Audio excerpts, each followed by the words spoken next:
Good evening, ladies and gentlemen. Welcome back to Monkey in the Morning. I'm your host, the Ranting Monkey, and we're going to try this again. Please tell me you guys can see the monkey on YouTube. It looks like Rumble's working this time. I don't know what the hell happened. But we're here to watch the debate. And let's just go over what we were talking about with the debate. First, there's no Mike Pence because he dropped out. Second, Doug Burgum, whatever the hell his name is, he's out. He's not out of the race. Pence actually dropped out of the race. Doug just didn't qualify. You needed 700,000 people to give you an individual donation.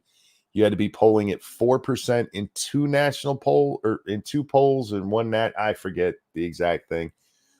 My guess is he did not get enough support with the 700,000, considering he had to buy his way onto the stage with the other rounds because he was giving out free gift cards if you donated at least $1 to him. So I hope you guys got your dollar. What else? Oh, I was talking about Tim Scott and how I'm shocked Tim Scott is still in this debate. Not that I don't have anything against Tim Scott. He has as much right to be up there as anybody else, but his campaign hasn't done anything. Nobody's talking about him. I haven't seen him on all the talk shows like you see with Haley and Christie. So I don't understand how he's still in it. I really don't. That said, I haven't seen very much of this. This is going to be a live reaction. I'd forgot the debate even happened. So I wake up and I see that, debate's gone on. And the only thing I know about it is Ramaswamy was apparently tussling with everybody, and Haley's a bitch. I saw DeSantis's opening statement. Well, they're asked a question, and we'll just let them answer it. But DeSantis answers it, and it's to all of them, so I'm guessing they each get an answer. Nikki goes second, and then Ramaswamy starts talking. And he gets to a point where I'm like, you know what? I should not be watching this without the microphone on. One more time, I do want to say that we are on my crappy internet, unfortunately. So this will be a slideshow for those of you who are watching it, but sound-wise, it should be just fine. One more thing I want to say. I want to say thank you to NBC News. You will not hear me say that very often. NBC News has this up on their website or on their YouTube for anybody to go watch. Unlike everybody else, when they do the debates these days, it's behind some damn paywall. We've actually watched the first two debates on the RNC's Rumble stream. And the only reason we're not watching it here is because I actually found it on YouTube. I almost always search for stuff on YouTube first. It's just habit. But the RNC has been kind enough to put it out for everybody instead of just keeping it all hidden like CNN likes to do, like MSNBC likes to do, and will very likely happen during the actual presidential and the general election. So just good on NBC for allowing this to be out there. Good on them for not hiding this shit and not, you gotta subscribe to us. So yeah. That's on NBC copy striking this. I doubt they'd copy strike it. There's a chance they will claim it, and if they do, no big deal. I'll just do a counterclaim because nobody can claim my shit is not fair use. Nobody can claim Monkey is not out there responding to what's being said. All right, I do want to move a few things around on my screen. I have a setup I normally use on the screen, guys, but especially if I'm alone, as I am tonight, I move things around so that I can watch two different screens at once while still reading as best as I do before anybody gets all uppity. Watch as best I can the chat as it goes through. All right, I need to shrink this one down. This is where a producer would be great. All right, move that up here. I think we're good like this. Yeah, we should be fine. All right. Without further ado, ladies and gentlemen, the third Republican presidential debate. We should also, I guess, the elephant in the room, Donald Trump is not here once again because he doesn't believe that he has to answer to people. He is. It's his turn. He's the Hillary Clinton of the 2024 race. So, I mean, there you go.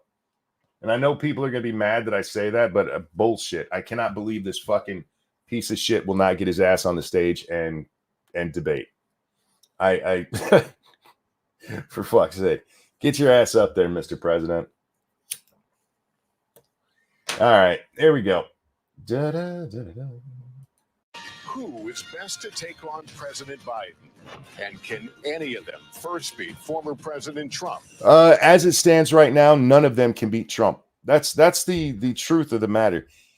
If you look at the polling, even if it went down to just one other person, right?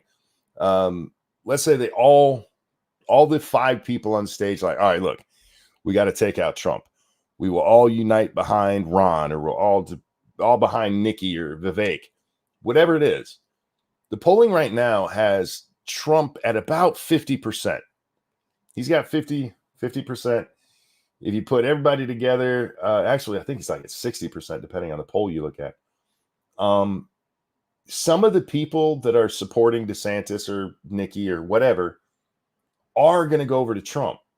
Not all, but a decent enough that even if you all united behind one candidate, right now, no, they have no chance. 50 points ahead. Why would he? Strategy. Because he's running to be president of the United States. They're not uniting behind Vivek. Oh, I know they're not right now. I don't think any of them, the ones that are in the race right now, maybe Tim Scott is the only one who's got an ego who might let something like that happen. Maybe.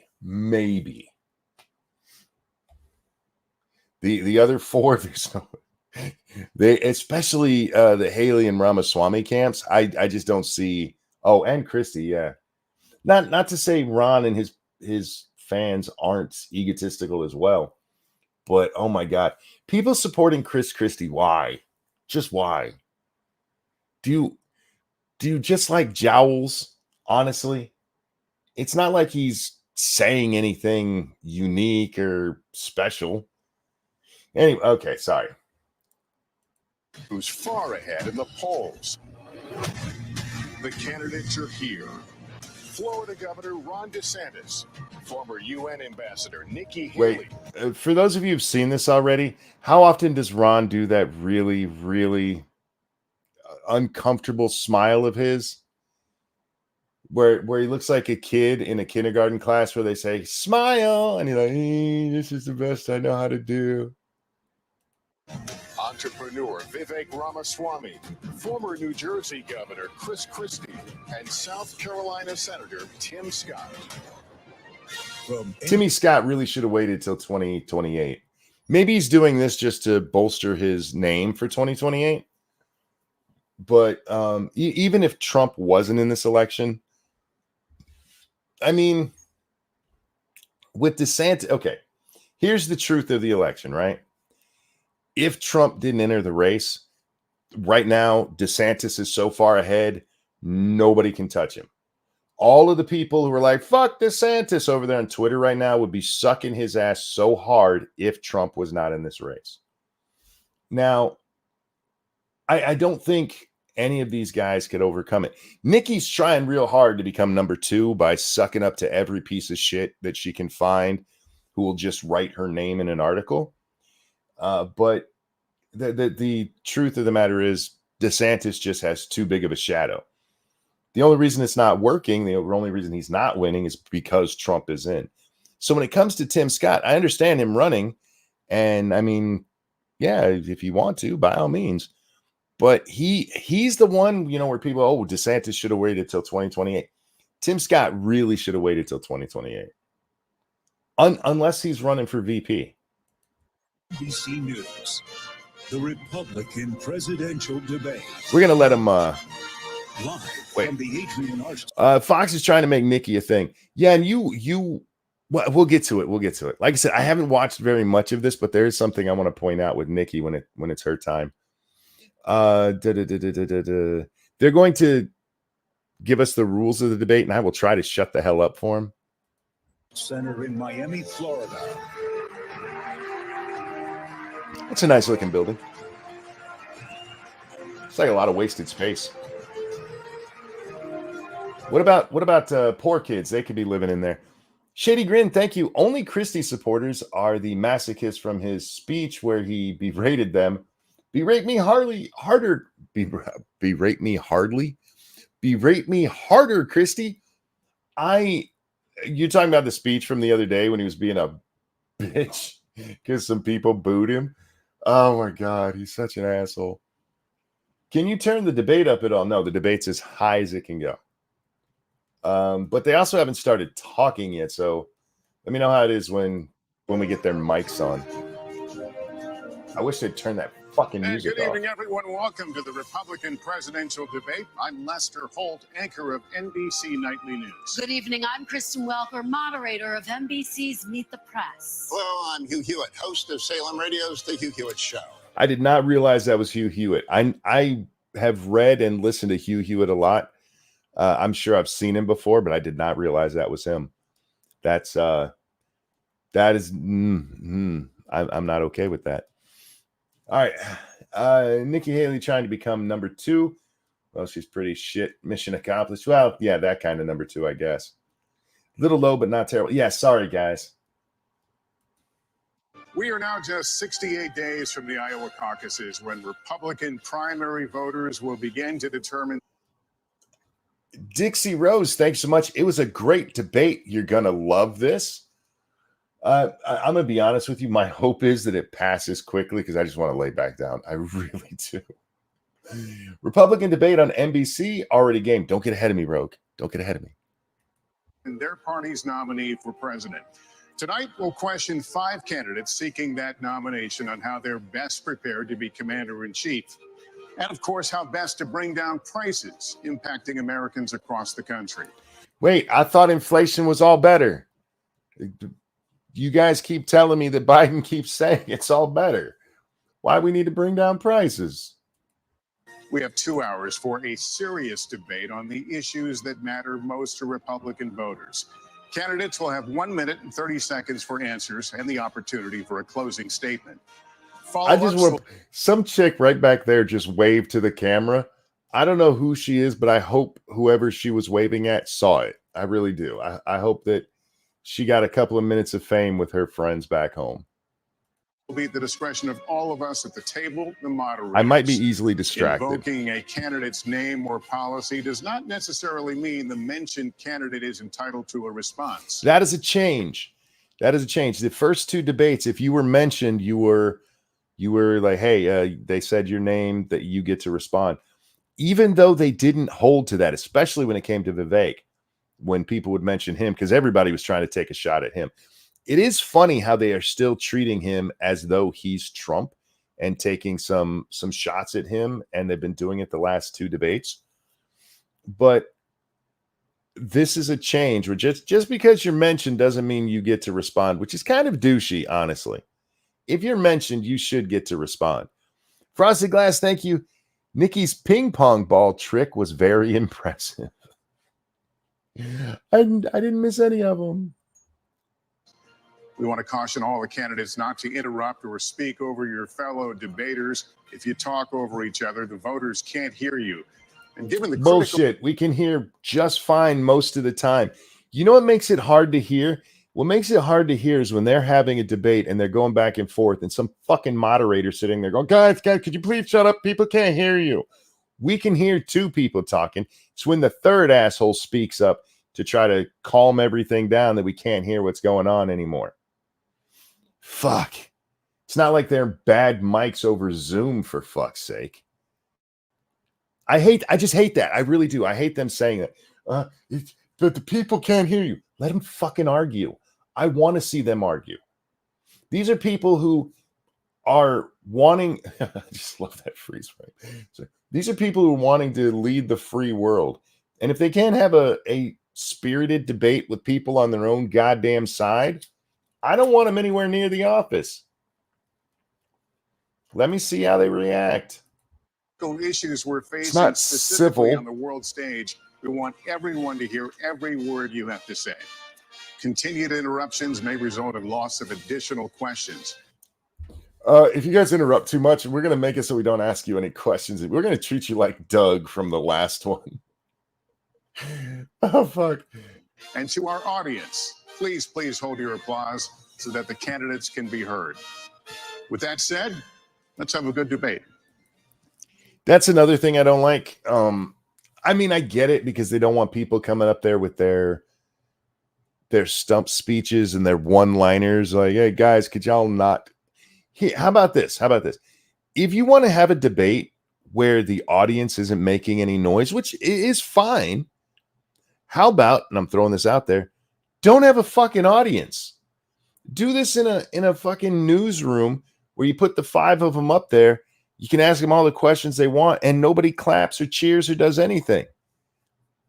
You don't have to have an audience there. But hey, you guys, shut up. Shut up. And for the record, I am going to agree that at least in one part, they need to shut up. All right. Our first question, the opening question, is one for all of you. Donald Trump is the first ex-president in more than 100 years to run for the White House again. And he remains popular among Republican primary voters as his legal challenges mount.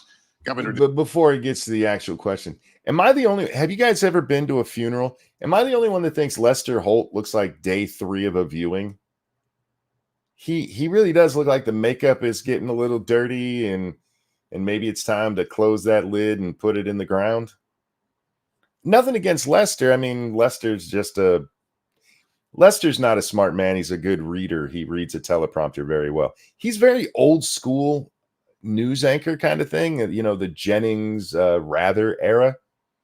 But I mean, look at him. If you've ever seen somebody, if it's not somebody in your family, chances are you're not there for all 3 days of a viewing. If it's somebody in your family, by day 3, you're like, could somebody wash him?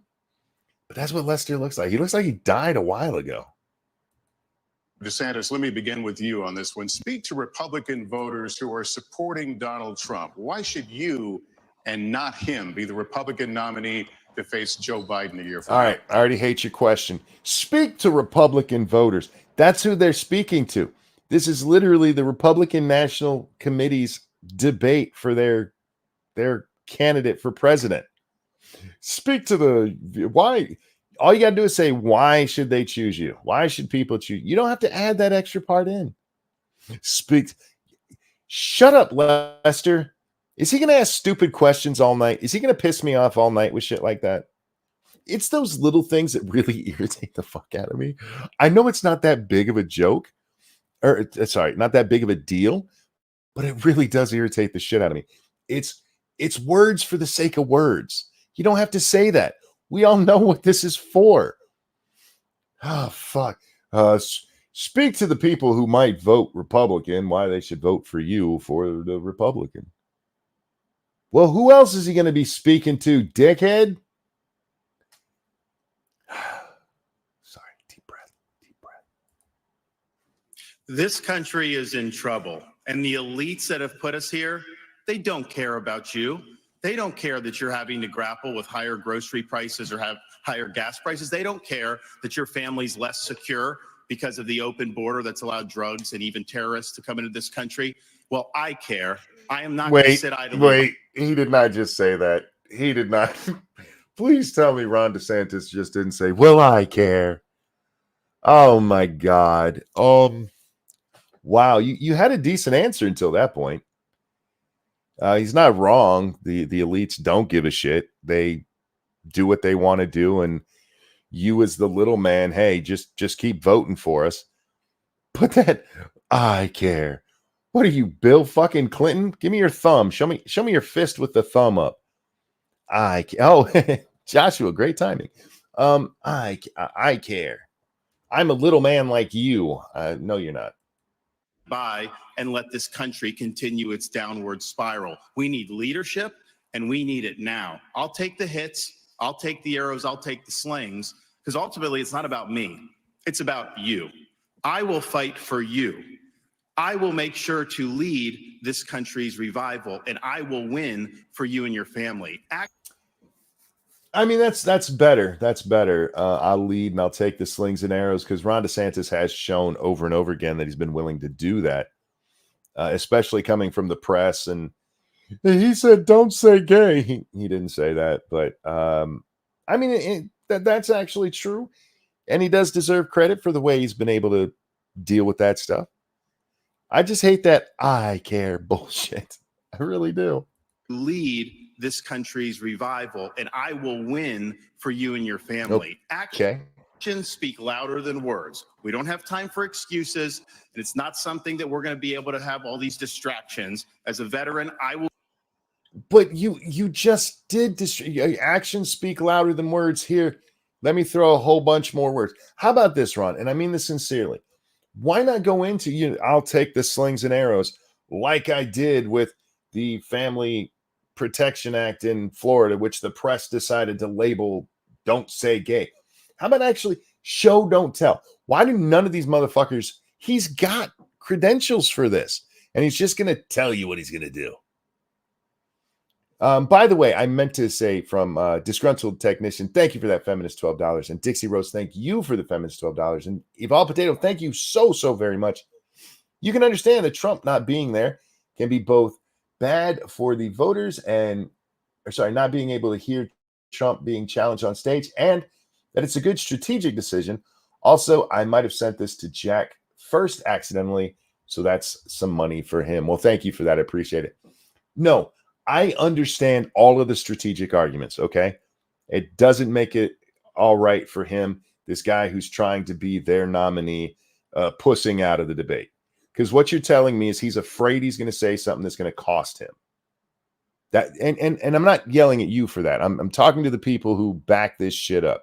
What you're saying is that Trump is being a pussy. It's strategic. Strategic how? He might lose, so he's being a pussy. That's what it is, period. And I will not support somebody being a puss. Anyway. We'll get the job done. Now, if you look where we are now, it's a lot different than where we were in 2016. And Donald Trump's a lot different guy than he was in 2016. No, he's not. He owes it to you to be on this stage and explain why he should get another chance. I agree with that, but he's a lot different guy from the only place you can point that he's a lot different guy is he's probably gotten the experience that he should have had going into 2016, where he now understands that all of those fucking Republicans that he was getting advice from aren't there for him. They're not there for the country. They are there for themselves. And he got screwed over time and time again by trusting Republican leadership. What you should be doing right now, sir, is explaining why you won't trust him either. Everywhere else we've seen, what has Donald Trump changed on? Did I miss something? Did I miss him being like suddenly changing his whole mind about something? Is he a different guy? I mean, he's a little bit older, sure. He's been president now, so he has the experience. But other than getting needed experience with dealing with these shitbags, because he thought he dealt with politicians before, but it's not the same as when you have the head job and you're actually trusting these fucking assholes to give you good advice. That was Donald Trump's biggest mistake. Trusting Republicans, 100% his biggest mistake. So yeah, in that sense, Ron, he's changed. And in that sense, I mean, that just makes me support him. Anybody who's paying attention and actually understands what you just said there, if they were even on the fence about Trump, that should have pushed him more towards Trump. He's a different guy. Yeah, he learned his lesson. He's not going to come in if he wins in 2024 just taking Mitch McConnell's word for who he should hire. He's fuck. He should explain why he didn't have Mexico pay for the border wall. He should explain. Stop. Oh, you fucking piece of shit. Ron, why'd you have to do that? Why'd you have to do that? Look, there were things that Donald Trump said in his first run about how he would have them pay for the border wall. They didn't all work out. But one thing he did say, and that did happen, is that he would have Mexico involved in the security of the border And that would be how they pay for it, because that means we don't have to put as many people on the border if they have people on their side too. That absolutely happened. And how dare you sit up here and repeat Democrat talking points? You are running for the fucking Republican. Why are you sucking up to Democrats right now?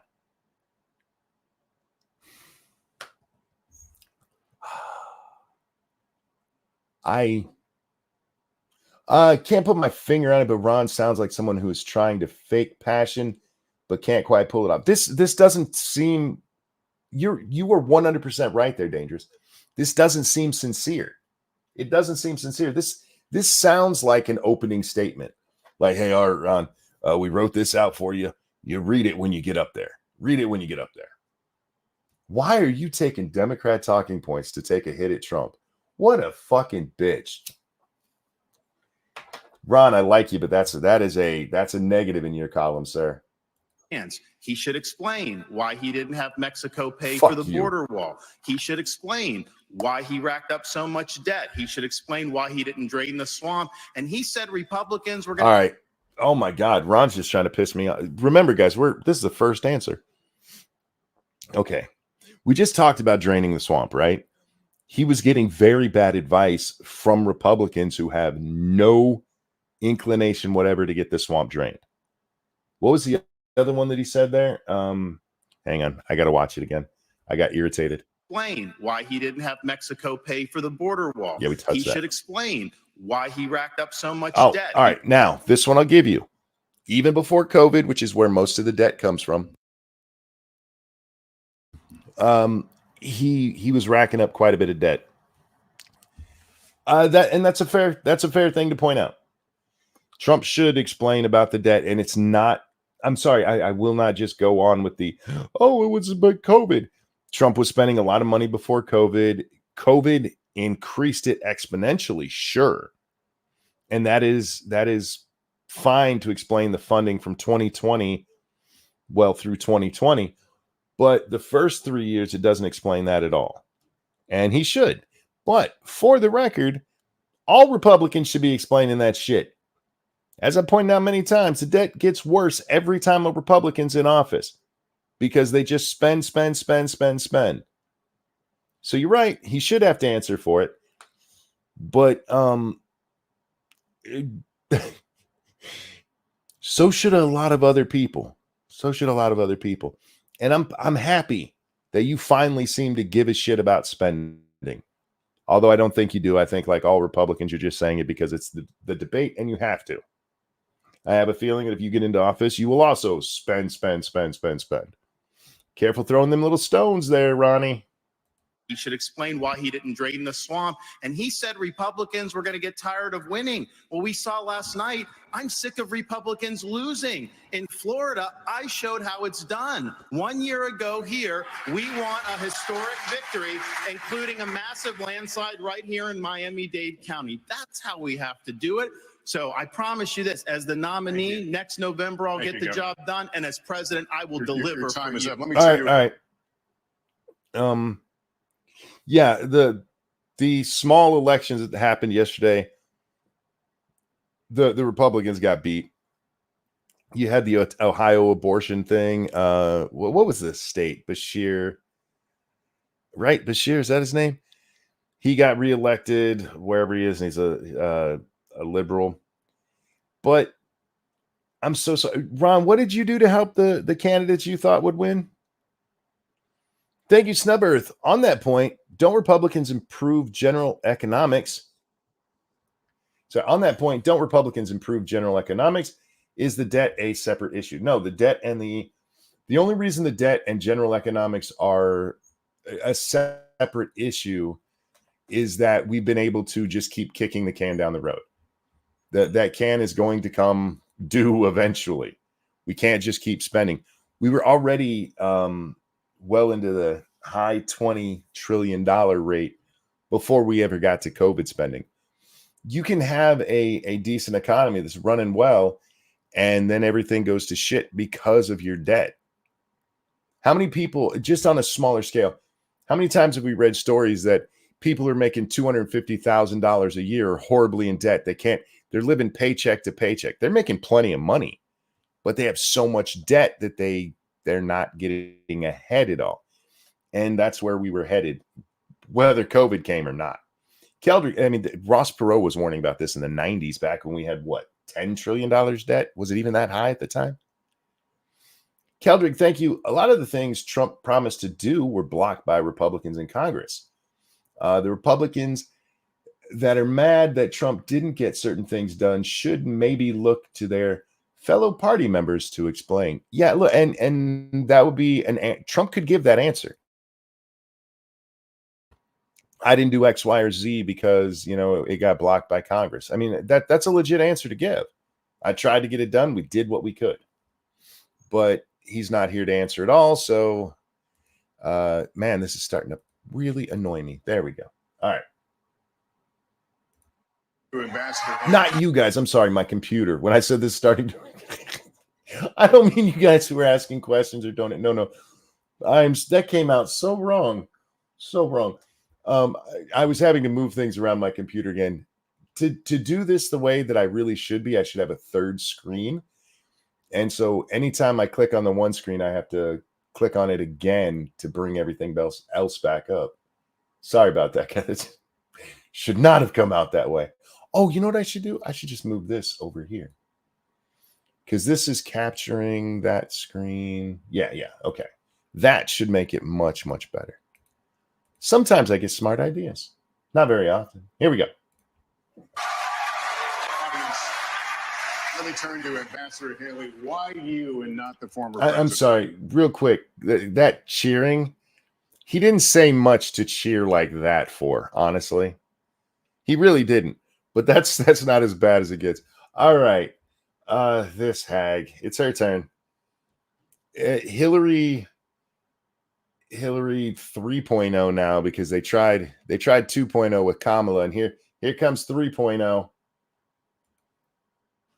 Well, I think you look at the fact that we're almost $34 trillion in debt. 60% of Americans are living paycheck to paycheck.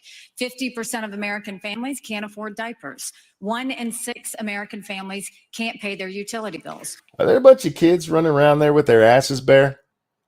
Look, diapers are expensive, and I understand the notion of not being able to, but are there a lot of little naked kids running around? Because I feel like that should be something, like maybe we should get them some diapers so that kids ain't running around naked. Just a thought. I only bring it up because they often throw this stuff around, these wording. Man, that is one crumpled fucking jacket you're wearing, sweetie. Maybe you should have ironed that. But a lot of the stuff gets thrown around. If you dig into the numbers, it's actually not as bad as they say it when they're trying to do this. Like 60% of people live in paycheck to paycheck. All right, but why? Is it just because the economy is shit? No, it's because we have a problem in this country of thinking that debt is the way you're supposed to run your life. That's why people are living paycheck to paycheck. They have hundreds of thousands of dollars in debt, whether it's their homes, their cars, their education, just massive debt. And so they're living paycheck to paycheck because they've overspent. You have parents who are worried about what's being said or taught to their child in the classroom. Fair. There's no transparency. We have anti-Semitism all over our college campuses. True. And students feel unsafe. You've got an open Stop. Children feeling unsafe, or students feeling unsafe. Sorry, Nikki, I can't give you that point. The kids on campus have what's the word? They've chicken littled that one a little too much for me to actually think any of them feel unsafe. I think they're angry. I think that we have taught them to say they feel unsafe at every fucking turn. Yeah, we've seen some stuff, but for the most part, it's just a lot of loudmouths. And I'm not going to give them. Yes, guys, I did see cloth diapers are still a thing. You can still do. My mom did them with all 3 of us. But the point I'm making here is that I just don't trust college students saying I don't feel safe. I can't be the only one, right? border where terrorists can come through. True. And we've got wars happening all over us, and there are dangers around. We have 2 new wars. And as far as I know, they're both like on the other side of the fucking planet. I get what she means, right? War. This is done because people are so easily scared. The war is not all around us. It's in the Middle East and in Ukraine. Neither one of those border us, sweetheart. I mean, I guess technically you could be like, well, Russia borders Alaska. Maybe. She's so hyperbolic. Us. You know, everybody wants to talk about President Trump. Well, I can talk about President Trump. I can tell you that I think he was the right president at the right time. Nikki, this is not the first time she said this, but what a suck up line. He was the right president at the right time. Well, all of the things that you've mentioned are things that were happening in 2016. The woke bullshit that was happening then, we just got a better view of it in COVID. The wars all around us, we were actually still in Iraq and Afghanistan at the time. So he was the right. Her answers piss me off. I don't think he's the right president Why now. not? I think that he put us $8 trillion in debt, and our kids are never going to forgive us for that. Was he the right president to put us $8 trillion in debt? Because either he was the right president or he wasn't. You know what I mean? You can say he was the best candidate at the time, but you can't say he was the right president and say what he did was wrong. Not to that degree. Not to that degree. Because this is just her sucking up to the Trump people so that they don't come after her, so that they keep their attention on DeSantis and she can slip up the back. That I think the fact that he used to be right on Ukraine and foreign issues, now he's getting weak in the knees and trying to be friendly again. I think that we've got to getting weak in the knees and trying to be friendly again. What Trump has said is that we need to stop the killing over there. We need everybody to just stop the killing. Who do you think should win? I think people should stop killing each other. That's his thing. Is that different than what he said before? to go back to the fact that we can't live in the past. We can't live in other headlines. We've got to start focusing on what's going to make America strong and proud. And that's what I'm focused on doing. Let's make sure we pay down our debt. I think we need an accountant in the White House. Let's make sure that we. Okay. How are you going to do that, Nikki? How are you going to do that? We need to pay down our debt. I agree, which means we need to raise taxes and cut spending. Go ahead and say that. I dare you. It's what needs to be done. We need to raise taxes short term, cut the fuck out of spending, and get the debt down so that we can bring taxes back down. That's how we have to do it.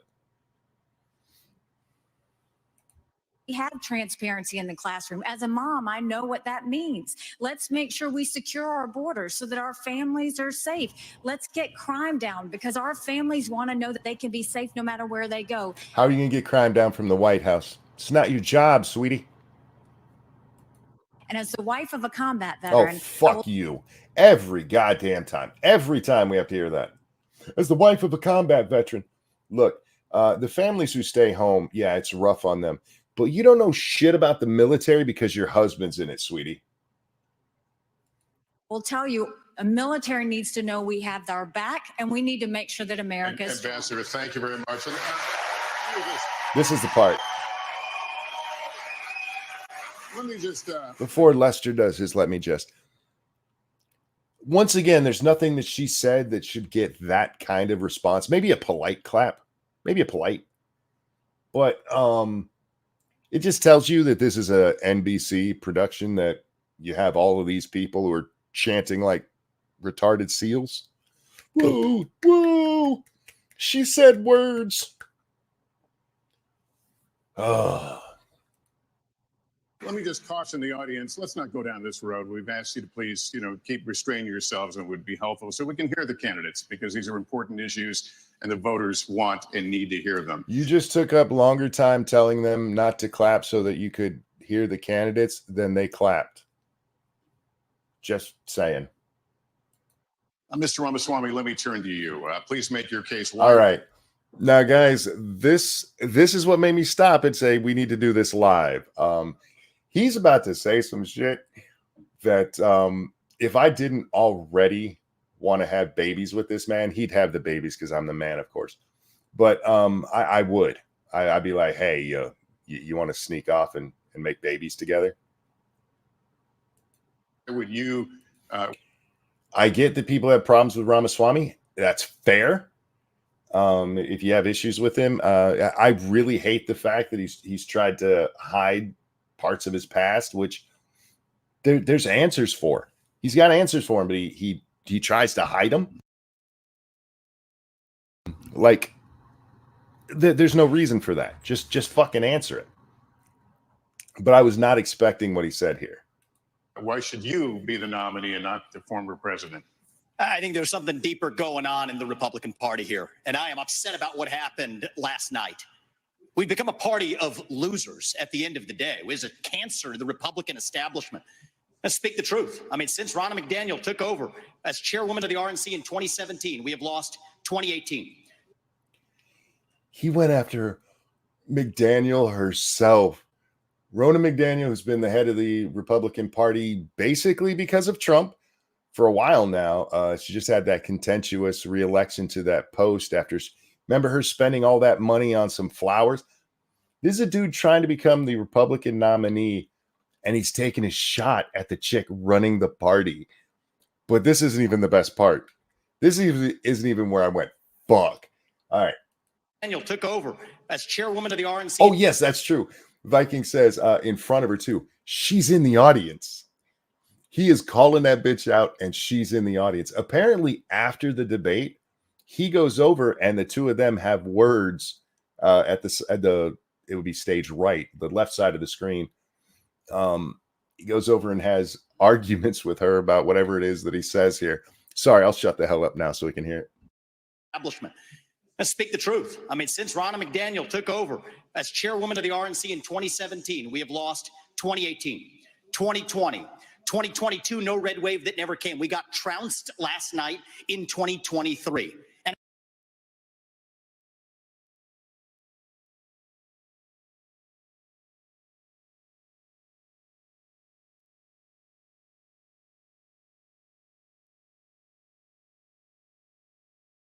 And I think that we have to have accountability in our party. For that matter, Ron, if you want to come on stage tonight, you want to look the GOP voters in the eye and tell them you resign, I will yield my time to you.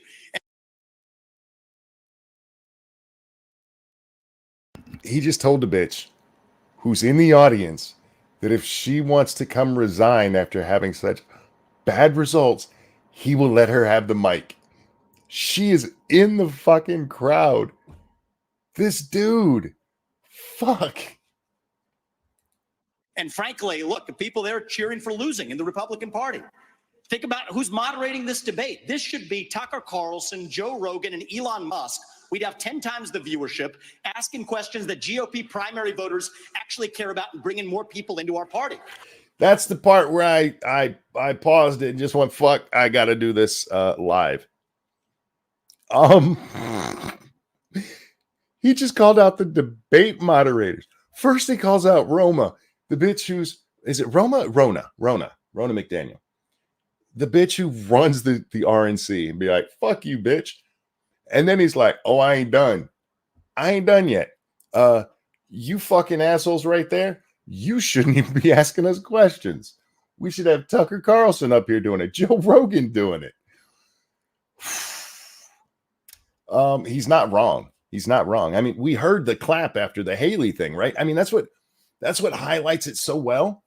Nothing Haley said deserved that round of applause like she'd just cured cancer. Like, yay! And he's like, you shouldn't even be the one asking questions, bitch. I fucking love this guy. You know why? Unlike the other candidates, except Trump, unlike the other candidates, he doesn't have to care about what he says, which is why it's so annoying to me that he does hide stuff. All right, there's evidence that he's tried to hide stuff from his past, and it's not even that bad. He can just answer.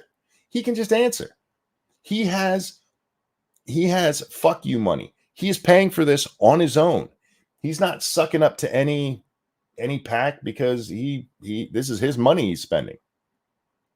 And man, I just love watching him just call these assholes out. We all know it's a dog and pony show hosted by an Alphabet News Corp. He has a legit idea. He's 100% right here.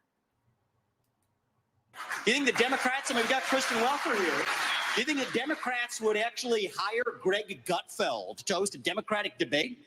They wouldn't do it. And so the fact of the matter is, I mean, Kristen, I'm going to use this time because this is actually about you in the media and the corrupt media establishment. Ask you the Trump-Russia collusion hoax. Oh, I might need a minute to myself. He's calling the bit. See, I hadn't even seen this part. We are past where I saw. He is calling her out directly. Holy shit. Get him, Vivek. Even if you lose, get him. That you pushed on this network for years. Was that real or was that Hillary Clinton made up disinformation? 100% Hillary made up disinformation. Answer the question. Go. Fuck. Holy shit. Wow. That is, look at that face too, man. He ain't even playing. This isn't him being a smart ass. This isn't like, I'm pissed. He looks pissed. Oh my God. Wow. Do you need a tissue and some lotion with your alone time? I mean, it wouldn't hurt. Wouldn't hurt. Wow. I'm sorry. I gotta host a Democratic debate. They wouldn't do it. And so the fact of the matter is, I mean, Kristen, I'm going to use this time because this is actually about you in the media and the corrupt media establishment. Ask you the Trump-Russia collusion hoax that you pushed on this network for years. Was that real or was that Hillary Clinton made up disinformation? Answer the question. Go. Mr. Roberts. Damn. How come that is not all over Twitter? That is a wonderful fucking, oh man. He don't even give a fuck anymore. This is how we get our country. No. Hang on. Wait. Mr. Roberts. This is how. Look at that. That's what the press thinks of you guys. She just got called out for 4 years of bullshit reporting. 4 years of lying to the public. And that's her response. She ain't even mad about it. That's so sad. We get our country back. We need accountability because this media rigged the 2016 election. Thank you. They rigged the 2020 Yes. election with the Hunter Biden laptop story. Not just with the Hunter laptop story. Sorry, Vivek. Also with hiding everything we know about Joe Biden. It is amazing to me the number of people who are still just now finding out about that man lying in 1988. They're going to rig this election. Your time is up. Accountability. Let me turn to That's how Governor we unite this country. Christie. Why you? Yeah, exactly, Frosted. Preach, brother. Holy shit. See, I knew I should pause that shit and bring it live so I could watch it. God damn. And you know what he just did there? You know what he just did? He shows all these other people of being the little corporate interest pieces of shit they are. I haven't seen Christie and I haven't seen Tim, but I have a feeling that they're going to give their little prepared remarks too, and that all of them, they will maybe attack Donald Trump, maybe tell us about how horrible the nation is. That's not what he did. He set himself apart. He just went, you people are the fucking problem. And if you want my vote, call these bitches out to their face. Man. There was a shot across the bow to the media. Oh, 100%. And he's going to get blasted for this. He absolutely will. Hurry, change the topic. Fuck. Lester's shitting his pants. Yeah. Oh, my God. Look at, Let's not do this. Let's not do this. Let's let the candidates speak. Yeah, you really don't want him doing, especially now. I don't know if you guys could see it in his face. Let's see. Can we get a good clip of it? Look at how he's looking down and he's looking all indignant. Thank you, Dark Resurrect. It just came through. Thank you, Dark Resurrect. Oh, waiting for it to load up still. Dude, there we go. Thank you for that feminist $12.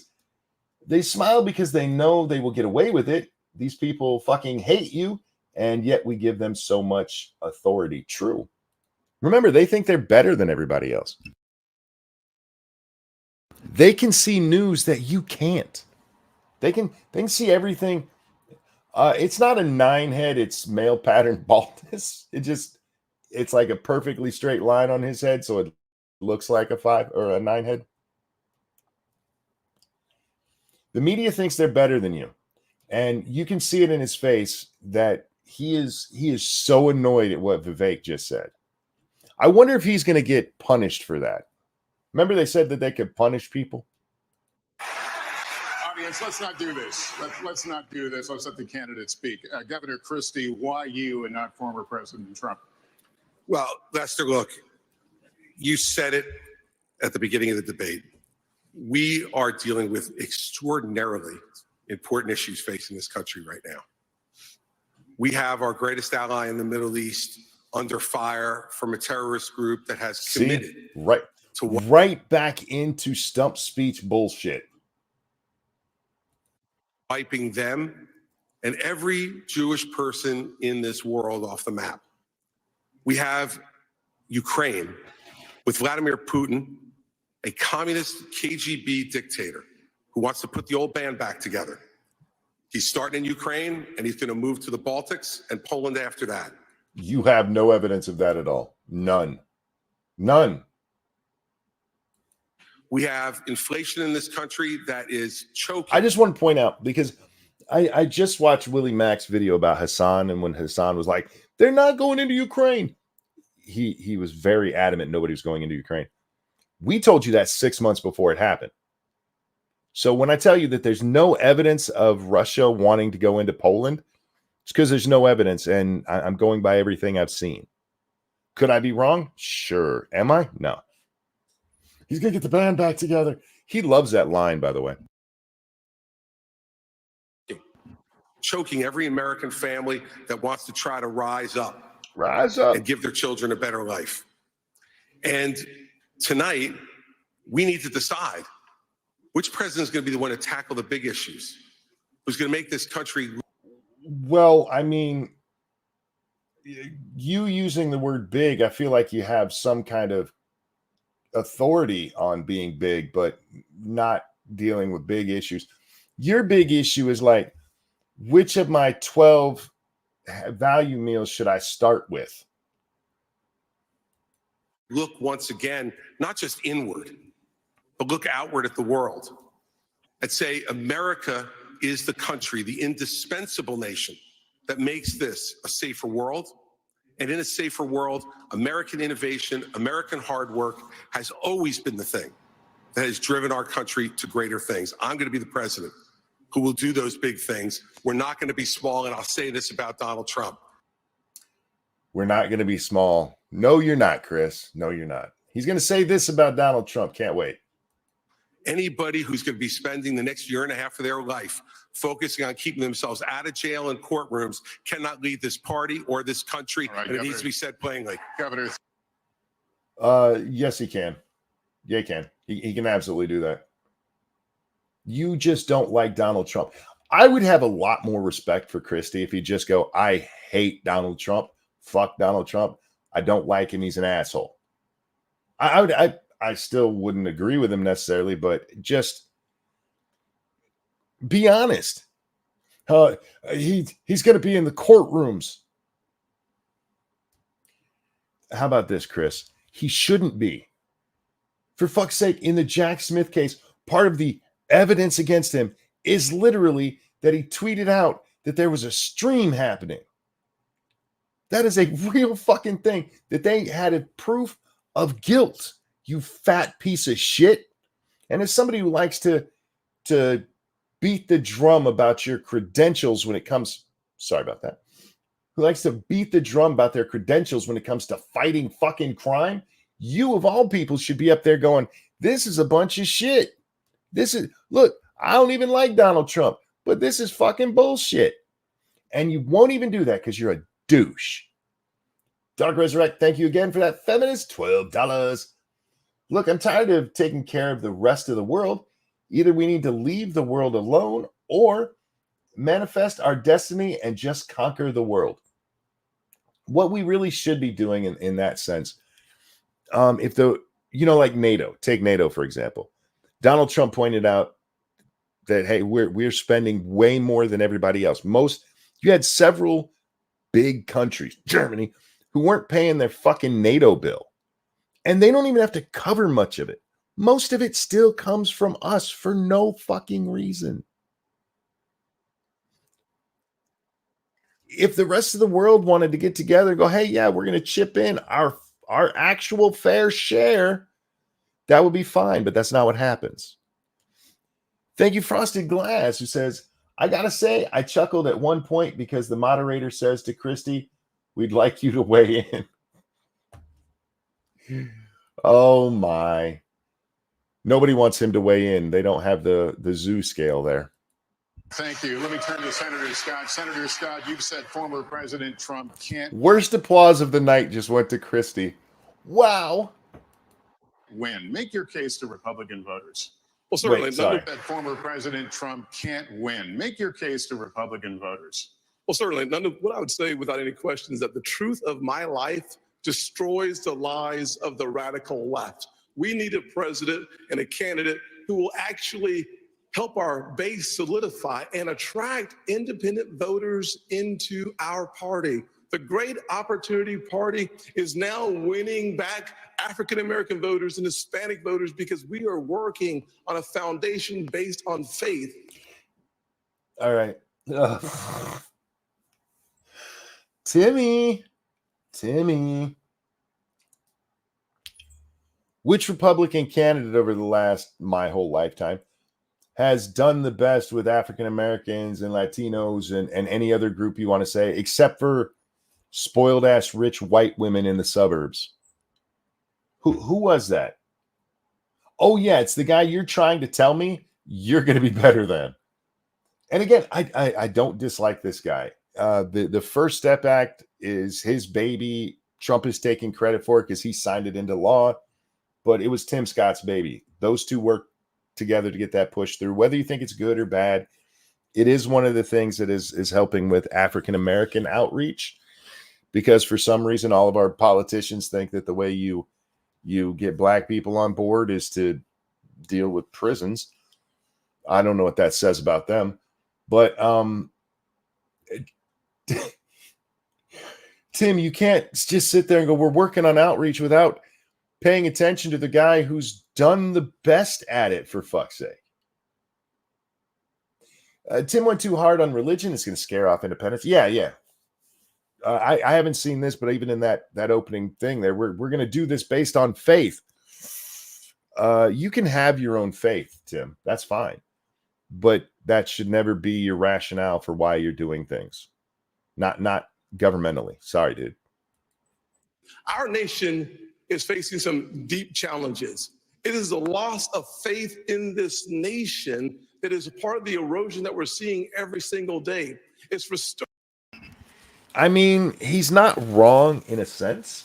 You've heard me and Jack talk about this many times, that as religion, sorry guys, my nose is running. I'm having a day here on the stream. As we've gotten further and further away from religion, and I'm not telling you guys to go be religious, what we've lost there is the community that goes with it. Religion breeds community. And that is the real loss there. Most people are not, even your most hardcore atheist aren't nihilistic shitbags who are just out there killing people because nothing matters, you know? They still have a sense of morality, largely pushed on them by their parents and society or whatever, but they do have a sense of morality. The problem is we are all separated from each other. It is that there's no community anymore. And so people are desperate to find it. And what do they end up turning to? Blue-haired retards on TikTok.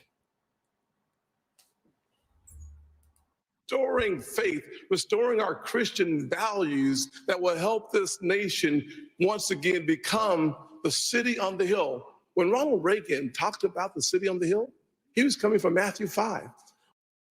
When Ronald Reagan did that, wasn't it 1980 or was that 76 that he gave the mountain or the shining city on the hill speech? Different times, my friend. Different times. You are going to alienate independence if you're just coming at it. We got to do the religion thing. By all means, have your rationale, but anything that you're going to put forward cannot be based in faith. You can say, I have my faith. This is why I think it's a good idea. But here's the logical rationale for it. When President Lincoln talked about a house divided, that was Mark. Our founding documents speak to the importance of the faith foundation. You don't have to be a Christian for America to work for you, but America does not work without a faith-filled Judeo-Christian foundation. I would be the president that helps us restore faith in God, faith in each other, and faith in our future. Without that focus, none of the issues, the policies matter. We have to get back to being. All right, let me explain why that's a bad idea. All right. Take the trans kid thing, right? You can sit there and go, hey, the Bible tells me that we can't be doing this. My Christian values tell me we can't be doing this. But that's not the reason we shouldn't be doing it. We shouldn't be doing it because we're mutilating children. We're testing drugs on children. We're giving them the same drugs that we give to chemically castrate people who touch children.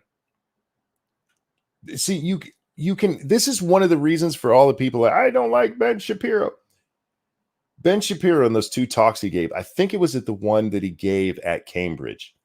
Somebody asked him about it, and they're like, well, this is because of your faith, right? I think it was the gay marriage question. He's like, no. He goes, I have my faith, sure, but I have policy ideas besides my faith, and that's where you need to be. By all means, be as Christian as you want. Spread Christianity as much as you want, Tim, but they can't be the basis for your policy decisions. They just can't be. You know why? Because it falls apart if the religion does. A nation that is, in fact, the city on the hill that believes in each other enough for us to fight for that future. Senator Scott, thank you. We're going to turn now to the challenges facing the next commander-in-chief. You'll all be fielding questions first from me and the Republican Jewish Coalition, and then from Kristen and Hugh.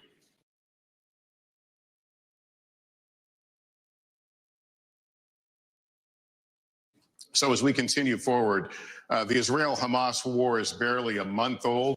Tonight, Israeli troops are fighting inside Gaza City with over 200 hostages who remain captive there, and civilian casualties mount inside Gaza. As President of the United States, what would you be urging Israeli Prime Minister Benjamin Netanyahu to do at this moment? Governor DeSantis.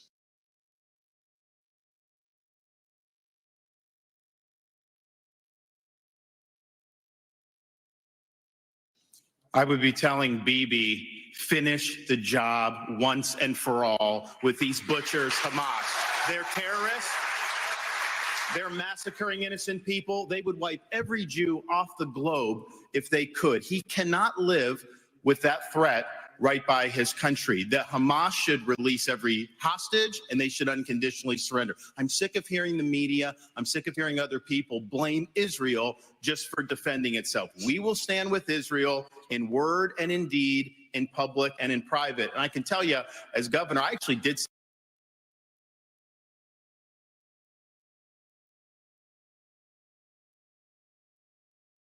something about it. Biden's neglect has been atrocious. We had Floridians that were over there after the attack. He left them stranded. They couldn't get flights out. So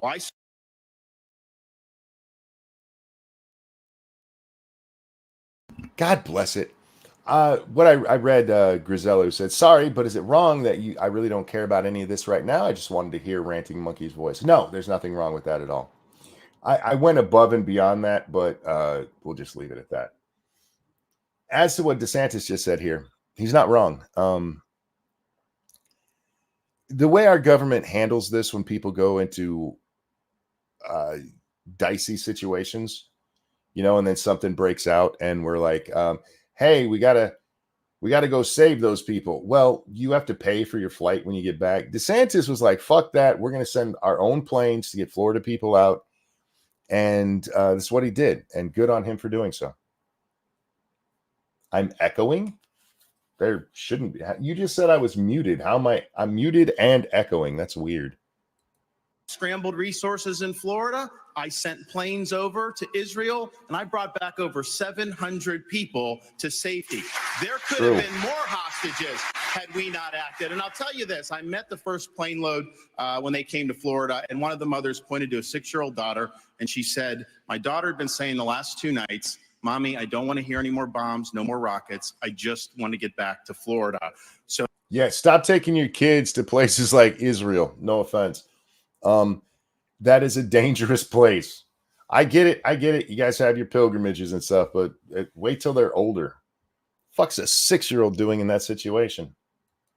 So there's a difference between words and deeds. We acted and we saved lives. True. Thank you. Ambassador Haley, what would you do? What would you be urging Prime Minister Benjamin Netanyahu to do? Would you consider humanitarian pause, for example?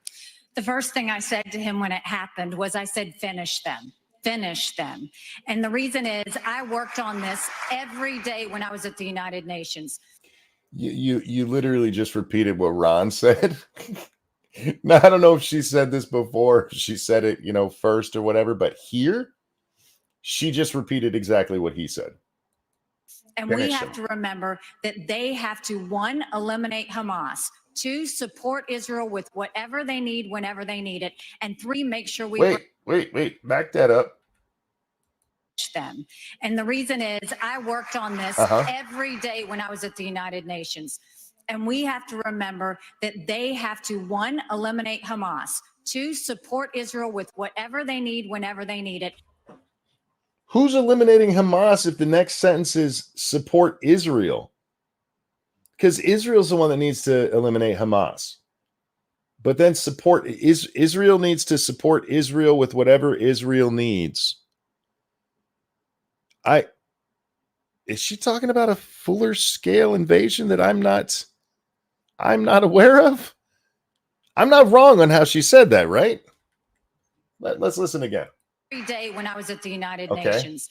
And we have to remember that they have to, 1, eliminate Hamas, 2, support Israel with whatever they need, whenever they need it. Is she talking about 2 different people? Or, well, 2 different groups, I mean? All right.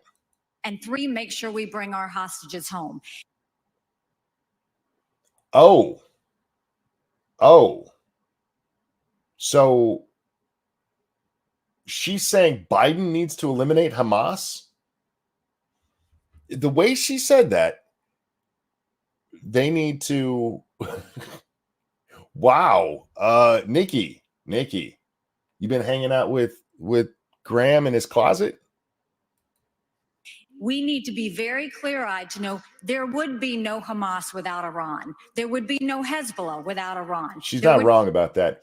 Kevin Sarvold, thank you. She's talking about UN supporting Israel.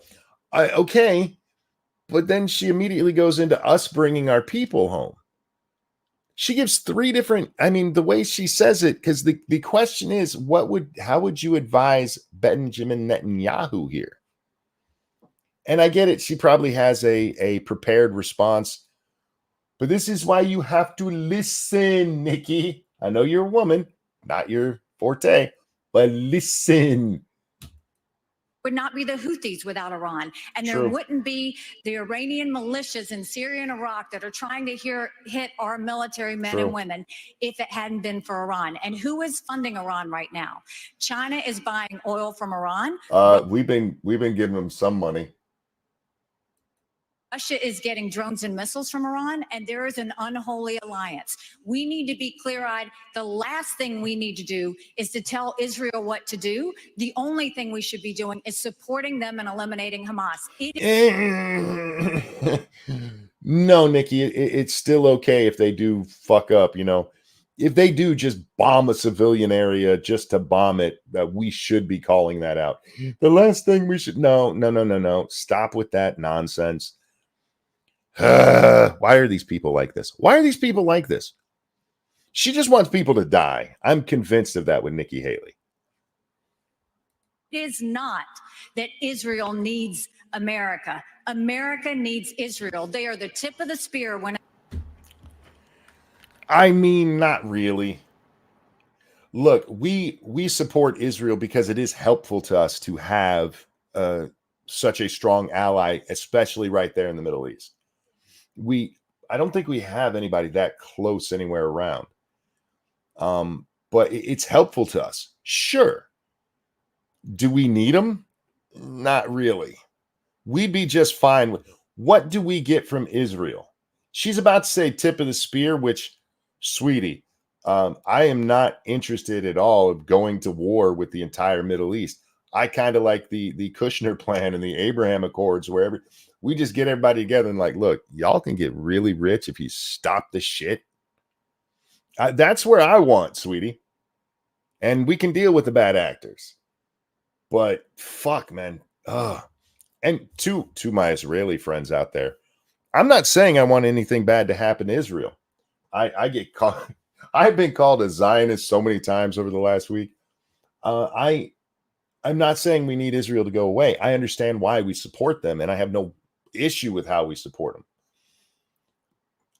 Compared to the other money we waste, I'm all right with it. But the idea that we need them is not true. It's just not true.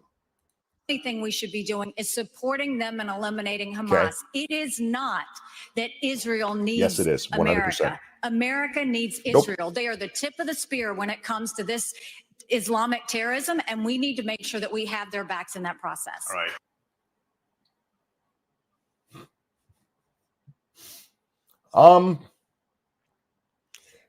You guys ever see My Cousin Vinny? You know that scene, everything that guy just said is bullshit. Not everything she just said is bullshit. Most of it's bullshit. Kevasar, thank you. We get salvation according to Christianity. Yes and no. Thank you. Mr. Ramaswamy. Oh, yes. Mr. Ramaswamy, any daylight between you and the candidates we just heard on this issue on what you would tell the Prime Minister? Not in terms of what I would tell the Prime Minister, no. In fact, I would go one step further. The founding vision of Israel was based on the idea that they don't want to depend on anybody else's sympathy or direction in defending themselves. So what I would tell Bibi is that Israel has the right and the responsibility to defend itself. I would tell him to smoke those terrorists on his southern border, and then I'll tell him as president of the United States, I'll be smoking the terrorists on our southern border. Damn. Well played. Well played. Because again, the Israeli thing, while again, I'm not opposed to supporting the Israelis here, as commander in chief, your first job is our border. That's your first job. Honest question, is Zionist just a way for the left to get away with calling someone a Jew? Depends on the person. There are people who have genuine disagreements with the idea of Zionism. Zionism is just a return to the Holy Land. That the Jews should have their land there around Jerusalem in what we now call Israel and all that. And there are people who have a genuine issue with that. And then there's a whole bunch of people who just do it to get away from using the K slur. If you don't know the K slur, it's not as popular as it used to be at one time. There is a wonderful video of a Palestinian supporter using it on Twitter these days. That's his responsibility. This is our responsibility. Amen. That's how we move forward. But I want to be careful to avoid making the mistakes from the neocon establishment of the past. Corrupt politicians in both parties spent trillions, killed millions, made billions for themselves in places like Iraq and Afghanistan, fighting wars that sent thousands of our sons and daughters, people my age, to die in wars that did not advance anyone's interests. I wouldn't say they didn't advance anyone's interests. Removing Saddam, there was good reason for that. Whether you guys agree with, hang on. I know I duck when a thing comes out, so I try to pause. Whether you agree with what we did in Iraq or Afghanistan, it's not that there was no benefit from that. The problem with it is we just stayed there so long. In Afghanistan, we literally had no plan. The Afghan papers, if you haven't read them yet, you really should. It got to the point where they're just like, throw money at it and we'll just bomb people. There was literally no direction for it. Keldrick, thank you. All I'm saying is if we didn't have an Israeli ally in the Middle East, I wouldn't be too upset over making some new sheets glass out of all of that sand. I understand what you're saying there. Anyhow, where are we? Adding $7 trillion to our national debt. And Joe Biden sold off our foreign policy. Joe Biden's son, Hunter Biden, got a $5 million bribe from Ukraine. That's why we're sending $200 billion back to that same country. I want to kiss this man on the mouth.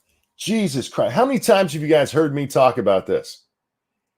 He's got no shot in hell of being president. And that does pain me. But I like him because he says a lot of things the others won't. The only other one who will even come close to what he says is Trump. And Trump these days, I think to his detriment, has spent so much of his time talking about what he's having to deal with here. And he's got a genuine complaint. And I don't begrudge the man. But I do think that there's other things. Do you remember, go back to 2015 and 16 when he's calling out the press, this is why I call this guy the new face of what is America First, in that he's carrying the torch because he doesn't have the baggage that has been forced upon Donald Trump. Now, I'm not talking about the shit he's done to himself. He's done plenty to himself, but like all of these lawsuits, this shit is just forced upon him. And it's really distracted him from going after the things that he really should, and in my opinion, would be if he wasn't spending so much time worried about these people coming after him. I get why he's worried, but him and Ramaswamy are the only two who will stand. And it's actually kind of surprising from DeSantis, because as I pointed out earlier, he stood up to the press before. He stood up and been like, go fuck yourselves. But when it comes to this campaign, he's been kind of I don't want to say a little bitch, because I wouldn't go that far, but he's been a lot tamer than he is down in Florida. And what we need is more people calling this shit out. The other 4 people on this stage, these guys should be fighting over who to call out. And instead, the other ones are giving their little stump speeches. And Vivek's like, I'm going to throw hand grenades tonight. And good on him for doing so. The fact of the matter is the Republican Party is not that much better. You have the likes of Nikki. Yeah, you're right. Except a lot of what Trump has done to himself, his lies or manipulation. No. When I say things like Trump has done to himself, I'm talking more along the lines of not forcing through, more border funding and that kind of stuff. When he had the chance, when Republicans were in Congress, he should have been at the press every day going, these guys won't fucking do it. And their Republican constituents would have been calling them going, get this fucking done. You're right. Most of the shit that Trump is accused of is nonsense. I mean, Vivek called it out earlier. Was that real or was that Hillary Clinton? But anyway, he sounded like he was about to say something interesting when I noticed your comment. I'm sorry. This is going to be a long one. We're an hour and 18 minutes into a 16-minute video. Fuck me. And we skipped the first 2 minutes. Same country. The fact of the matter is the Republican Party is not that much better. You have the likes of Nikki Haley, who stepped down from her time at the UN. Bankrupt or in debt was her family. Then she becomes a military contractor. She joins the board of Boeing and otherwise, and is now a multimillionaire. So I think that's... Fuck. Holy shit. Wow.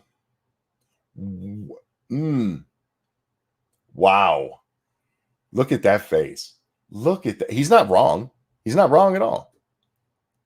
But I mean, These people got all mad because in the first debate, he said they were bought and paid for. He's just showing that they're bought and paid for.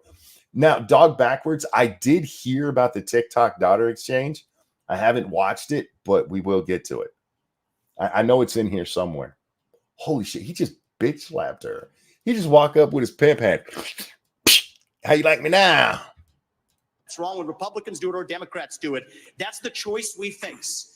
Do you want a leader from a different generation who's going to put this country first? Or do you want Dick Cheney in 3-inch heels? Fuck me. He did.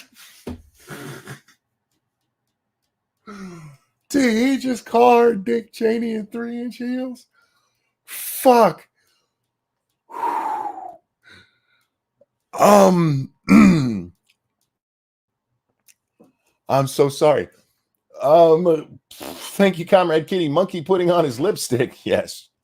I wear the brightest shade of red. I cannot believe. Wow. He is not playing. This is only his second answer, isn't it? He came to win tonight. I wonder what the polls show. I wonder what the polls show about how this went. All right, Mr. In which case, we've got 2 of them on stage tonight. Ramaswamy, thank you. Oh, wait. He said there's 2 of them on stage. Oh, he did. For those of you who don't get that joke where he says there's two Dick Cheneys and 3-inch heels on stage. The other one's Ron DeSantis. There's a big hubbub going around about him wearing lifts in his shoes. Okay. I got your joke, homie. Thank you. Senator Scott. Yes. Senator, same question. Wow. Did you guys see DeSantis' face there? Hang on. See if we can pause it. Ramaswamy, thank you. Right. Right there. Senator Scott. Right. Yes. Oh, what's he talking about, me? He's talking about you, homie. Senator, same question. Wow. You're the president. You're on the phone in the Oval Office with the prime minister. You tell him. I'm fucking loving this. But number one, I would tell Prime Minister Netanyahu, not only do you have the responsibility and the right to wipe Hamas off of the map, we will support you. We will be there with you. We'll stand shoulder to shoulder. There will be no daylight. But I would change the station a little bit, though, and head back home to America. I would say to President Biden, diplomacy only is a weak strategy. Appeasement leads to war. From President Obama to President Biden, Obama sent millions to Iran. Frankly, President Biden has sent billions to Iran. True. That is why I've said that there's but wait, that's their money. blood dripping from the hands of President Obama and President Biden. I would tell President Biden with great clarity, if you want to stop the 40+ attacks on military personnel in the Middle East, you have to strike in Iran. If you want to make hold that thought, Timmy. Frosted, thank you so much. You can see all Vivek's remarks compiled on Pornhub. And thank you, Kevisar. Wait, you haven't seen this? Well, then you are going to love this. Vivek won, in my opinion. No, I have not watched. At the very beginning, if you go back to his first answer, when he says that the debate should have been hosted by Tucker Carlson and Joe Rogan, I forget the other person he names. Elon Musk. That's where I stopped. I was like, this needs to be live because I think it'll be funnier. So hopefully it is. But Timmy.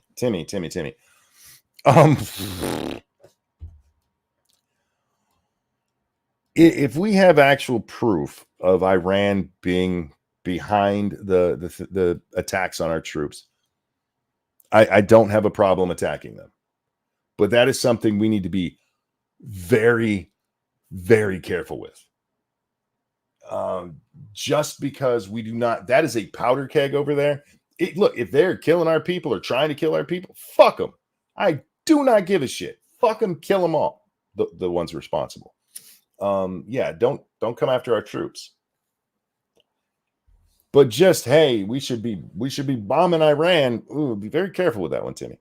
difference. You cannot just continue to have strikes in Syria on warehouses. You actually have to cut off the head of the snake, and the head of the snake is Iran and not simply their proxies. Did you guys hear what he just said?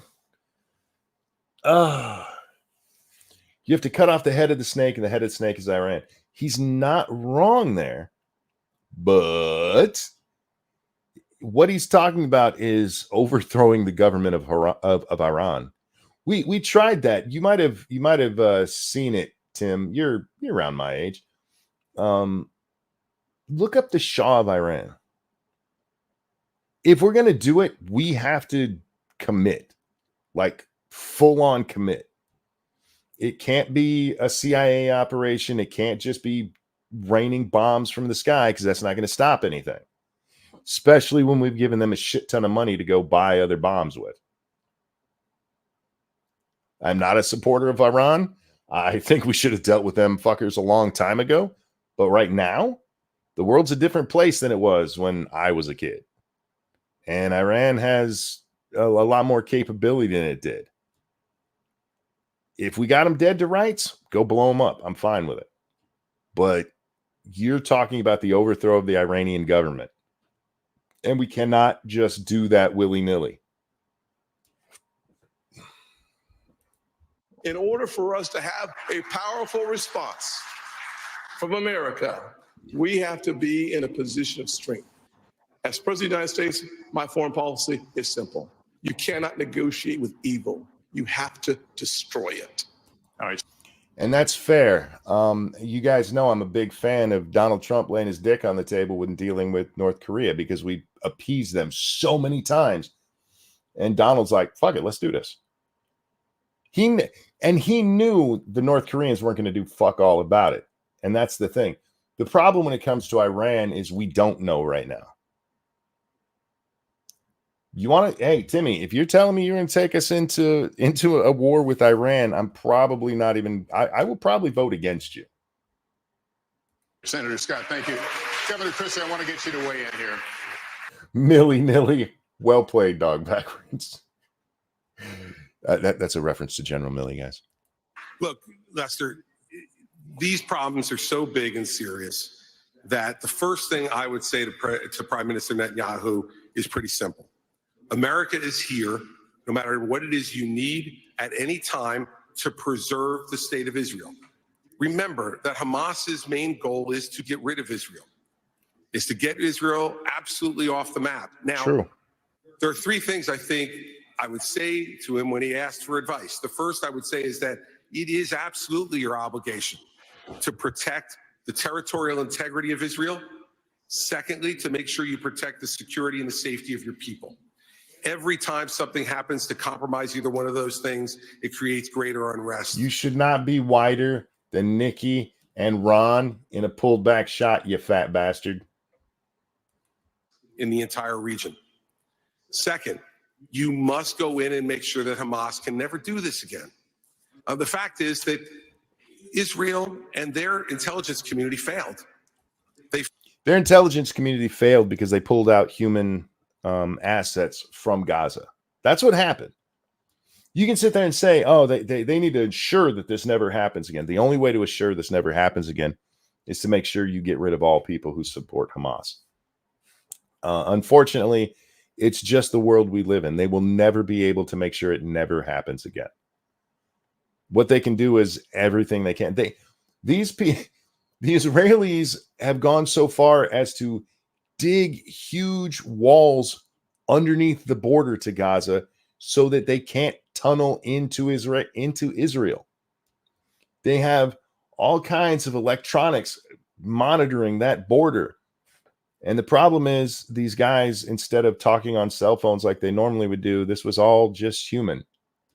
And they had nobody on the ground who could give them the information.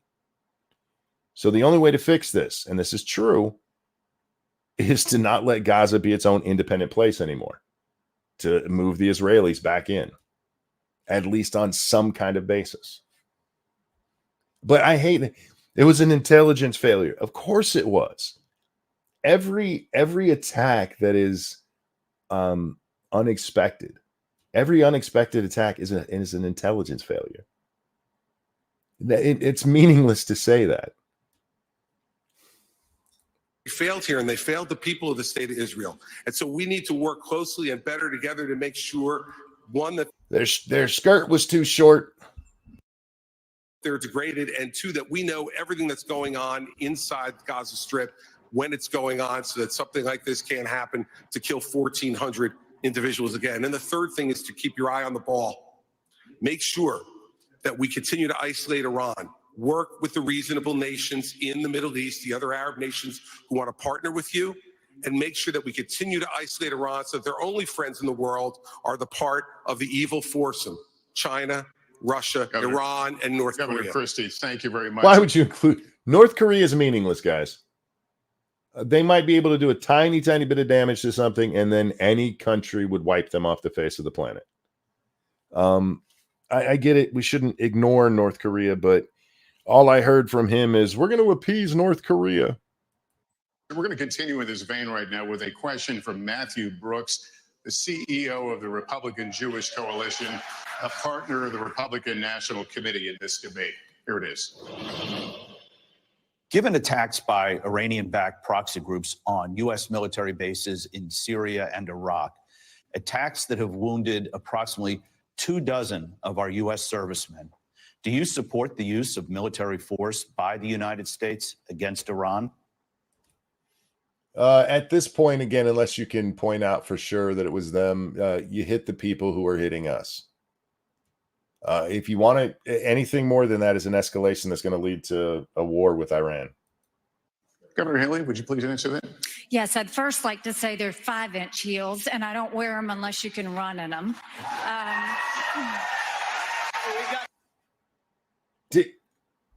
Did you really? That's how you have a Jewish leader of your party coming up going, hey, do you think that we should, do something about Iran because Iran is bombing our soldiers? By the way, she's a combat vet's wife, remember? And her answer 20 minutes later is, they're 5-inch heels and I can run in them.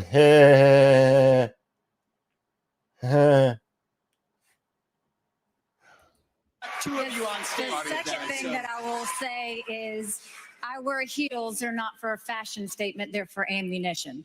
What we need to be doing for...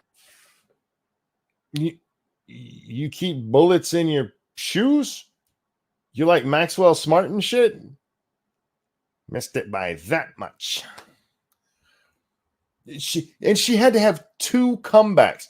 She had 2 comebacks to something made, to a statement made 10 minutes ago. Probably like 5 minutes ago now, but for us is actually probably 30. Oh, fuck off. What are these idiots cheering? They are cheering because they are not there for Republicans. That's all.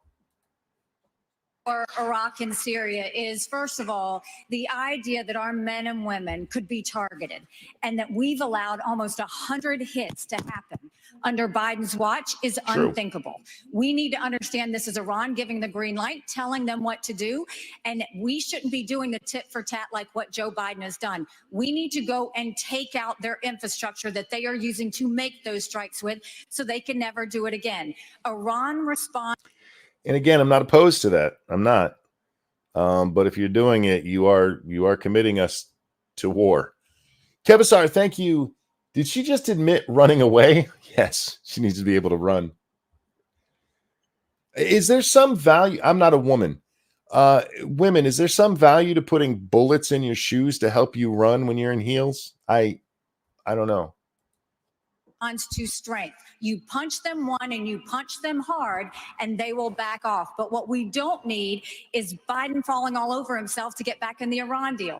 Him giving $6 billion to get 5 hostages home. Him telling Netanyahu now that he needs a pause or a ceasefire. We don't need him going and sitting there tiptoeing around Iran because he thinks they're going to do something. You don't respond to an enemy and a terrorist with fear. You respond with strength. When you do that, that's when the world pays attention, and that's when Iran stops. Theoretically, sure. Again, if we have proof that Iran is bombing our shit, go take out where their facilities for making this stuff. Go hit their centrifuges. Make sure them boys aren't operational. Thank you, Governor DeSantis. If I can continue with you. Just today, the U.S. launched another one of its limited airstrikes against targets in Syria, this time Iranian linked facility. How far would you go militarily to hold Iran accountable? Well, first, Matt, thanks for your question, and I appreciate what you've done over the last month. I know it's I hate when people say that. Rodline, thank you. Fucking yes. No one else says missed it by that much. I know, right? Thank you for the donation. Stop thanking people for questions. You're there to be questioned, for fuck's sake. been very difficult for the community, and appreciate you guys rallying together in difficult times. I actually served in Iraq back in the day, and we had Al-Qaeda in Iraq. You had Shia militias that were funded by Iran that were killing hundreds and hundreds of U.S. troops. And as commander-in-chief, I am not going to put our troops in harm's way unless you're willing to defend them with everything you have. Biden has them out there. They're sitting ducks. He's doing glancing blows. That's just inviting more attacks from the Iranians.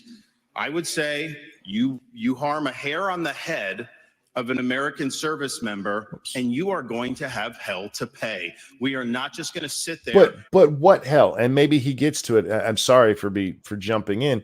The question is, how far would you go? And the only thing you've said so far is you're not going to put troops in unless you're willing to back them up, which, by the way, is how you should always be. But that doesn't tell how far you're willing to go. Are you just willing to do airstrikes, drone strikes, have some cruise missiles fired from the Med? What are you willing to do? I was in Iraq. We know, you've told us, but that has fuck all to do with what's going on right here. And let our service members be sitting ducks. And that's true whether it's Iran or whether it's any country on the world. We have to be strong, and we have to defend the people who defend us. All right. So literally no real answer. Danger says, thank you for the question as a technique to gather their thoughts. Find a better phrase to use, though. I will say this. It's not as bad as it was. I think Clinton's the one who really made this a thing where, like, every fucking question, thank you for that question. So it's not as bad, but I'm tired of hearing that phrase. Thank you, Governor. Now our second and final question from Matthew Brooks of the Republican Jewish Coalition. Please watch. Jewish students across the country are threatened and under attack. I feel like I'm watching Jeopardy when they have a video daily double. What do you say to Jewish students on college campuses who feel unsafe given the dramatic rise in anti-Semitism? And what do you say to university presidents and college presidents who have not met the moral clarity moment to forcefully condemn Hamas terrorism? Mr. Ramaswamy, would you like to take that one? Absolutely. I think the scourge of anti-Semitism across this country, including at places like my alma maters and places like Brooklyn Bridge in New York, it's sad to see, but here's what history teaches us. Anti-Semitism is a symptom of a deeper cancer in a country and a society that is lost, and we are lost. Several years ago, when I wrote my first book, Woke Inc., I was talking about they were chanting death to America, death to white people, death to Christians. Nobody was waking up back then. Now it's even bad. Now they're saying death to Israel and worse. So it is wrong, but we have to get to the root cause here. I really do feel like this is political porn for me. Holy shit. Is he reading my Twitter or something? I swear to God. I'll take anti-Semitism for 300. Yes, or sorry, for 500. I don't have my glasses on. I don't know why. We were just talking about this. Because they're blaming it on TikTok. No. This shit's been going on for a while. Monkey just orgasmed for the third time. Oh, yeah. Mm-hmm. This is a deep-seated problem that's been going on for years, decades even.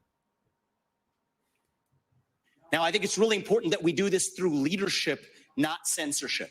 Leadership. He's still not, and maybe he will, but he's not answering the question. What would you say to these students and to these college presidents? Fill that void with purpose and meaning. Dilute this wokeism and anti-Semitism to irrelevance. These kids, they have no idea what the heck they're even talking about when they're siding with Hamas over Israel. They are fools. But I also want to caution. They are.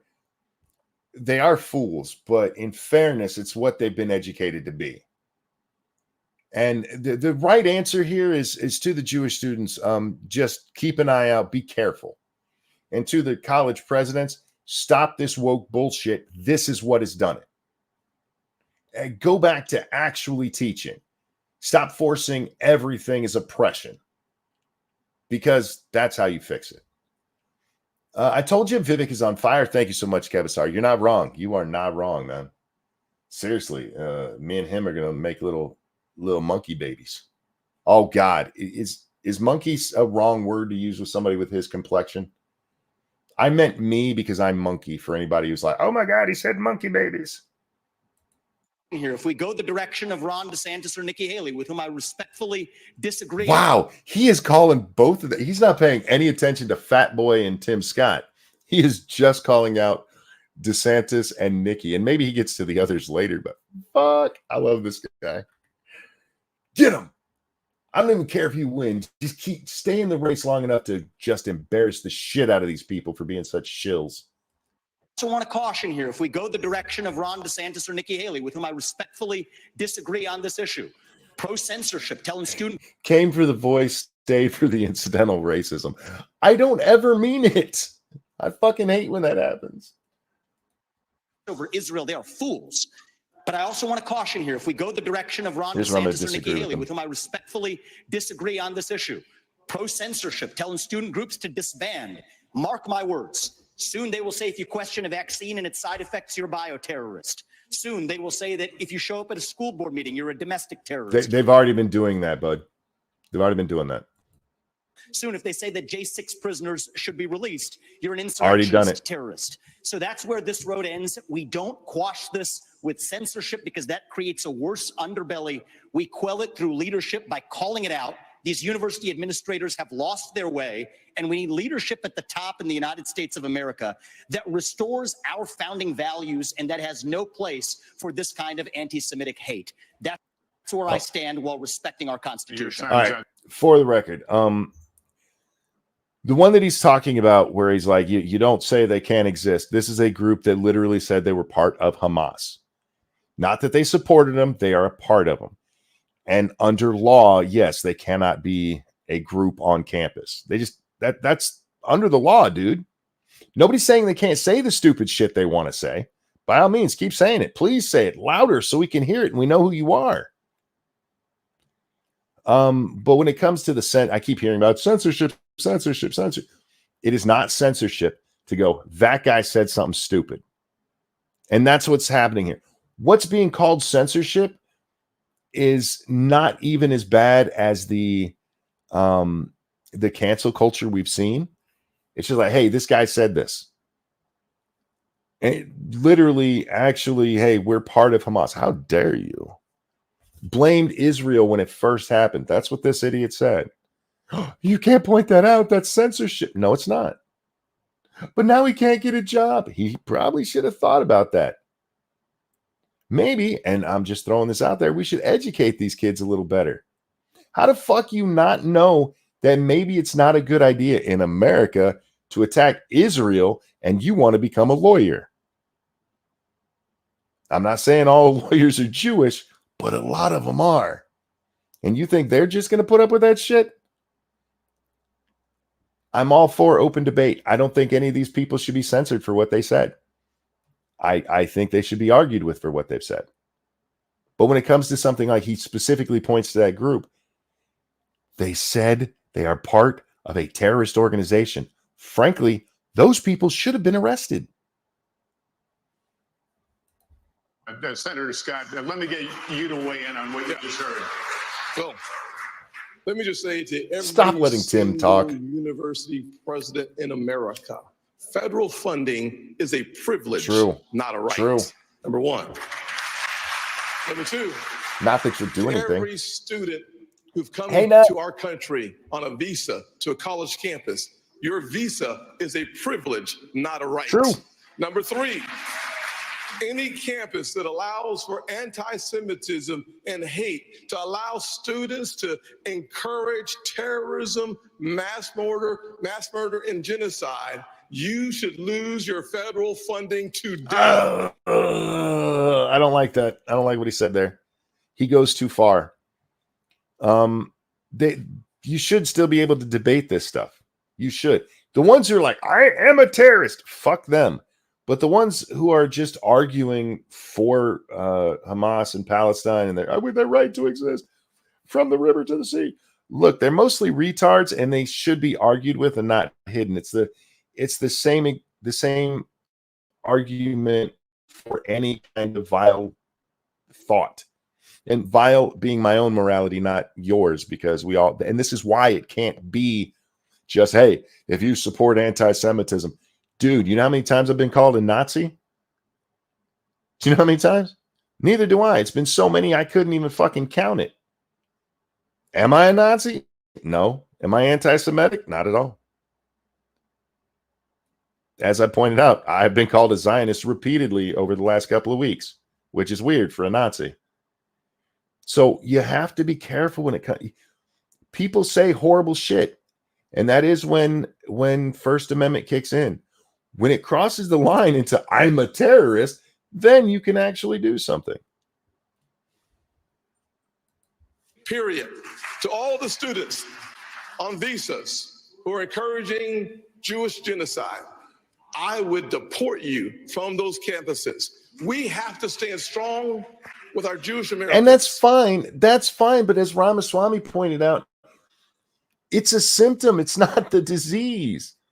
I'm going to kick out all these people who disagree with me. That's fine. I mean, again, I need to see the line of what you're saying is too far, but that doesn't get to the underlying problem, Tim. All you're putting a Band-Aid on it, for cheers. Fuck, you're not fixing anything. At the end of the day, we should not have our Jewish students in a library being told to hide. No. On our streets in New York, a Jewish citizen has the right to walk on the streets of America with no fear. They have the right to go to college campus. No, you don't have a right to walk on the streets with no fear. I'm sorry. I realize what he's trying for here, but you really don't. I've read the Constitution. I've read state laws. I've never seen one that says you can never be afraid. Exactly what a Nazi would say. Stop it. Campuses, go to class and not fear. We will restore that. I started working on anti-Semitism on college campuses in 2017 because even then there was a rise of anti-Semitism on college campuses. It's funny you bring up 2017 specifically because that's when we had the chick who wrote her own anti-Semitic shit on her door when she's a Jew. She did it for attention. Look, there has been, I have no doubt, let me put it that way. I have no doubt that there's been a rise with what's going on. I've seen shit online and stuff. But there's a difference from people online being trolly and somebody actually being a danger.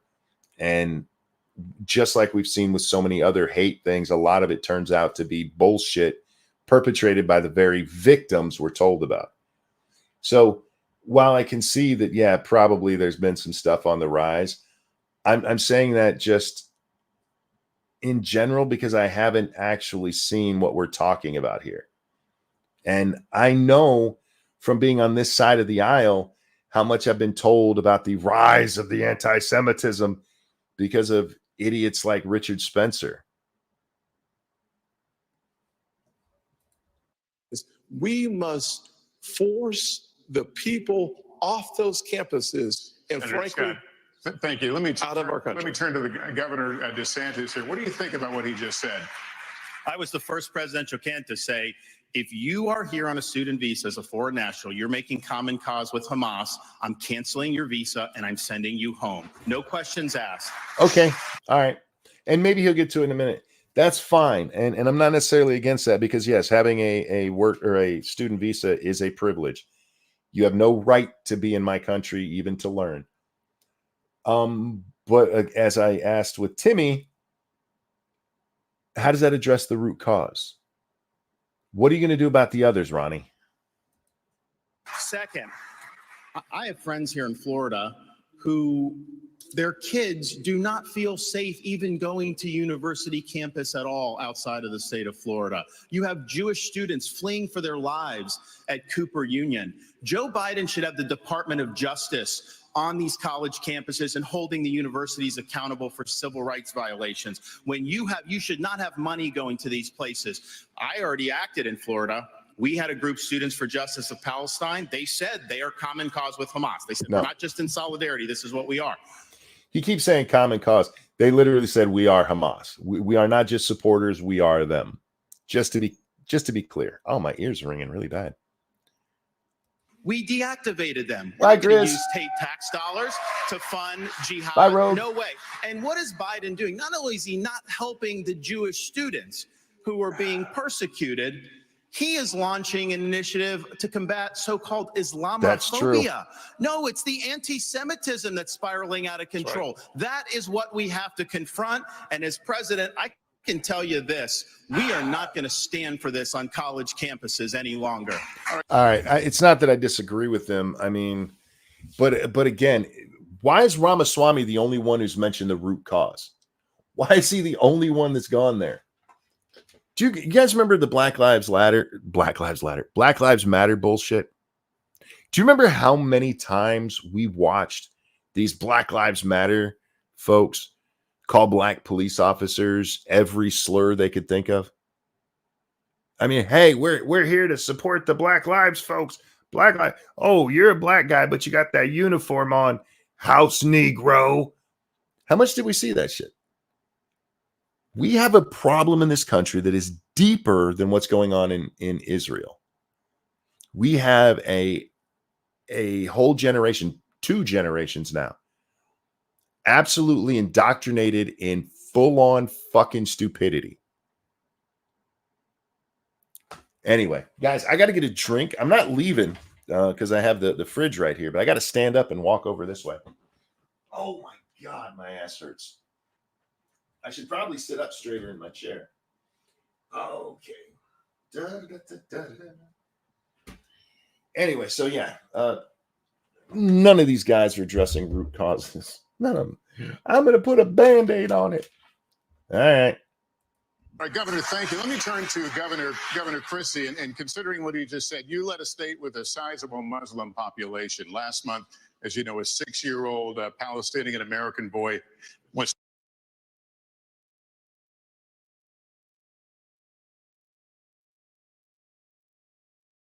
Sorry, I was opening my drink. Has anybody seen any of the evidence to support that was an anti-Palestinian stabbing? We just heard it, but I feel like they've never given us any actual evidence of it yet. So if anybody's got that, please send it to me. killed in Illinois by his landlord. His mother was also stabbed more than a dozen times in what has been charged as a hate crime. What do you say to Muslim Americans who are also feeling afraid for their safety right now? Lester, I'm the only one on the stage who's actually had experience in dealing with this. I was appointed by President Bush to be the U.S. Attorney in New Jersey on September 10th, 2001. And when I took over that job after the September 11th attacks, I had to deal with a situation in our state that was explosive. We're the most ethnically diverse state Muslim in this country. explosive. I don't think you can say And so that. first, we heard credible reports about Jewish students and synagogues being threatened in our state in the aftermath of 9/11. We made sure that we sent federal agents to those synagogues and we protected them. The same thing should be being done now. At the very same time, At all schools? I personally went from mosque to mosque in New Jersey and met with the leaders of those mosques and with the members of the mosques. Okay, maybe I missed something. So he says on September 10th of 2001, he's appointed the U.S. attorney there in New Jersey. September 11th happens, and then there's a rise in hate crime. So he went to all the mosques. I mean, he protected Jews too, but you were getting a bunch of Jewish hatred, and you went to mosques. So you are Joe Biden. You're fat Joe Biden. All right. And I said to them, law enforcement is on your side to protect you, regardless of your religion, if you are going to comply with the law. And we developed fabulous relationships with Muslim Americans all across the state of New Jersey. And we stopped any hate crimes that were going on either against Jewish Americans in New Jersey or Muslim Americans in New Jersey. It takes leadership, Lester, to know how to do this. You must work with both sides. Both sides need to know it, but let us never have a false moral equivalence between Hamas and Hezbollah and the Jewish people. The Jewish people Never have a false equivalence between the terrorists and the Jews. I guess he's just rambling right now. stand for right and justice, and Hamas and Hezbollah stand for death. Senator Christie, thank you. He should have thanked him for the question so that he could have thought about his answer further, because holy shit, what a rambling bunch of nothing. Just nothing. Ambassador Haley, what do you say to I'd still prefer to be fat Joe Biden than actual Joe Biden. That's fair. Americans who are simply afraid right now in this current environment that we're talking about?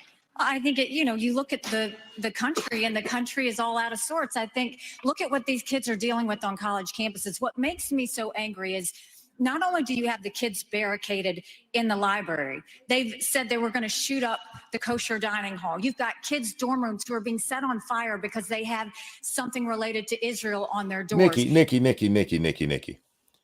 What have you done? You've been in politics now for what, 20 years? What have you done to stop any of this bullshit? There's only two people on the stage right now who should be talking about this in any manner. Ramaswamy, because he hasn't been in politics. I mean, you might be able to ask him about things he said before, but him and DeSantis, because they're the only ones. DeSantis is the only one who's actually done something about the core of this problem.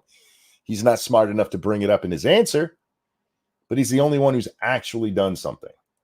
No person should ever feel in danger like this. And this is what I would say about our college presidents, is if the KKK were doing this, every college president would be up in arms. This is no different. You should treat it exactly the same. Anti-Semitism. I mean, it does all come from the Democrats, sure, but there is a slight difference here. And that is that September 11th, 2001, we are attacked by Muslims. That's what it was. Fundamentalist Muslims attacked us. The next day, we're out there to make sure. Chrissy just said it. We went to the mosque. The next day, we went out there and be like, oh, hey, Muslims. Hey. Just so you know, we don't think you're bad people. We keep appeasing.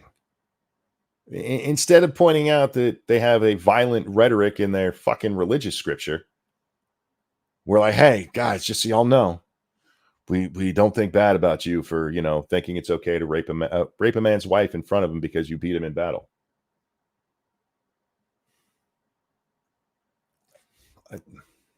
God damn it. Is just as awful as racism, and we've got to make sure they're protected. And for everybody that's protesting on these college campuses in favor of Hamas, let me remind you something. Hamas said death to Israel and death to America. They hate and would kill you too. And the idea that they're sweetheart, you're talking to colleges where they literally have things like queers for Palestine, gays for Palestine, lesbians for Palestine. I hear you. You're not wrong. If they could, they would kill all of us too.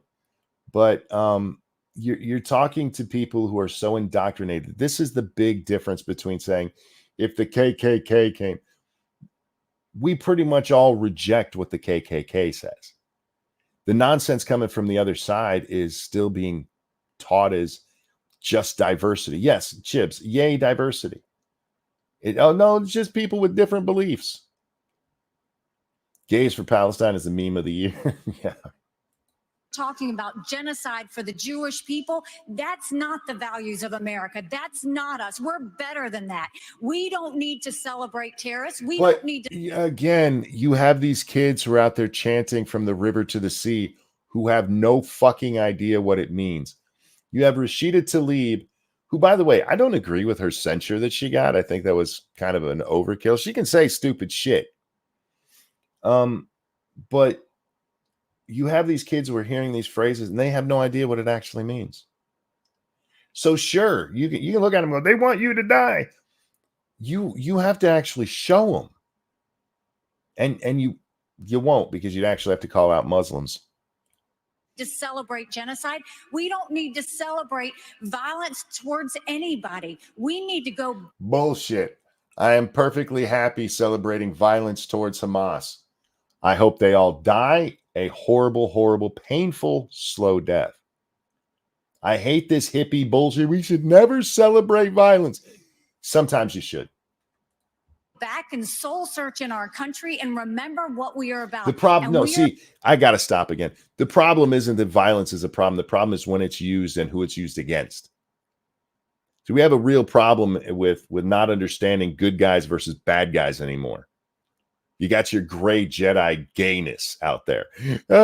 No, there's some nuance here. Fuck you. They're terrorists. They deserve to die. We're about taking care of people, not going and making them live in fear because some other terrorist activity says they want to destroy them. Ambassador, thank you. That was a nonsense answer. Lester, thank you. This is another question for the entire field. Oh, please start with Vivek. Remember, guys, earlier on, Vivek called her out specifically. I'll get a chance to respond, but Senator Scott, I'd like to start with you. I bet you would. The United States has given Ukraine financial and military support since the war began more than 600 days ago. President Zelensky told me on Sunday, if Russia isn't stopped now, quote, the price will be higher for the United States. Funny he used that language. The price will be higher. I'll charge you more, you fucker. That's a warning to the Biden family. And Americans would be forced to, quote, send your sons and No, we won't. daughters to defend NATO countries. Nope. Senator Scott, no fucking proof of that whatsoever. And since we are in NATO, if told me, if they are in NATO and they're going to Poland, we are in a military pact with Poland. We are in a defensive pact with Poland, and if they got attacked, then we would go over there, and we would kick the ever loving shit out of them with as best we can with our pride parades. Until then, it's not my fucking problem. Where do you stand on more funding for Ukraine? I certainly have been very supportive of Ukraine. I believe that ultimately we should make sure that the President of the United States states what is America's national vital interest in Ukraine. It is actually in degrading the Russian military. We've been... Fuck you.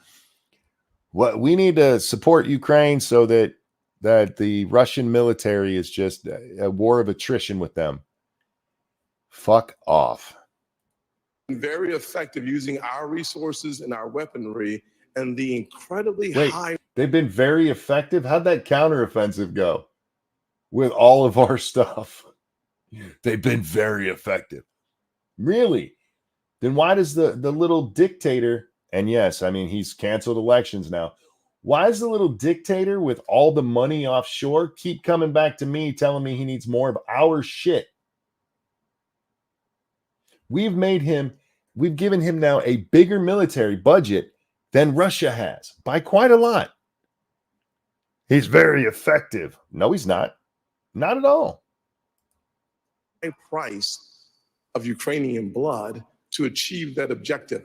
Every day we get closer to the degradation of the Russian military, and that's good news. But the American people are frustrated that they do not have a president who reminds us and tells us, where's the accountability? Where are those dollars? How are those dollars being spent? We need those answers for us to continue to see the support for Ukraine. Hey, homie, you don't think there's a reason they're not showing us where that money's going? You don't think there's a reason that we're literally not allowed to look at how they're spending our money? You think anybody wants that scene who can make it happen? I love that picture I got of him. And at the same time, I would say that a package that's been offered by the president for Ukraine and Israel, that's the wrong approach. True. We need to focus specifically on providing Israel with the $14 billion that He has trouble saying Israel. Israel. Israel. That's not a word, sir. You sound like me on the mic when I'm talking too fast. Or, never mind. Get myself in trouble up in here. Keldrick, thank you. It's been very effective at wasting American taxpayers' money. You know what? You have a point. You have a point. they need so that we show the world that we are 100% undeniably standing shoulder to shoulder with Israel. And then as we turn away from that direct support for Israel, we should go to our southern border and close our southern border with the resources necessary. I believe that we have sleeper terrorist cells in America, thousands of people. Because we've caught terrorists trying to cross the border with bombs? Weird, Tim. How about pointing that out? Have come from Yemen, Iran, Syria, and Iraq. If we are going to deal with the national security emergency at our border, Senator we have Scott. to do it now. Senator Scott, thank you. But just to be very clear, if you were president, if you were in the Oval Office today, would you sign off on more military funding for Ukraine, or would you discontinue it? Bottom line is we have to first have the level of Answer. accountability that allows the American people to understand where the resources have gone. Look Number at one. Number Ramaswamy. two, Wait. I got to get that pause. American people to understand where the resources. Look at that smile. He's like, this bitch ain't answering the question. Look, if we are going to give them more money, it absolutely has to be with accounting. But that's not answering the question. The question is, would you give them more money? You said I'd give them more as long as we have accounting. Have gone.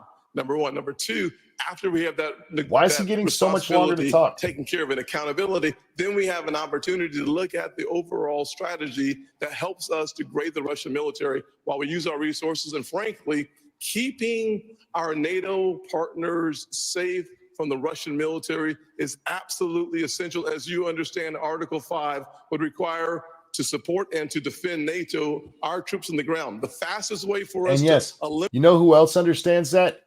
Vladimir fucking Putin. that possibility is for us to destroy, to the extent possible, the Russian military. By doing so, we actually achieve the objective of keeping our military home. And that's good news. Thank you, Senator Scott. He got two chances to answer that question and never did. Long answer is yes, he would. I mean, it's hard to tell. All he said is we have to have accounting. So I guess, yeah. I mean, technically that would be him saying as long as we have the accounting, I guess. But what a long, fuck, man. Mr. Ramaswamy, are you persuaded by I love his President smile on Zelensky's this. urgent new plea? Where do you stand on more funding? I'm absolutely unpersuaded. And I'm actually enjoying watching the Ukraine Hawks quietly, delicately tiptoe back from their position as this thing has unwound into a disaster. The first half of this race. Oh, did you see Timmy? Wait. Back from their position as this thing has unwound into a disaster. He wants to say something. Like, oh, but if I say something, they won't give me another question. Oh, I made him sound kind of like a mean fat Albert. That's not right. He's not wrong. He's not wrong. They were all like, yes, more funding. You can go back and watch the first two debates. Disaster. The first half of this race, I was the only person standing for it. Now they're actually quietly coming around to being more cautious, as they should. Yeah. Level with the American people here. Ukraine is not a paragon of democracy. Nope. This is a country that has banned 11 opposition parties. Yep. It has consolidated all media into one state TV media True. arm. That's not democratic. It has threatened not to hold elections this year unless the U.S. forks over more money. That is not democratic. It has celebrated a Nazi in its ranks, the comedian in cargo pants, a man called Zelensky, doing it in their own ranks. That is not democratic. Yes. More facts for you that you won't hear from the mainstream in either party or the mainstream media.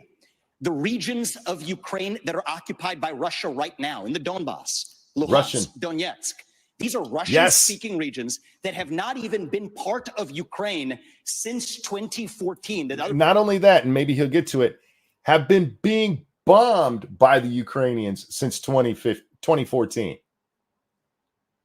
13,000 people. They don't give a shit about that on the news. 13,000 people have been killed from 2014 up until 21. And nobody said boo. There were a couple of news articles that were done once in a while, but much like hiding Biden's past, the press has. These are Russian regions that have. Look, they had a vote.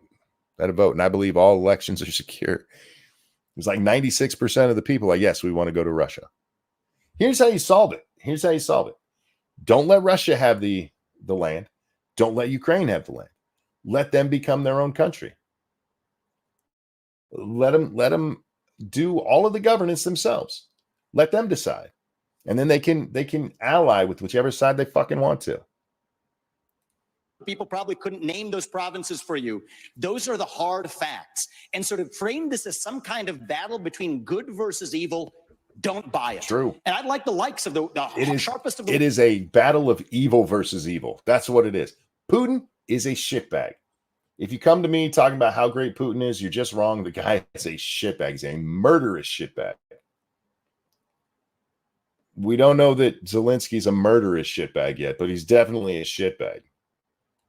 War hawks on Ukraine, Nikki Haley, to have some accountability and answer. Do you want to use U.S. taxpayer money to fund the banning of Christians? That is actually what's happening. They're using the Ukrainian Orthodox Church. They have banned them. The Ukrainian parliament just did this last week, supported by our dollars. And I think you owe it to the American people, Nikki, to at least this one time Ramaswamy, condemn. Thank you. That's time. At least to Mr. condemn Ramaswamy, their thank banning you. of Christians. Mr. Ramaswamy, Or else we're thank talking you. out of both sides. Mr. Ramaswamy, thank you. We asked the questions. Ambassador, We asked the questions. Yeah. See how pissy she got? Mr. Ramaswamy would not let him finish speaking. You'd already mentioned that, and he was already wrapping up. You can hear it in the tenor of his voice. He's wrapping the question up, but had to get in that snotty little, we asked the questions. We're the American press. Don't you know who we are? Haley, what is your take on more funding for Ukraine? I am telling you, Putin and President Xi are salivating at the thought that someone like that could become president. They would love to. The fact of the matter is she doesn't answer So this the is what question. I will tell you. We're driving Russia. Wait. They would salivate because he's pointing out the truth. All he did was say the truth. The Donbass region, they are ethnically Russian. They're part of Ukraine because of where the boundaries get drawn out, but they are Russian. And all he did, hey, they're salivating. You are such. She's such an idiot. I fucking hate this woman. Into China's Mr. hands Ramaswamy, because of you these had foolish your time to policies. talk. The ambassador has the floor. Thank Ambassador, you. The please. first thing I'll tell you is we all remember what that thug did when he invaded Ukraine. What? We all know What he that did. 500,000 people have died because of Putin. And here is a No, we don't actually know that. Much like when we talk about the numbers coming out of Gaza being from the terrorists, the numbers we have coming out of Ukraine are from, the Ukrainians who are trying to sell us on propaganda. And if you just want more proof of their propaganda, don't forget the island where they told the Russians to get fucked and were all killed until they were returned later. The ghost of Kiev, who doesn't really exist. The farmer who shot down a MiG-29 with a shotgun. And of course, all of the dead children. a freedom-loving, pro-American country that is fighting for its Freedom-loving. How did this bitch not get hit by lightning when she said that? There's nothing freedom-loving about Zelensky. Stop it. survival and its democracy. Ghost No, of I Kiev. don't Yeah, think what we did I should say? Did I say something wrong? give them cash. I think we should give them the equipment and the ammunition to win. And I'll tell you, if Biden had done it when they first asked for it, this He war would did. be over. But let's also remember this. When has any of his requests been turned down by us? The closest we came to anything being turned down was the Polish F-16s. left Afghanistan in shambles and left them with a ton of weapons and money, it's not that we left, it's how we left. When you look at Ukraine, don't think for a second, now everybody wants to move away from Ukraine. They'll want to move away from Israel a year from now. Well, hopefully Israel's taking care of it for a moment. But to your point about Ukraine, we'll let her talk again. But somebody remind me, way back in the 80s, there was a war between Iran and Iraq. Who do we give a whole bunch of weapons to? Who do we give that to? We need to stop arming all these fucking shitbags around the world because in the short term, it's in our best interest. It always comes back to bite us in the fucking ass, you horrible bitch. Left its No, we did not Iran, Frankenbeans. We supported Iraq. And then a decade later, we invaded them. how we left. When you look at Ukraine, don't think for a second. Now everybody wants to move away from Ukraine. They'll want to move away from Israel a year from now. America can never be so arrogant to think we don't need friends. After 9/11, we needed a lot of friends. Now is the time to get part. After 9/11, we needed a lot of friends.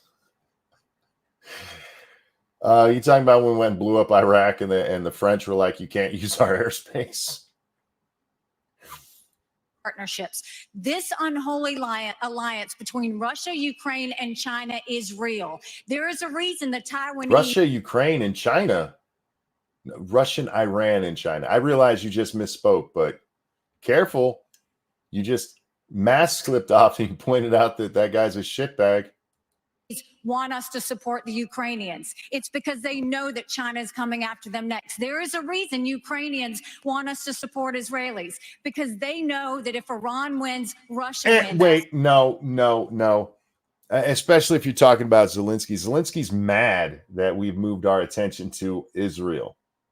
They want to support. They want us to support Israel. No, they don't. They want us to give them money.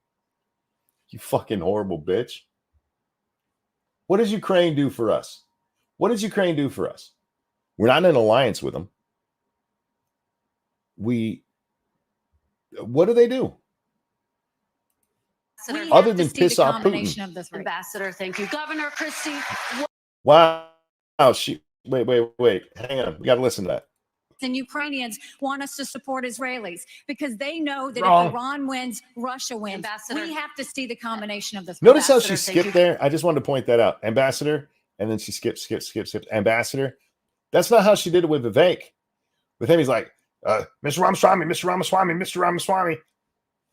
She let Nikki have a little bit of leeway there. Governor Christie, what is your take?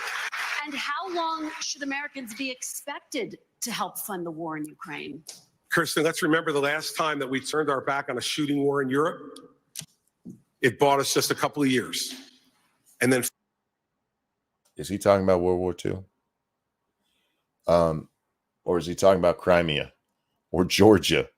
What is he talking about? Last time there was a shooting war in Europe. 500,000 Americans were killed in Europe. Oh, he's talking about World War II. Homie, there's been more fighting in Europe since then.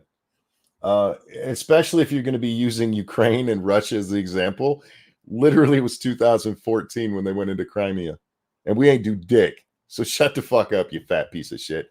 How dare you? How dare you compare this to World War II? To defeat Hitler. This is not a choice. For the record, a lot of those people died to defeat Hirohito. You might have forgot about him because we rarely speak about the Japanese when we're talking about World War II. But if you remember correctly, fat boy, what drew us into that war was Hirohito, not Hitler. I'm just saying. Even with Hitler sinking our boats and shit constantly, that's not what drew us in. This is the price we pay for being the leaders of the free world. And the fact. Can we resign? This is the price we pay. Like we were like, hey, we want to be the leaders of the free world, but it's going to cost us some money. This is a price we pay for being the leaders of the free world. Well, fuck it. Let's not be the leaders of the free world anymore. Let somebody else do it for a while. Let them spend their money and their blood, you fat prick. Fact is, this. How long have we been going? 2 hours and 18 minutes. We're further in than I thought. What is that? 38 minutes and 57 seconds. That's not bad. Originally, we were only going to fight Hirohito. Yeah, because that's where we were supposed to be. alliance is not just with Russia and China. Governor Haley knows this. Iran is in the middle of this as well, and so is North Korea. That's true. And they are all working to support Russia right now. They're not working to. All right. There is some support of Russia, but mostly what they're doing is getting cheap oil, you fat fuck. And the reason they're doing it is because dictators work together. People who believe in democracy work together. We must stand with all of those that are standing up for democracy and freedom in this world. And he's not standing up for democracy.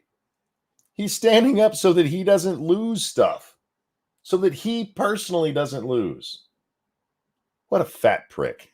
And by the way, let's remind everybody of this. Please do. In 1992, this country made a promise to Ukraine. No, we didn't. We said if you return nuclear missiles that were part of the old Soviet Union to Russia and they invade you, we will protect you. Where is that written? In Where is that written, motherfucker? We also promised that we wouldn't let NATO expand. We promised Russia that, and we've been letting NATO expand. We could object and end any new people coming in. Don't talk about that part, because that might actually point to some of the stuff that Russia's doing right now. What a piece of shit. American promise that's 31 years old is no different than an American promise that's made tonight on this stage. Where's the treaty, sir? Where is it? The Senate has to approve it. President signs it. Where's that treaty? Did you? Yeah, that's right. We didn't actually, fuck you. By the way, at the time, Ukraine was run by a pro-Russian government. And oddly, it out of nowhere, really, it just suddenly became pro-America. Don't know how that happened. It just suddenly the people of Ukraine were like, no, we don't like the Russians anymore. Fuck the Russians. We go to America. We need to stand by it. And those of us who forget history are doomed to repeat it. And okay, we must stand by that. Okay. What about the agreement with Russia not to expand NATO? Should we kick out the people that have joined since then? We have to stand by that promise, Chrissy. Oh yeah, that wasn't actually a treaty either, was it? That was just some shit we told them so we could get our way. Huh? Weird how that happens. I'd like to respond. And they're not going to let you respond. The absolute giving in to dictators, which is being suggested on this stage, just shows the immaturity of the approach. I'd like to Governor respond. Christie, thank you. Governor DeSantis, I'd like What a bitch. I mean, it is DeSantis's turn if you're paying attention to who's been asked what when. Red Fawn says, good morning, Monkey. Good morning. I hope you're well. Thank you so much for the donation. Massive says CIA ? I would never suggest that our CIA had anything to do with the drastic change in direction of Ukraine. I'm not a conspiracy theorist. I'm just saying it's weird how it happened. to weigh in on this idea. Are you concerned that this could become a wider war if Putin is not stopped now? Well, any suggestion by Zelensky or anyone else that we're going to eventually have U.S. troops there, I can tell the American people when I'm president, that will not happen. We are not going to send your sons and daughters to Ukraine. That's not the question. Send troops to our southern border. If you look not at the question, threats sir. that we face, terrorists have come in through our southern border. Answer the fucking I'm question. Shut it down. I'm going to have the military, and I'm going to deport the people who've come, particularly under Biden, who've come from the Middle East, come from all these places. Now, Biden wants $105 billion. You make it hard to support you. I don't dislike Ron. I know a lot of people do, especially because of him being in the race to begin with. But I don't dislike Ron. But what the fuck, man? Is Putin going to go into Poland? That's the basic question she's asking. Is it? Do you think he's going into Poland if we don't stop him now? Particularly under Biden, who've come from the Middle East, come from all these places. Now, Biden wants $105 billion. 60, most of that's Ukraine, including some of it going to pay pensions for bureaucrats and salaries. That is a totally ridiculous use of American. Wait. That's just what we think it's going for. I mean, we know a lot of it's going to be taken off the top and shipped over to Zelensky's offshore account. I wonder if anybody's seen how big that is lately. But we don't actually know what the money's going for, because every time that we have money going to Ukraine, we're like, yeah, but don't look into that. Don't. Shh. If we look at what they're actually doing with it, there might be a problem. Ramaswamy benefits from the same thing Trump does. A straight answer to a question: how do politicians still think anyone fall for their obvious flim-flam? Well, in fairness, Savior, there was one of the questions earlier that he didn't quite answer. All of them are trying. See, this is the problem with this debate format. All of them are trying to answer the questions. And as we've seen, only a couple of the questions have been asked to each and every one of them. And so then they got to try to get their little stump speech about whatever it is into each, to jam it in there. The problem is that I like what Ramaswamy said after the first one, that he didn't have to, or before the first one, he didn't have to prepare for the debate, because preparing for the debate was just, living his life, where the rest of these guys go into a fucking room. They stay in there for days with somebody peppering them with different questions to try to come up with an answer to every conceivable question. And because that, what ends up happening is when they get up there, then they just start, dribbling shit that might actually be a question later. But I got to get all this shit out right now. Do you think Putin's going to go any further? I'm going to send troops to the border. That's not an answer, sir.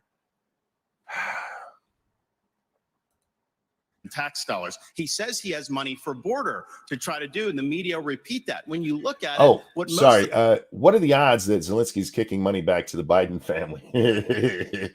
I don't know if I'm allowed to answer that on YouTube. I would say 99% plus one. Bureaucrats and salaries. That is a totally ridiculous use of American tax dollars. He says he has money for border to try to do, and the media repeat that. When you look at it, what most of the money is money to process more illegal aliens into this country. How is that? Why are you talking about immigration? Worse. And what does he do for the Indo-Pacific? A pittance. That is the top threat that we face. We need to bring this war to an end. We need the Europeans to step up and do their fair share. And we need to get serious about the top threat that this country faces, which is the Chinese Communist Party. You didn't even come close to answering that question. You didn't. We need to bring the war to a close and pay. Look, I agree. We need to pay attention to the CCP. And what we really should be doing is upping our Navy and probably actually training our troops just in case. I'm still not convinced China's going into Taiwan anytime soon. I mean, it could happen. I don't think the way that a lot of people do, that Putin going into Ukraine is just showing China that they could go into Taiwan. It is showing them that. But I'm not convinced that they really want Taiwan the way that we think they do. I think they like being able to just scare them. I think what they're really after there is probably, ways to make the things that they're making cheaper so Americans will buy them. But I'm not convinced they're going into Taiwan anytime soon. But if that is your worry, what you really need to do is have our Navy on standby. We need to be increasing that force, and we need to be ready to go in case, because that's how you deter them. You don't deter them by not answering questions about whether or not Putin is going to go into any other NATO countries. So if I may respond to the Ukraine question. In fact, we are going to go from the hot wars in Ukraine and Gaza and Israel to what many people are calling the new Cold War with China. And I remind the audience that it's important for our visitors at home to be able to hear you, and especially for the people in Beijing to hear you. You think the people in Beijing give a shit? Hugh, I like a lot of your writing, man. I think you're wrong on some stuff, because the only person I agree with 100% is me and my wife. Me because I'm me, and her because I'm a pushover. But in this case, could you just shut the fuck up and ask the question? You're not there this is grandstanding. Hey, I want to remind the audience that the people are here to listen to the candidates. So I'm going to talk for a little bit. We can hear when they clap, fucker. Many Republicans believe that the Chinese Communist Party and General Secretary Xi is an existential threat to the United States. The flashpoint is Taiwan. For decades and decades, the American military, but primarily the United States Navy, has deterred an attack from China to the island state of Taiwan. But Ronald Reagan's Navy of 600 ships is gone. True. Now, the question to you is, and I'll start with you, Ambassador Haley, because you were in President Trump's cabinet. His goal was a 355-ship Navy. That's what he pushed for. He got to 300. It's now at 291. Is that big enough to deter and, if necessary, defeat an invasion of Taiwan? Big enough to deter? No. Big enough to defeat? Maybe. The issue right now is that the Chinese are expanding their Navy quite a bit. We'll see. Let's see what she says.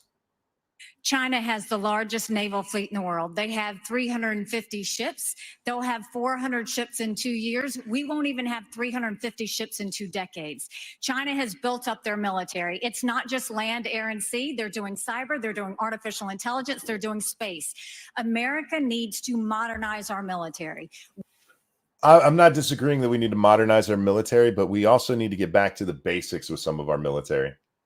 Just for the record. I mean, hey, you were in a pride parade's not a really good reason to look at what a great soldier she is. She was in a pride parade when she was 6 with her gay moms.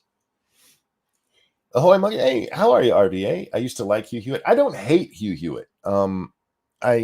There's just a few things I disagree with him. Isn't China's Navy also a bunch of basically fishing boats with machine guns? It was for a while. They have been modernizing their Navy for quite a while. There was a long time that they had 2 aircraft carriers and they were junk. You could probably throw a rock at it and sink them. And they've actually built up some big ass aircraft carriers. So we need to do everything we can. The first thing is you go and you make sure you have the backs of Ukraine. That's why the Taiwanese want us to support Ukraine. I don't give a shit if the Taiwanese want us to support Ukraine. And I have a feeling that the Taiwanese, you keep telling us that. They want you to support Ukraine. That at best, that would be to show that we would support them.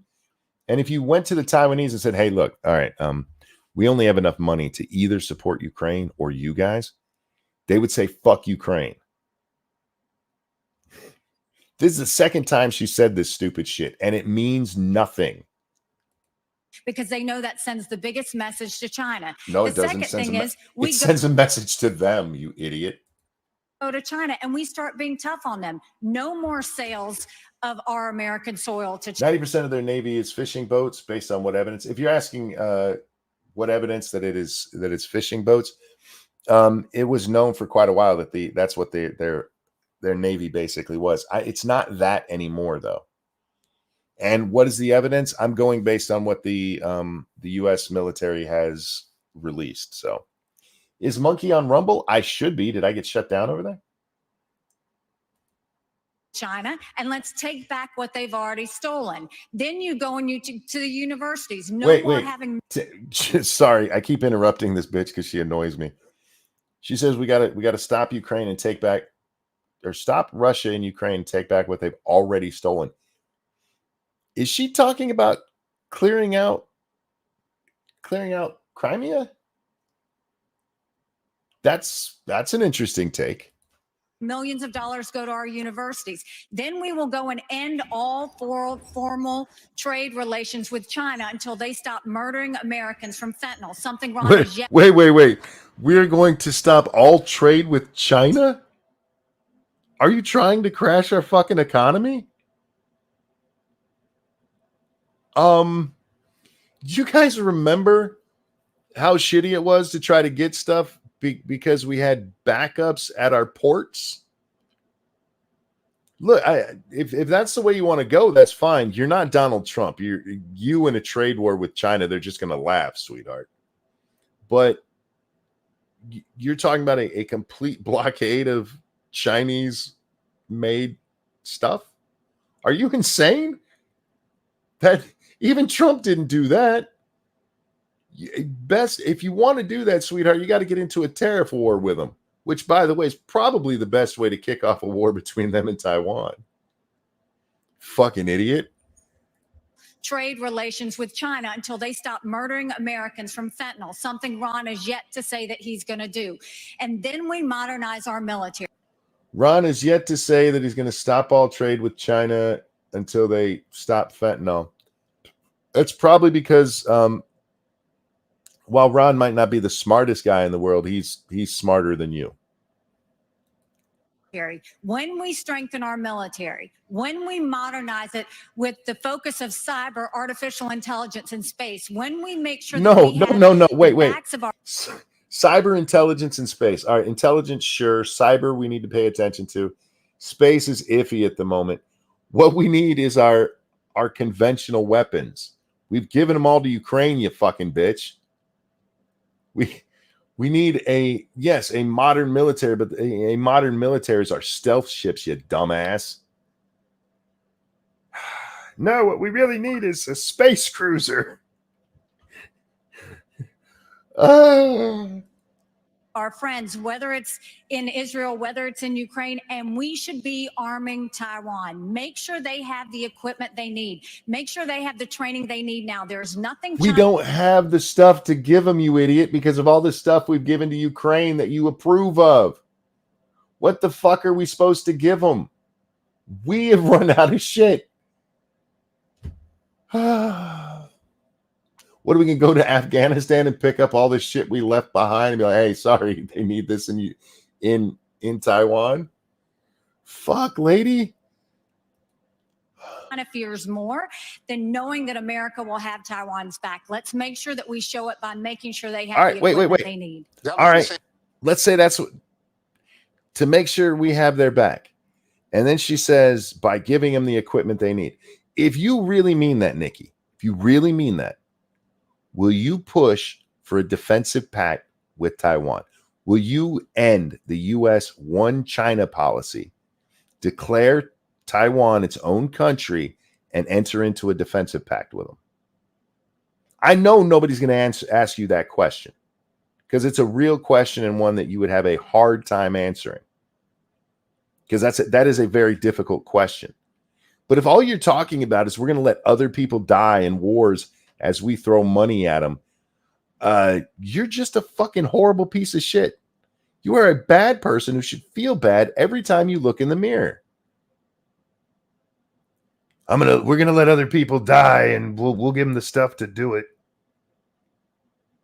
Do you actually support defending them? And this, my question is specifically about the Navy. It's at 291. It's going to go down perhaps as low as 280. Is it enough? And No, what it's would not. you build if you were going to build more? Not enough. We have to have the ability to back up a strategy of denial of President. I don't know how many carrier groups we have right now, but the right answer to that is more carrier groups, which is a group of ships. You have your one aircraft carrier, usually a couple destroyers, a couple of cruisers, maybe a couple of submarines with them, and then build up the submarine fleet. That's the answer. Xi's ambitions. And if China is able to be the world's leading superpower, that will affect you and your family in ways that are going to be very bad. They will export authoritarianism all around the world as the cost of doing business. They will impose things like We're doing that to ourselves. I hear you, Ron, and I don't disagree, but we're doing that to ourselves already. He's about to, with what he just said, social credit score. We're already doing that shit. We did that shit with the fucking vaccine. We do that shit with, oh my God, you said something bad on Twitter. We've already got a social credit system. It's just not formalized. Export authoritarianism all around the world as the cost of doing business. They will And those things fucking like social shitbags credit. sitting in front of you asking the questions are the ones who do it. And the only one who's had the balls on the stage to point out anything about them is Vivek. Scores and internet monitoring. So this I'm sorry. And that's this generation. That's what Vivek says. It does he. I'm sorry. Am I getting ahead of Vivek? My bad. What the Soviet Union was to the post-World War II generation. I've already released a plan. We're going to get to 355 ships at the end of the first term. Stop. 380. Okay. Why 355? Why 355? Did you guys catch it? Is it because he honestly believes, hey, 355 is the magic number? Or is it because Reagan said 355? That was in the 80s, you prick. maybe, and I'm just throwing this out there, maybe we should shoot for 400. The Chinese already have 300. They're going to be at 400 in a couple of years. Maybe we should be shooting for that instead of trying to pull nostalgia, you fucking dick. 85 ships at the end of the And second term. where the fuck are we going to build them? Where are we going to build all these things? We closed down all the fucking shipyards. How many shipyards do we have left to make all these ships? We closed them down to save money so we could give it to fat fucks so they could go get their ding-dongs. Deep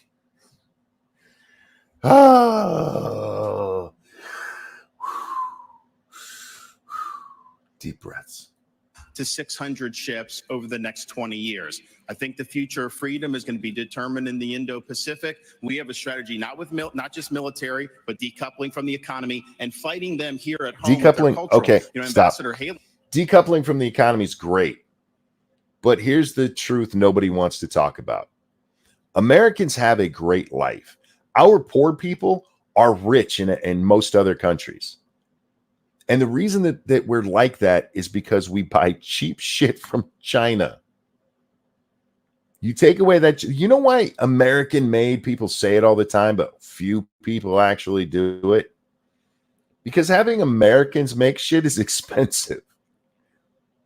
So sure, we decouple. I agree, we need to decouple, but you need a plan on how. What poor little kids are going to be making our Nikes? What poor little kids are going to be assembling those iPhones for people? I know we're not supposed to, hey, it's all bad. It is why America's in the position that it is. We buy cheap shit that most people would covet, and we throw it away if it breaks instead of getting it fixed. Oh my God. Homeless are rich. Our homeless in other countries, yeah, they would be at least well off. Said somehow I wasn't doing. She welcomed them into South Carolina, gave them land near a military base, wrote the Chinese ambassador a love letter saying what a great friend they were. That was like their number one way to people are coming after Haley tonight, man. And in fairness to Ron, she took the first shot, but this is how you can see what happened over the last two debates where she gets propped up. People are coming for this bitch now. Economic development. Look at her. In She looks Florida, so pissy. I ban China from buying land in this state. I'm going to get him. I'm going to get him. On our universities, and we kicked the Confucius Institute wait. to do economic development. In Florida, I ban China from buying land in this state, and we kicked out on our universities, and we kicked the Did that motherfucker say Governor stop? He's in the middle of his fucking answer. Confucius Institutes out of our universities. We've recognized the threat and we've acted swiftly and decisively. Senator Scott, you've been in the Congress. Oh, maybe he said Senator Scott. Okay. All right. That's fair enough. Since 2011, defense spending has fallen over that entire period of time. Where are we going to get the money, and what would you build and what kind of ships to deter China from attacking Taiwan? Well, one, you should have asked him the question if he would build it because you just assumed that he would. Bad question, Hugh. But here's what we could do. A lot of people talk about our military. Oh, look at all that military spending. Military spending is a small portion of our budget. Here's what you do. You take that major portion, which is mostly social spending, and cut that shit. You cut that to pay for tax cuts, to bring the deficit down, and to rebuild the military. It's not that hard. The only reason it's hard is because politicians would have to tell people no. Now, sorry, let's see what he says. Nikki sounds a little husky. Nikki's been getting slapped around tonight. It'll be interesting to see how she responds to this. Two major problems. And I mean in the coming days, not necessarily tonight. With the question. Number How much one, you want to bet? How much you want to bet? She goes, they just don't like strong women. They're coming. They were mean to me because I'm a strong woman. We do not have currently a defense industrial bank to allow us. Sorry, hang on one moment. Got to load that up so I can get that donation. Thank you so much. I'll get it here in just a second. But yeah, we don't have an industrial base to build this up. We've let that all go to hell. How about cutting admins in government? That'd be a great way to cut a lot of money. Yeah, absolutely. But most of our spending, no matter what the fucking liberals tell you, no matter what the little socialists tell you, Most of our money is spent on social programs. And when I say most, I mean by a lot. Military makes up what, like 1/5 of our budget? Thank you, Frosted Glass. DeSantis, I will rebuild our Navy. I just recently asked a Navy commander how many ships we need, and he says, I need about 350. God damn you. It was then I noticed this commander was about 3 stories tall and was a creature from the Mesozoic. Stop flying. Thank you so much for the donation, my friend. I need about 350. I didn't even catch that. I wish I had. Damn it. Now I feel bad about myself. To have the kind of production that we need in order to keep America safe. Frankly, if we are not prepared to fight and engage in We shut them all 3 down. continents at the same time, think about where we are today. In the Middle East, we are in the midst of trying to back our strongest ally. In Eastern Europe, we've seen our resources and our weaponry help degrade the Russian military. The Indo-Pacific, we have real challenges. The long-term threat is China. Immediate threat is our southern border. In order for us to have the military— Oh my God. For the love of fuck. I get it. Southern border. Not everything is related to the southern border. We can't ignore the rest of the world for the fucking southern border, all right? Fuck, Tim. Every fucking answer. You were asked about how to rebuild the Navy. So we're going to put people on the southern border. Are they building ships? To fight 3 different continents at the exact same time, we're going to have to invest heavily in our military, but we're also going to have to invest heavily in an industrial base so that we can hit our objectives from a military perspective, not only with our ships, but also with our planes. We are so old as a military that in order for us to recalibrate, we're going to have to invest. One of the things I do in my Made in America strategy is we create more than 4 million new jobs by having high-tech manufacturing come back to America, decoupling from China, so that we focus our attention on creating the industrial revolution that will be necessary for us to achieve the goal of having a military that is ready to be lethal and come home safe. Thank you, Senator. Mr. Ramaswamy, I'm looking for specifics. What would you build? Where would you build it? When would they be in the water? How big would the fleet get? I look, this is one of the reasons I like Hugh, right? I am looking for specifics. He's asked the question now a couple of times. What is this? His 4th person he's asking. Where are we going to build this? How are we doing this? Yeah, I mean, at least DeSantis gave us a number. First answer is end the toxic divest to invest program. For people who don't know about that, we're decommissioning ships in the South China Sea. The foundation of war is economics. Rebuild our defense industrial base at home. But here's the dirty little secret. Our actual defense industrial base depends on China for the supply chain. True. For the F-35 jets, for the ships that we're building. Think about this. Why are we stockpiling that if it isn't to actually be strong against our enemy, China? We depend on them for that, just like we depend on them for pharmaceuticals. Yep. Just like we depend on them for semiconductors. He's not wrong. So here's why hang on. Tough with China. Stop. Part of rebuilding our military needs those semiconductors he just talked about. Just like we depend on them for semiconductors. Yep. So here's why we can't get tough with China. It's because we depend on them for our modern way of life. And we have to declare economic independence from our enemy. That's the Declaration of Independence that Thomas Jefferson, at the age of 33, would have signed. Today, if he were alive, that's the Declaration of Independence that I will sign as the next president. I do have to recognize that Ron DeSantis was correct about acknowledging Nikki Haley's tough talk when she was ambassador to the UN, calling China our great— Fuck, he's going to go after her again. Oh, Vivek, look, I already like you, man, all right? I'm as hard as I get. I need you to just stop talking. To me, this is what Monkey, I love you. You know what I mean? And I need him to back off that just a little bit. I'm going to have an accident on screen.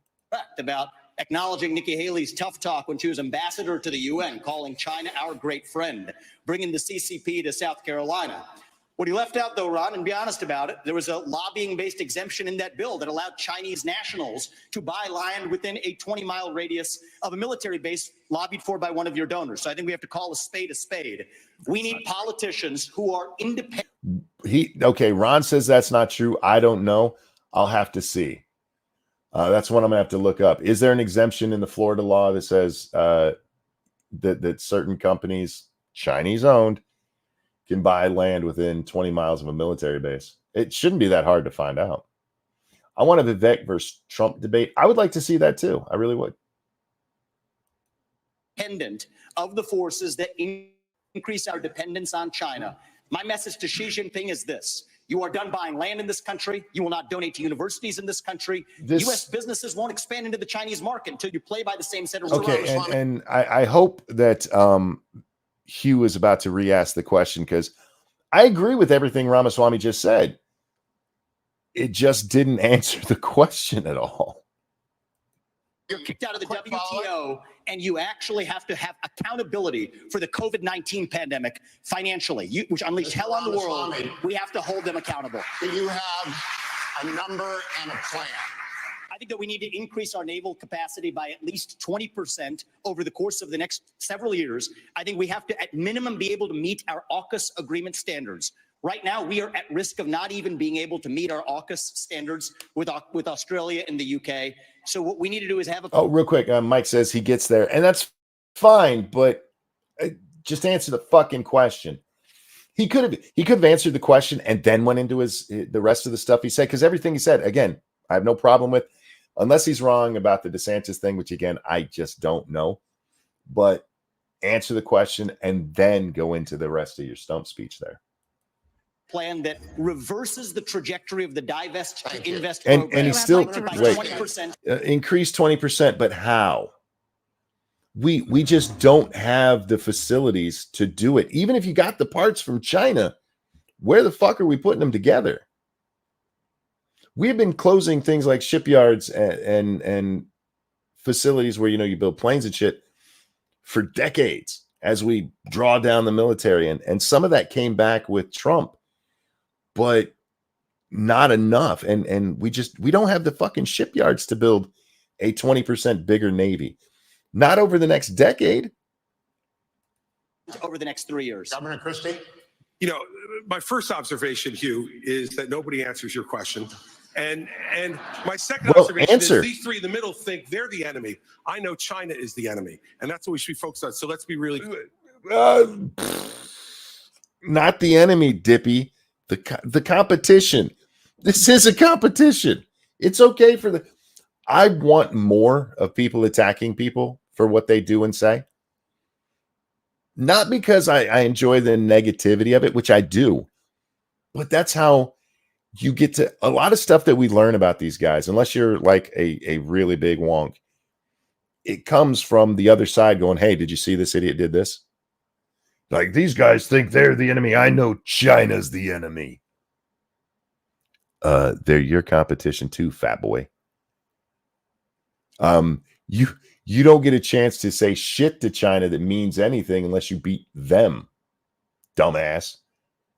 So the important thing is that China, fuck, man, his blood type is butter. Nah, it's not real butter. It's margarine. clear. The nuclear submarines in this United States Navy is the greatest deterrent to Chinese aggression, and that is the first place I would go to increase American naval power. Our nuclear submarines are able to move stealthily, quietly, and effectively, and if we are going to stealthily and quietly. Well, thank God. You don't want him being stealthy and loud. Fucking fat piece. God, he's a fucking retard. deter China from invading Taiwan, the only way we're going to do it is to make sure that they don't know whether how many nuclear submarines from the United States of America are in the South China Sea and in that area and ready to strike on them. Did you just threaten to nuke China if they invade Taiwan? I mean, maybe he's talking about more conventional missiles, but okay. if they decide to move on Taiwan. And so we, as our first priority, need to go directly to our nuclear sub program, Q, and we need to increase it drastically. He's not wrong about that. If you're going to deter China, you need two things. You need more aircraft carrier groups. One of the reasons for the aircraft carrier groups isn't even the aircraft. It's in case you have to bring Marines on land. We have ships that transport those guys around. So the subs are the other issue. You need aircraft carriers and submarines. That's what you need. Aircraft carriers. And with the way war has gotten recently, I mean, World War II, a lot of World War II is decided by the planes. And the next major war like that, planes will still be important, but not as, because you have missiles you can launch off the shore and shit. There's a lot to it, but planes will still be vitally important. So you need aircraft carriers with planes on them and submarines. Those are the two that you need. Would be priority number one. Ships would come next. But to me, the ships are secondary choice here. The submarines are the single most important thing that we could be using to deter China. All right. Hear me out. China invades Taiwan. And remember, this is an invasion. They're actually going to Taiwan. They've come in force. What are you going to blow up with your submarine? Are you going to hit Chinese cities? Are you going to bomb Taiwan? Again, it's part of the arsenal, but a much bigger part is having all of the force there, you fat bitch. Does the Navy count subs in their ship count? I'm not sure. But I would imagine so, even though one's a ship and one's a boat. Thing we could do to deter China is to let them know that the blood money they're spending for Russia in Ukraine right now will not be effective. That we send Putin home with his tail between his legs and make them understand that the same fate waits for them if they the big talk, fat boy. Here's the ugly little truth. For what all these guys are saying about how we need to stop Russia, the only fucking way to do it is to put our boots on the ground. That's it.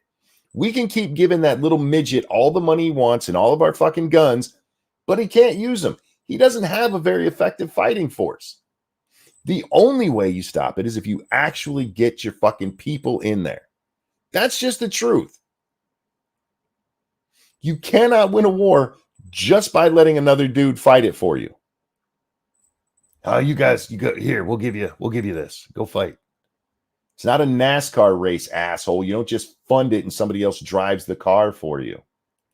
Decide to move towards Taiwan with a more aggressive nuclear sub program, we'll be able to make that threat real. Yeah, make that threat real. We're going to take a brief pause now, and we'll be back. You know, Republican presidential primary debate. Please stay tuned. For a fat piece of shit, he sure is a tough guy.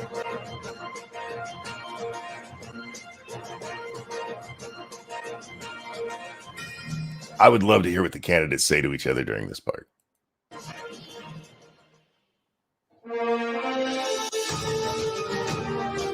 I'd also like to thank NBC for cutting out the commercials on the live stream when they put it up. They cut out the commercials. Thank you guys for that.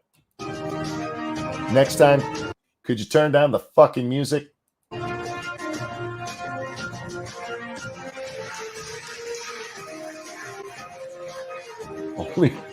Only real threat is cholesterol. Stop it. I'm trying to be serious here.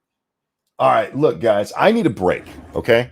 How do I want to do this? You know what? You guys are just gonna. I'm sorry. I'm not Hassan. So talk amongst yourselves for just a couple of minutes. I will be right back. Okay. I need to pee. Sorry. I got an old man bladder. Right back. Monkey needs to poop. No, if I had to poop, I'd need a lot longer. I'll be right back.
Hang on, guys. I'm back.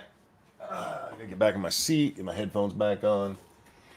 Hope you guys are well. I hope you're having a good Thursday morning. Oh, there we go. Can't Monkey keep a jug under his desk like a real streamer? No, that's fucking gross, man. All right, sorry about that, guys. Unfortunately, that happens sometimes when we're doing a longer stream. We're already at 3 hours, and we're only 50 minutes into this, so good luck to us all. Here we go. And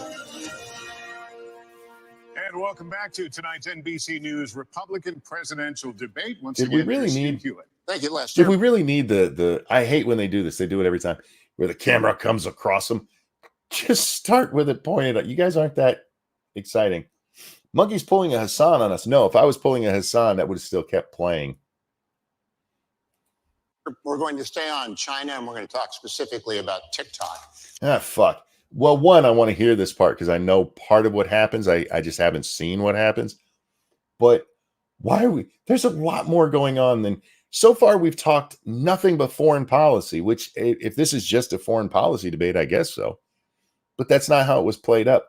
Fat Man, thank you so very much. Hey, Monkey, get a catheter. That way you can just change bags and we won't have to know you went to the bathroom. Good show. It's a good, I've had a catheter before. I'm not a fan. Now, I was asleep when they put it in, but I was awake when they took it out. And that is not a pleasant feeling.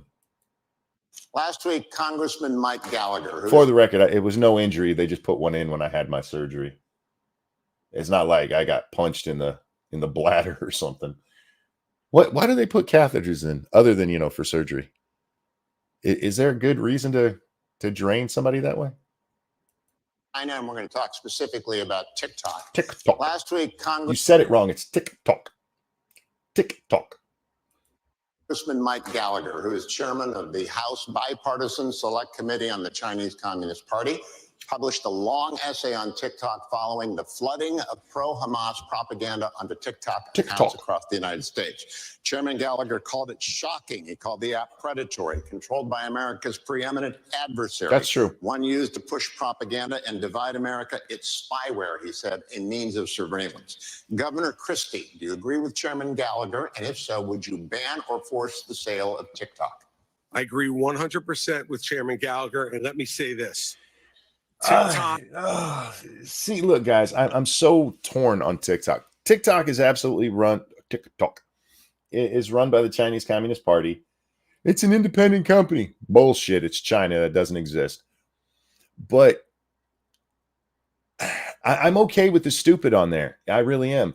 I do not think it should be on any government phones, any government computers. It should stay off there. Everything else is buyer beware. And for the most part, most people are not going to have to worry that the Chinese are stealing their stuff because the Chinese don't give a shit about you buying a dildo or whatever. So you don't, it's a buyer beware thing. I have problems with the notion that we should force the sale and give it to somebody else. All right. Is that really going to make it different? Is it? But anyway, not even lying. The NBC ad breaks had ads for TikTok. That's beautiful. But yeah, keep it off our government stuff and buyer beware, y'all. Don't get rid of TikTok. Do you know how much content I get? Excuse me. Do you know how much TikTok hiccup through?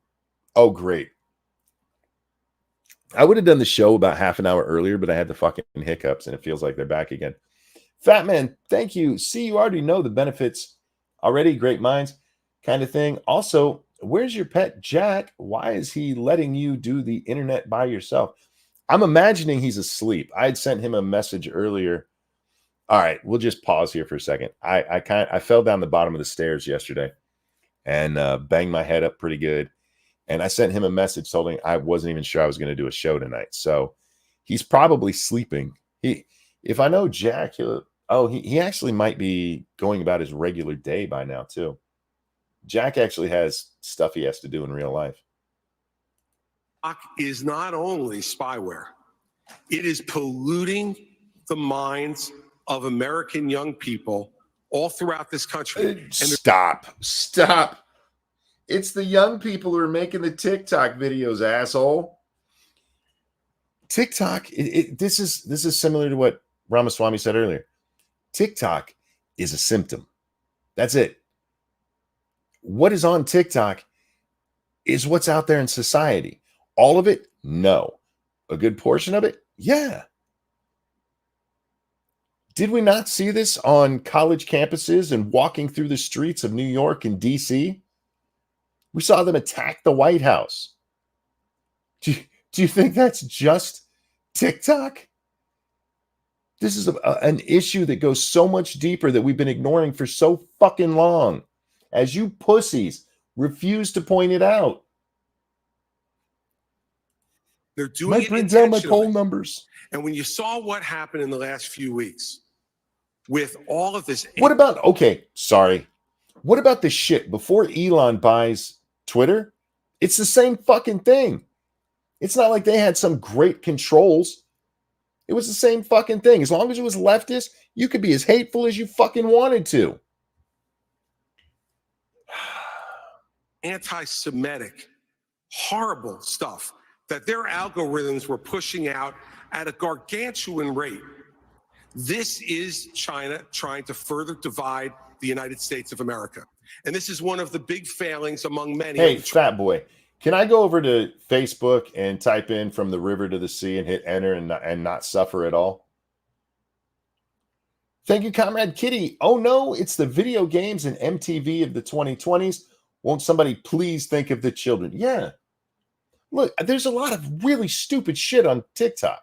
It is run by the Communist Party.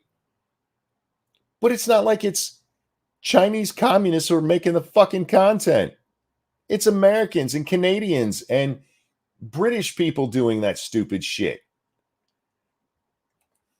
Trump administration. Frosted. He talked tough about TikTok. I heard him do it many TikTok. times. But when it came down to it, he did not ban them when he could have and should have. And now legally, he probably can't. Instead, we've had an additional nearly 6 years of this type of poison being put out throughout the United States, even putting aside the spying. I'm more concerned that TikTok is Chinese spyware. Yeah, and that's why it shouldn't be on any government stuff. Some idiot wants to, film themselves dancing and the Chinese want to watch it. I don't care. We know is going on in the theft of American personal data and information. You guys keep going to the border. What about that? You want to talk about where the theft of Americans' personal information really counts? It's in stolen identities, you fat fuck. It's not in the Chinese knowing that your favorite cereal is Frosted Flakes and that you buy it by the caseload from Amazon. So in my first week as president, Yeah, what are you going to do? we would ban TikTok. Under what law, sir? Under what law? They want to go ahead and sell it? Let them go ahead and sell it. But I'll tell you another reason we would do it. Facebook's not in China. X is not in China. Twitter. They're not permitting a free flow of information to the Chinese people from our social media companies, yet we just open the door and let them do what they're doing. Fuck you. The two platforms you named are doing the same shit. Jesus Christ. Fine. How'd my window get closed? I must have opened the door too hard. There we go. It's a little swinging window because it's a basement window, one of the small ones that's up in the top. But anyway, I have not been on TikTok. How many people have I told you I've argued with? All of that shit was on Twitter. X. It was on Twitter. So sit here and this is right now, TikTok is a scapegoat. It really is. And that's not to say it's good. It's not to say that it's not run by the communists. Of course it is. But when I can point to the social media companies, they won't let our media companies be in there. Well, if all they wanted to do was subvert us, they could turn off TikTok. We're doing it ourselves, you fat prick. TikTok should be banned because they are poisoning American minds, and I would do it week one. Thank you, Governor. Okay, by that measure, you need to shut down all public schools and all universities, sir. And probably the media. Legacy media just needs shut down in general. Let's see. You'd also have to shut down every social media platform I know of. What else? What else? Probably something else I haven't thought of. Probably modern music. I want to go to Governor DeSantis. Would you ban or force the sale of TikTok, regardless of whether or not China allowed American apps to operate in China? Under what fucking law? Yes, I think that China is the top threat we face. They've been Under very what effective law? at infiltrating different parts of our society. So my policy on China and the Chinese Communist Party is very simple. We win, they lose. And in order to do that, it's not just military, it's economic, and it's cultural. And as the dad of a 6'5" and a 3-year-old, I'm concerned about the data that they're I almost thought he was telling us how tall his kid is. 6'5" and 3-year-old. All right. getting from our young people and what they're doing to pollute the minds of our young people. These kids. Stop. It's not TikTok that's doing it. I mean, yes, there is stuff on TikTok that will help, but that's not where it's coming from. It's coming from the schools, you fat bastard. Oh, wait, he's not the fat one. Why? What's with your tie tonight? Is he trying to hypnotize me? You ugly tied bastard. Kids get Fact check, his 3-year-old is not 6'5". Fair enough. devices and they have a mind of their own. And I know a lot of parents are looking, it's hard to even keep it out. China's obviously the most extreme, but this is happening with other things. So All right. Right now, YouTube is heavily pushing their shorts. And the reason they're pushing their shorts is because TikTok is doing so well. You can find the same shit that you will find on TikTok on YouTube. I know I'm repeating myself. I'll shut up and let him talk. We're going to do that, and we're going to make sure to protect the American people. It's a full spectrum approach to be able to fend China off. Yes, military deterrence. Yes, economic decoupling, but also you asked about TikTok, sir. If we ignore you know what? that, we're not. You guys don't have to use up all your time. You can answer the fucking question and let him ask another one. We've already heard this from you. Going to be able to win the fight. Ambassador Haley, speak to the parents out there. There are probably TikTok apps on half the phones in this Here comes. auditorium. No, I'm going to speak to the fact that 2 people hit me and you didn't let me respond. Yes. So let's first talk about those are the rules, bitch. Ramaswamy didn't get to respond to your fucking, I got 5-inch heels with bullets in them. that they want to talk about the Chinese Wait a land. second. Wait. We got to go back. Somebody actually throws in a woo when she says that, like she did something. The phones in this auditorium. No, I'm going to speak to the fact that 2 people hit me and you didn't let me respond. So let's first talk about the fact that they want to talk about the Chinese land from 10 years ago. Yes, I brought a fiberglass company 10 years ago to South Carolina. But Ron, you are the chair of your economic development agency that as of last week said Florida is the ideal place for Chinese businesses. Not only that, you have a company that is manufacturer of Chinese military planes. You have it. They are expanding 2 training sites at 2 of your airports now. One which is 12 miles away from a naval fuck are you talking? Okay. base. Then you have another company that's expanding, and they were just invaded by the Department of Homeland Security. So mine was 10 years ago. You gave Yours them was stuff. 6 I months didn't ago. give them anything. What's your story? And I abolished. Wow. You gave him stuff. I didn't give him anything. Wow. You know, she's lighting him up pretty good until he says that line. Whoopsie. That agency that she's talking about. No, Enterprise Florida, we abolished it. And of course, we banned China from buying the land. website Not last exactly week. a Go great check. recruiting pitch if you're banning them from purchasing You land. scrubbed the So website we've stood last up and week. we've done the right thing in Florida. Mr. Ramaswamy, we've talked Wait. about this. So she doesn't even have to answer the question. Speak to the kids. Now, this is the part I have heard about. Again, I haven't seen it. I know very little about it, but Rhonda isn't the only one that bitch slaps her. So here we go. You campaign on TikTok. How do you get TikTok banned if you use Don't. it? Well, I want to laugh at why Nikki Haley didn't answer your question, which is about looking at families in the eye. In the last debate, she made fun of me for actually joining TikTok while her own daughter was actually using the app for a long time. So you might want to take care of your family first. Leave my daughter. Ouch. Daughter was actually using the app for a long time. So you might want to take care of your family first. Leave my before daughter appreciating out of your anybody else's voice. adult daughter. The next generation. Leave my daughter out of your voice. It's out of your mouth, you retard. He didn't say anything bad about your daughter. He just pointed out she's a TikTok user. So unless you think that's bad, there's no you can mention he has kids. You can say, hey, your kid likes play school toys. Will Smith in the house. No, Will Smith knew how to say it. Leave my daughter out of your voice. Shut up. Generation of Americans are using it, and that's actually the point. You have her supporters crapping her up. That's fine. Here's the truth. You're just the easy scum. answer is You're just scum. All he did is point out that your daughter uses TikTok. I hate when a daughter's in my voice. I know, right? All he did is point out you're scum. Look at her rolling her eyes. I fucking hate this bitch. She is so grating. You know, I'm going to stop and talk for just a second. There's a lot of people who be like, hey, you only say that because she's a woman. If a man talked like that, you'd have no problem with it. And to that I say, watch the shit I say about Chris Christie. actually to say that we're just going to ban one app. We got to go further.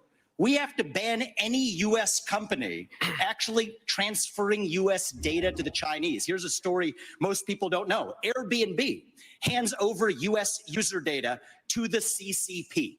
Now, that's a U.S.-owned company. So this is the problem. But hey, it's okay. It's not TikTok. It's not TikTok.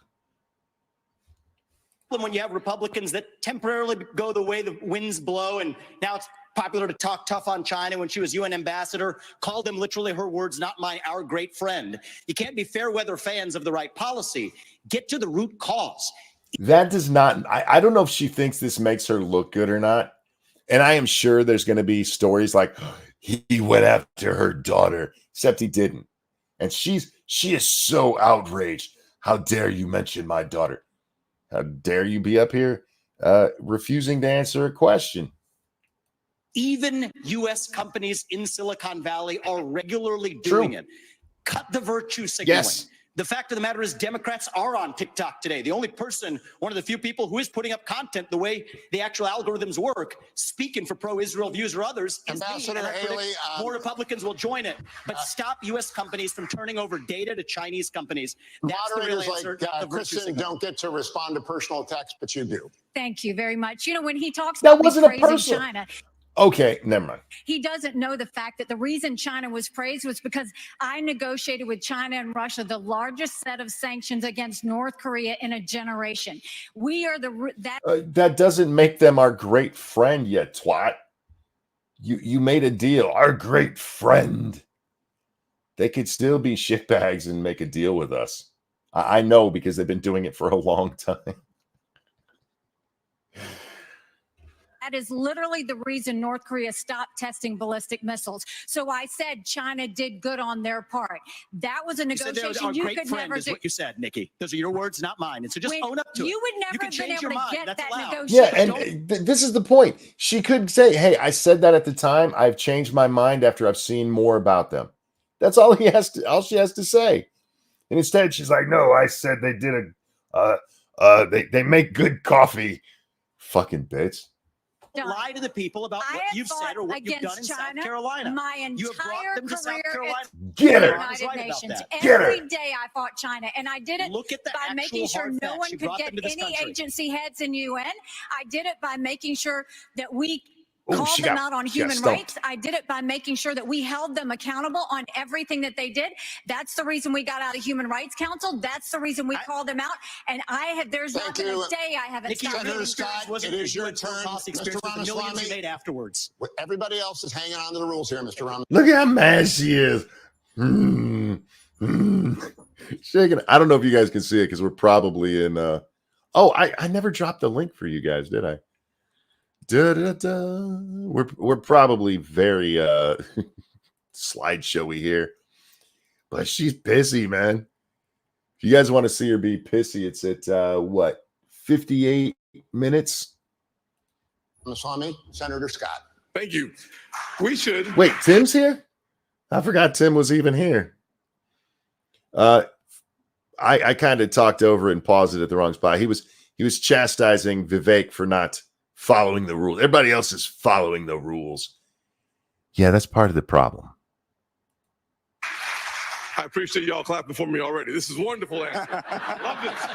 Without any question. What we should do is ban TikTok, period. Now, we saw under former President Trump, he tried to ban TikTok twice, but was struck down by our federal courts. Yep. If you cannot ban TikTok, you should eliminate the Chinese presence on the app, period. How? We also How? See, Christie came out and like, yeah, Trump said he'd do it.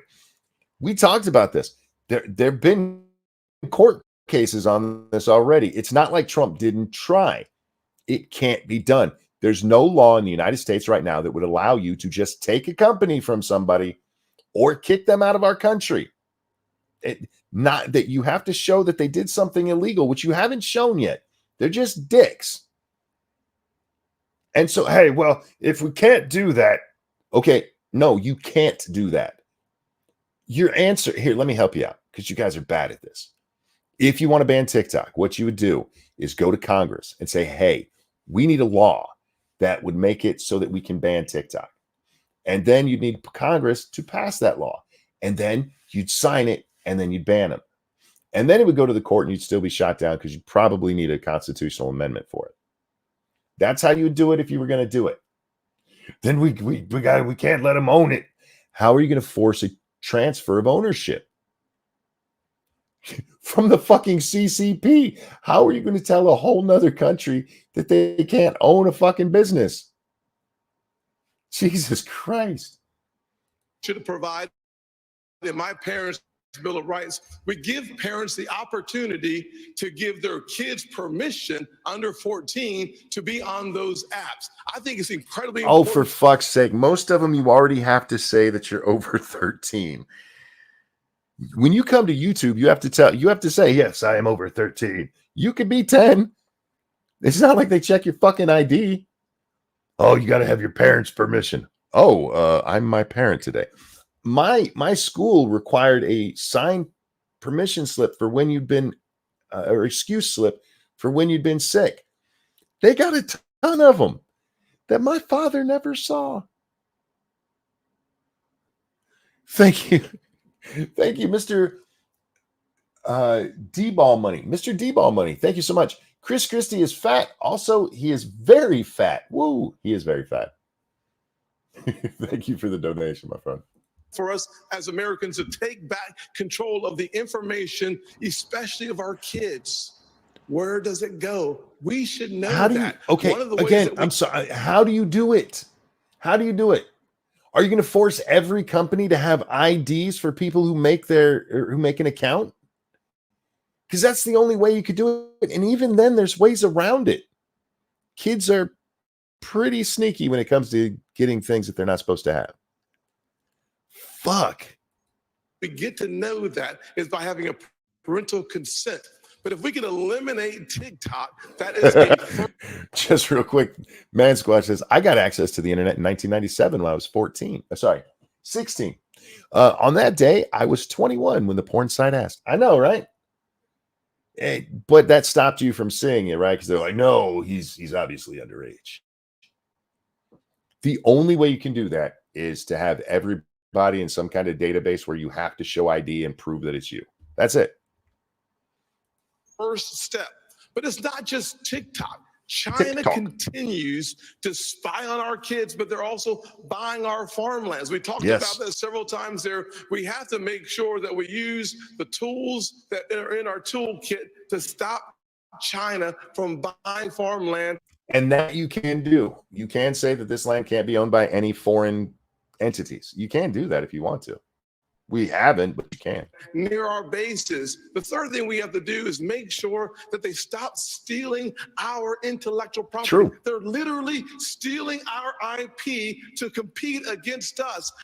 My administration, we stop that day one, and we start making sure that. Will you stop Hassan Piker from stealing IP? He steals intellectual property all the time. We go after him. He's also spreading anti-Israeli stuff. He's pro-commie, all of this shit. And he's a very, very popular Twitter user or Twitch user. He's not TikTok. He's popular on Twitch. Will you get him for stealing IP? I bet you won't. I'm sure you haven't been asked, but I bet you won't. We create six-figure income for jobs made in America through my strategy. Kristen. Hugh, thank you so much. We're now going to talk about Venezuela, where millions have fled political and economic turmoil. Many Venezuelan immigrants are settling right here in Florida. Former President Trump and President Biden have taken different approaches to Nicolas Maduro's regime with little result. Former President Trump put economic pressure on Venezuela and backed one of Maduro's rivals. President Biden temporarily eased sanctions to encourage electoral reforms. Governor DeSantis, do you see the political situation in Venezuela as a threat to the United States, and what would your approach be? All right, before we get into it, just for background on Venezuela, who was it? Chavez down there, Hugo Chavez. They have this big communist revolution, and he's down there, and everything's good because first socialist country that's working well, and he takes over all of the oil companies down there. It's like all this money goes to us. All your oil belongs to us. And it was good for a while. And then the oil crash happens. And they get very, very poor because socialism, to where they're like eating all the animals from the zoo. And Maduro takes over and he has this big lavish party. What needs to be said there is that the Democrats were huge supporters of Chavez. And they didn't suddenly decide that the socialism down there was bad until the oil crash and communism takes over like it normally does. It's not our problem. They elected these people over and over again. It was their choice. It's not my fucking problem. Get them the fuck out of my country. There's your answer. Sorry. We should never rely on Venezuela for oil like Biden has had to go beg. I'm going to unleash all of America's energy potential. On day one, I'm taking all the Biden regulations, a lot of shit happening on day one, ripping it up and throwing it in the trash can where it belongs. We're going to lower your gas prices. We're going to create jobs. We're going to lower energy costs. Okay. But we're all right, Ron, I hear you. But all that's going to do is fuck Venezuela even more. And I'm not against that because fuck those little commies. But the question was about how what you're saying is I'm going to exacerbate the problem. Now, again, he believes in securing the border and shooting anybody you see. So maybe that would be a deterrent, but just to the question itself.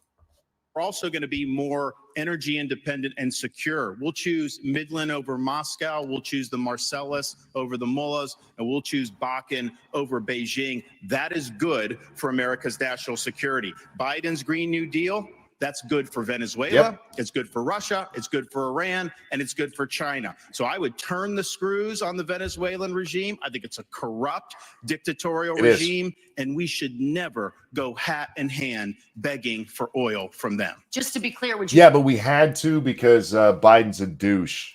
reimpose the sanctions? Yes, absolutely. Ambassador Haley, what would your approach? Once again, Ron, answer the question and then go into your speech.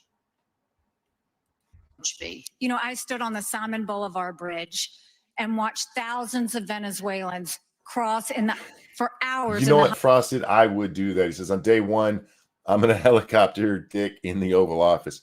I would totally do that. I'd be like, I need everybody to step out for a minute. And I would make that noise as I did it. Hot sun holding their babies to get the one meal they might get that day, going from Venezuela to Colombia. They were fleeing socialism and begging for freedom. We need to make sure that we do everything. I hear you, but it's a mess of their own making. I am so tired of us having to clean up other people's messes. This is why we don't want it here, because every time it happens, this is what happens. So how about, and I'm just throwing this out there, if they don't like their government, they get a new one. We can to sanction Maduro. We shouldn't be getting dirty oil. And Biden just gave 500,000 Venezuelans temporary priority status, which is just you want to lower our gas prices. We should be buying from Russia. To have more of them come. That's why we had to go hat in hand to Venezuela, because we went to Saudi and they're like, nah, bruh. We fucked the market, and the Chinese and the Iranians are getting cheap oil while we pay out the nose for. Well, the Iranians have some of their own. The Chinese are getting cheap fucking oil while we have to pay out the nose for it. But on the energy side, it cracks me up that Ron continues to do this. What? He has opposed fracking. He's opposed drilling. Last time he said it wasn't true, and everybody found out that it was true. He opposed it before Florida voters even voted on it. He was praised by the Sierra Club, and you're trying to make up for it and act like you weren't a liberal when it comes to the environment. You were. You always have been. Just own it if that's the case. But don't keep saying you're something. You don't own shit. You did one question you refused to answer so you could talk about some shit that happened 20 minutes ago. And actually, you've done that twice now. Something that you're not. Let me respond to that. Our whole energy plan, you can't get the shale without fracking. We are absolutely going to frack, but I disagree with Nikki Haley. I don't think it's a good idea to drill in the Florida Everglades, and I know most Floridians agree with me. You ban fracking. Thank you very much, Lester. Yeah, and that's I don't know what this is with Ron, whether he did that or not. You can be for fracking, but not in your backyard. NIMBY. Like, we're going to frack, but we're not doing it in the Everglades. We're going to do it up in the Yukon and bring down a nice pipeline. There's other places to frack where there's not, fracking in the Everglades might actually destroy the Everglades. Again, I don't know, but it is very possible that you can have what seems like a contrary opinion and be like, no, I just don't want it. You could be like the Kennedys and like, I want windmills, but not where I can see them. That is a possibility. It makes you a hypocrite, but not a liar. Turn to one of the biggest issues for voters. That, of course, is the economy. This is Hey, a question that will go to all we're of finally you. getting to a big issue for the voters. How long? We're an hour and 2 minutes into this. We're going to get to one of the biggest issues for the voters. Fuck you. Lester, you douchebag. An Iowa voter recently told NBC News, how am I going to make sure my pantry stocked That's a without question. breaking the bank? Wait, You're you're a fucking reporter. Your job is writing for a living. You are a journalist. An Iowa voter said to us, no, they asked, you dumbass. Listen to it. Oh, God, I hate this shit. the economy. You're a professional. This is a question that will go to all of you. An Iowa voter recently told NBC Told News, him. how am I going to make sure my pantry stocked without breaking the bank? No, they asked. You've all said the best way to deal with rising prices is to cut government spending. But that would take time to play out, and Americans are struggling right now. Senator Scott, I'll start with you. What would you do the moment you take office to help Americans manage the cost of living? So we're talking about short. There's nothing that a president can do when they're first in office to manage the cost of living. Anybody who's telling you they can is lying to you. Now, they might even believe it, but they're lying to you. Term here. My mother was a single mother fuck. who raised me and my brother in a very challenging economic situation. How are you going to make the world better? My mom was poor. I'm going to give everybody ramen. I know he's like under contract or something to repeatedly tell us how poor he grew up. I got it. So did I, buddy. But that's irrelevant to the question.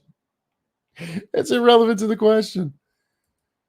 First thing I can tell you is that when your gas prices are 40% higher right now than they were just a little over 2 years ago, that's not a problem for my mama. That was a crisis. The first thing I would do as President of the United States is I would sign the XL Keystone Pipeline and start seeing resources flow. Second, wasn't the Keystone Pipeline was privately owned, and because of the cancellation with the government, didn't that get canceled completely? That's not even a thing anymore. The company that owned it went under, didn't they? I might be wrong on that, but I'm almost positive. Why are we talking to Tim? Nobody cares about Tim. Tim, go back to the Senate where you do some decent work. All right, bro? Thing I would do is make sure that there's certainty and predictability so that those folks who have the leases in our country would have the certainty and predictability to go ahead and become energy independent. How? Look, even if tomorrow they said you can drill anywhere you want to, we'll sell every inch of federal land. That is not going to bring down prices immediately. There'll be a little dip, but until the oil actually starts flowing, it's not going to bring it down. Anybody who's telling you this is lying to you. We should focus not just on being energy independent. We should focus on being energy dominant. America is the home to more energy resources than any other country on the planet. You want to bring down like gas prices for people and stuff. We need more refineries. When are you going to talk? That is a major problem for us, is refinery capacity. How about that? Are we going to talk about that at all? We can reduce the price of energy. We can reduce How? the price of food and the What? price What? of electricity. What?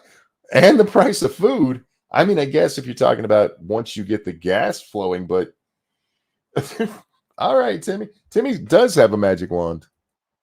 If we focus on my build here, don't borrow from China plan that is embedded, the Made in America strategy creates 10 million new jobs in three Who wants different to be a areas. farmer? One is innovation.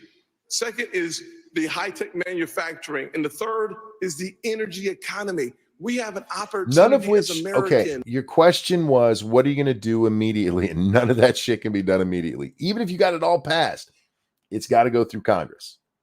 Everything you just mentioned would have to go through Congress. Fucking douchebag. God damn it. To actually Why do they export lie? the surplus energy Just say, that hey, we look, there's create nothing we in can our do immediately. nation We can start. and Oh, sorry, I should disconnect pause that. from China. There's nothing that we can do immediately, but we can start immediately working towards it. I will work with Congress to get XYZ passed. I am going to be a dictator and just make it happen. And from murderous I dictators get it. and It's how tyrants politicians around the speak. world. Time is up, but let me just follow up. The idea of pumping gas, of turning on pipelines, that doesn't make gas cheaper that day. Thank you. I'm talking about you become president. What can you do specifically to help people feel better about their situation or be better with their situation? Well, actually, it does, to be honest with No, you. it The way doesn't. that the economy works is it works on the ability to anticipate excess supply versus the demand. When that happens, confidence drives our prices down because we know there's going to be a greater surplus. And he's not wrong about that. It's why just Biden promising that he's going to pull all these leases and stuff. That's why gas prices shoot up, because they expect not a glut, a dearth of oil. They expect us to suddenly be like we are. However, when it comes to ramping up the supply again, it's not something you can just turn on. If you go turn on what exists of the XL pipeline, nothing's going to come out, Tim. There's no oil being pumped into it. You allow for those who have leases to actually start drilling, to start using those leases for more energy Pull the fire excavation. You put our economy in the strongest position, and as a result of that, prices start going down. That is the kind of economy that, as president of the United States, I would lead this nation. All right, here's the truth about this, okay? And I had this conversation with somebody the other day, and they weren't happy about it. For the most part, prices aren't going to come down. Prices are going to stay where they are. You might have the gas lower, and you might, because of that, see Walmart have a few more sales. But companies have learned what we're willing to pay, even though it's what we have to pay to get this stuff. And prices aren't going to come down. Show me a time in the last 50 years where we've had a major deflation. Anybody? We have inflation year after year after year after year. Best you can hope for right now is that prices stop going up so much. But the amount that they've already inflated, that's not going to go away. It'll come down a little bit, but we're not going to see a 12% drop in prices. That's just the way it is. Man Squad says electronics. Electronics was a very specific thing, though. Electronics was being pumped up by two things. You had a lack of the semiconductor or the chips that we needed. You had a lack of those, and you had the crypto market buying the fuck out of every piece of electronics they could find so that they could crypto mine. And when that fell apart, we saw the prices come back down. So yes, you have that, but the overall economy is what I'm talking about. The economy as a whole, when has it dropped? We don't see deflation. We just don't. Making sure that we first use the resources in our own country and not going outside of our country in order to achieve our objective. I don't disagree Proverbs with you. 22:7 reminds us that the borrower is slave to the lender. We have become an indentured servant too often to countries like China. By having an energy economy, we start allowing this nation. But you can't to do it once day again one. return. Even Trump didn't do it day one. I asked the same question to Governor DeSantis. Jesus Can you give Christ. us you ticked off a Do number people of things just- a moment ago. Sorry, do people just like being lied to? Is that why these guys do it? Do you guys just like hearing bullshit? But some specific examples of ways that would put people on a better economic footing right away. So I started off working minimum Jesus wage Christ, jobs. nobody cares. I did $6 an hour as an electrician's assistant. I worked all kinds of things to be able to get through school. And I did that because I believed in America, if you work hard and get the most out of your God-given ability, you can get ahead. And what's happening now, many of you are working hard and you're falling further and further behind. I've met people in Iowa, New Hampshire, and all across the country who've talked about all the burdens that they're facing with the rising prices. And I've heard from multiple people the same story. When they go grocery shopping, what they now do is they figure out what they have to take out of the cart once it's ringing up, because it rings up so much faster and so much higher at the cash register that they can't afford the full cart of groceries anymore. Okay. What specific things are you going to do? And he tells us that he used to work minimum wage and that people tell him that they're poor.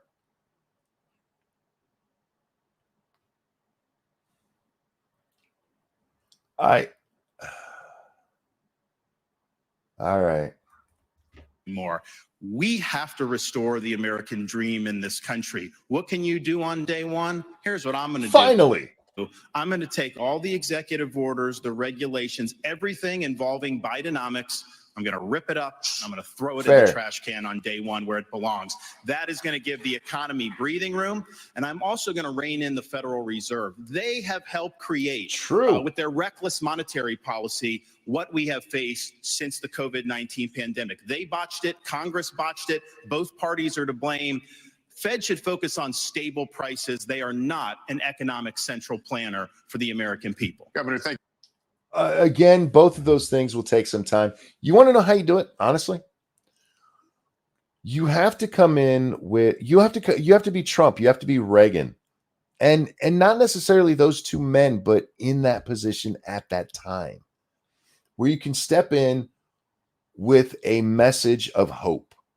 And no, not Obama's hope, because Obama's hope was that we hate Republicans. Actual hope. Where it's you're proud to be an American. Things are going to be okay. We're going to take care of this. We're going to get through it. We're going to put our nose to the grindstone and overcome. If you don't do that, it doesn't matter how many oil wells you open up. It doesn't. You have to have the people believing that it's possible. And that's the biggest thing you can do. And that's part of your campaign, not your first couple of days in office. Thank you. Mr. Ramaswamy, weigh in on this. Please. I love it. Ways that you can improve people's financial condition in the short term. Give me again, baby. Right. And as a CEO, the economic question is core to my vision and policy prescription for this country. Increase the supply of everything. It's the law of supplies and demand. Increase the supply of energy. That brings down the cost of energy, grows the economy. Drill, frack, burn coal, embrace nuclear. Increase the supply of labor in this country. Wait. Again, this isn't day one stuff. This is year 2 at best. I'm not disagreeing with them, but just it's not something you can just do day one. Stop using our taxpayer money to pay people more to stay at home instead of to go to work. Increase the supply of housing. People don't talk about this one in the Republican Party. The land use restrictions are constricting the supply of housing. That's making housing more expensive for ordinary Americans across this country.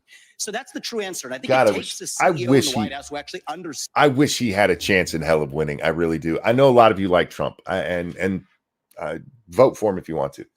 But God, I wish this guy had a chance in hell. Stands this to get this done, because Americans at home, they know the Bidenomics is a lie. Prices are going up. Interest rates and mortgages to buy your home are going up. But wages... Because of the Fed. Make sure... Ron DeSantis was right about the Fed. Interest rates are set by the Federal Reserve. Have remained flat. That's the hard diagnosis for our economy. And this is about more than just our economy. I say this as a member of my generation. I'm 38 years old. I'm the youngest person ever to run for U.S. president as a Republican. The reason my generation has lost our sense of national pride, in part, is because people in my generation feel like the American dream isn't available to them. And part of the reason why is and he's not wrong. This is what I was talking about a moment ago, with having that feeling with them coming in. You know, it actually worked with Clinton too. If you go back to 1988 and 89 as we're coming into the Clinton years, there's a weird thing that happens. You see, at the end of Bush's presidency, Walker Bush, the first one, there was a recession. We have a recession. Today it wouldn't be called a recession because they renamed. Oh, well, he's a Republican, so it'd still be a recession. There's a recession, and we're coming into the election, and Clinton is promising all this stuff he's going to do to get us out of the recession. It's going to be great. We're going to do it. Problem was, the recession was actually over by the time the election happened. The recession's already over. But the media is still preaching doom and gloom. Clinton gets elected, and almost on day one, suddenly everything's bright and shiny and wonderful. And they could do that because, the recession was already over. But there's a feeling, there is something to the notion that if people feel like shit's bad, then shit's bad. Going back, I think it was under W, when there was a poll that came out, and the economy's struggling. And they asked people, how are you doing personally? And they were overwhelmingly, I'm good. I'm good. Everything's fine. How do you think the country's doing financially? Oh, it's all fucked. It's really fucked. And it amazed me that you have this dichotomy where everybody's saying everything's great, but they're also saying personally it's great, but they think everybody else has it so bad. And you know who does that? The three fuckers sitting in front of these guys. You want to make Americans feel better about shit? Get us a new press. We burdened them with four-year college degrees that did not serve their head start on the American dream. People will be more proud of a country if we're all making more money in that country. This is how we revive national pride and our identity, and it will take a CEO in the White House with zero-based budgeting, by the way, to take on the federal debt to get this job done. All right. He's not wrong. I mean, people are making money. They tend to be more loyal. But it's not just that. I mean, this goes back to what he talked about before with the Israeli-Palestine thing. There is a rot in this country where people are told everything sucks. Your country sucks. The way your country came to be sucks. We got to fix that. And until we fix that, your millennials and your Zs, they're just going to sit around going, the country sucks, because it's what they've been taught their whole life. Chrissy on that. Well, look, Lester, part of the entire premise of the question, and I agree with Tim on this, is absolutely energy is the key to this because it drives every one of those other prices. Now food gets to your grocery store, it gets trucked. And those truckers have to pay for fuel, for the higher fuel prices. And when you go ahead and you tell people, we are going to unleash every bit of American energy, every bit of its potential, what happens in the futures markets? The prices go down because those people who are believing that the Biden program. Then why didn't that work when Biden says he's going to open up leases? It's not just saying it. You have to have actual belief in it. So again, I'm not disagreeing with their overall premise, but the bullshit that comes with it is tough to swallow. Will continue. I don't Are swallow. the ones who are bidding this up. And let me tell you the other place that's bidding it up, in the Middle East. And so if you don't believe that making sure that Israel and OPEC Israel's is evil. situation that's going on right now isn't resolved and resolved quickly as President of the United States and bring stability back, that will also not permit countries like Saudi Arabia and others to be able to jack their prices as well in what they say is a fuck you.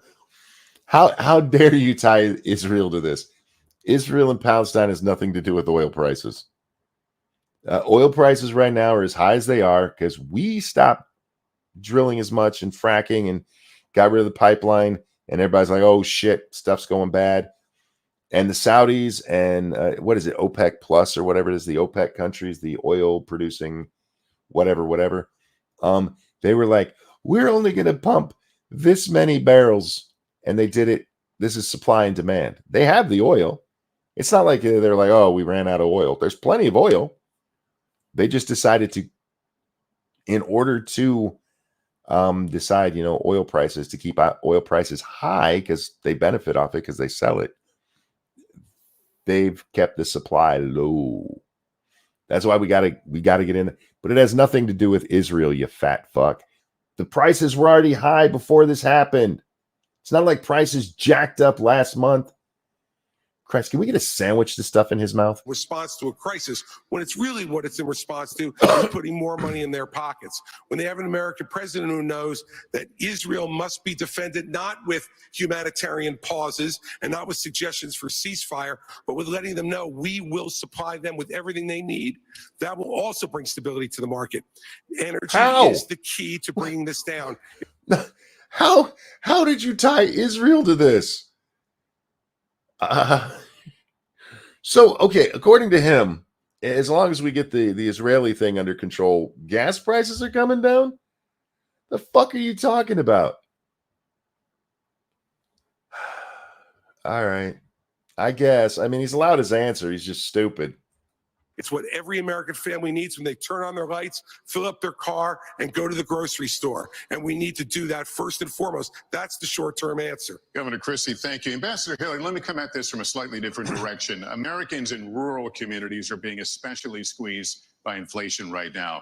An Iowa State University study found that last year inflation cost rural households about an extra $5,000. How would you specifically help rural Americans who are suffering right now, Ambassador? Well, I'm a product of rural America. I grew up in rural South Carolina.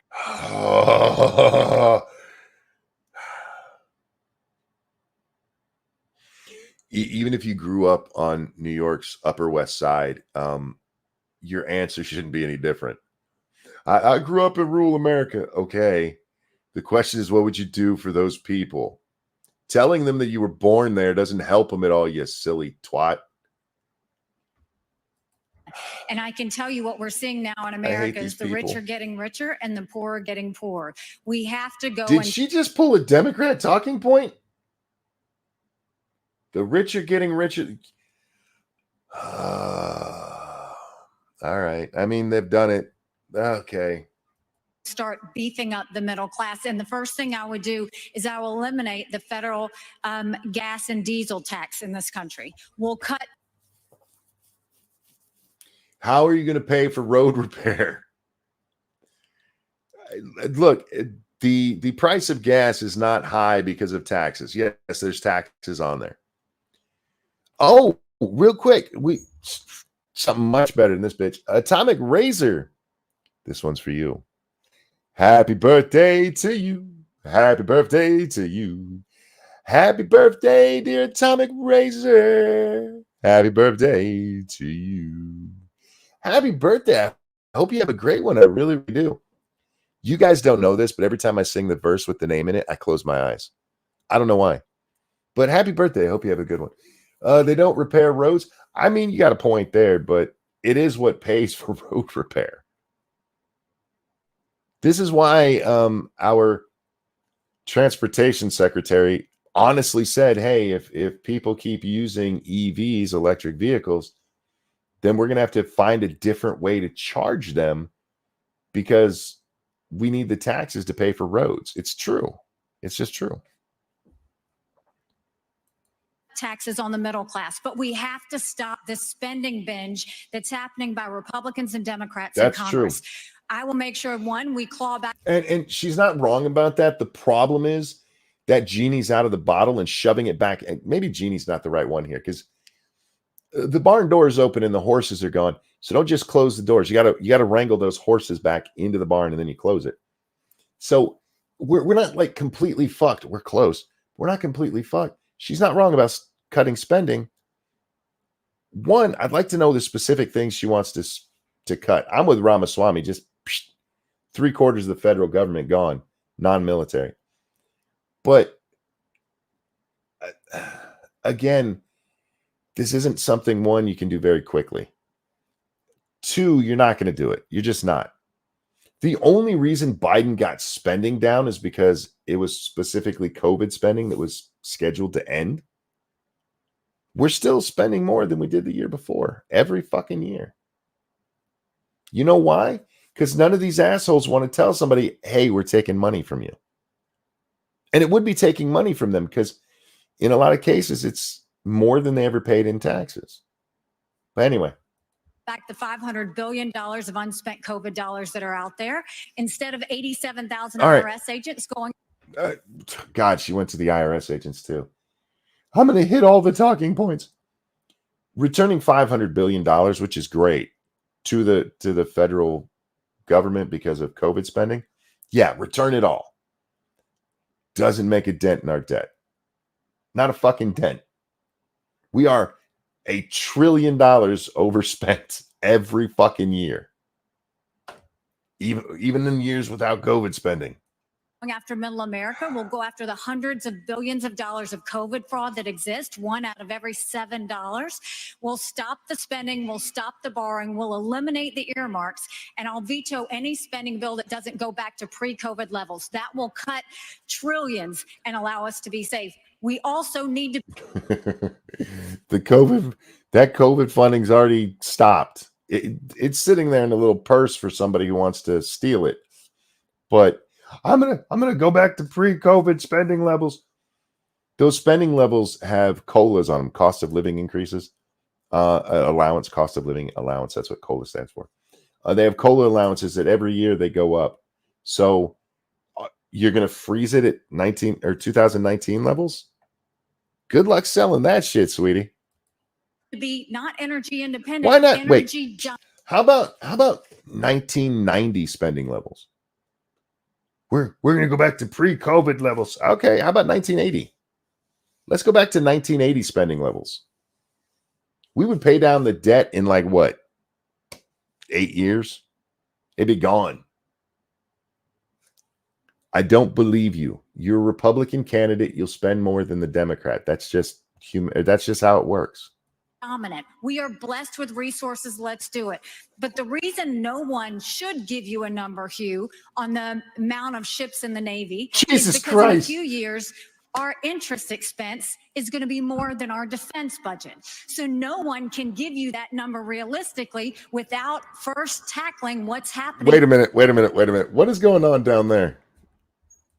Our interest expense is going to be more than our defense budget. So no one can give you that number.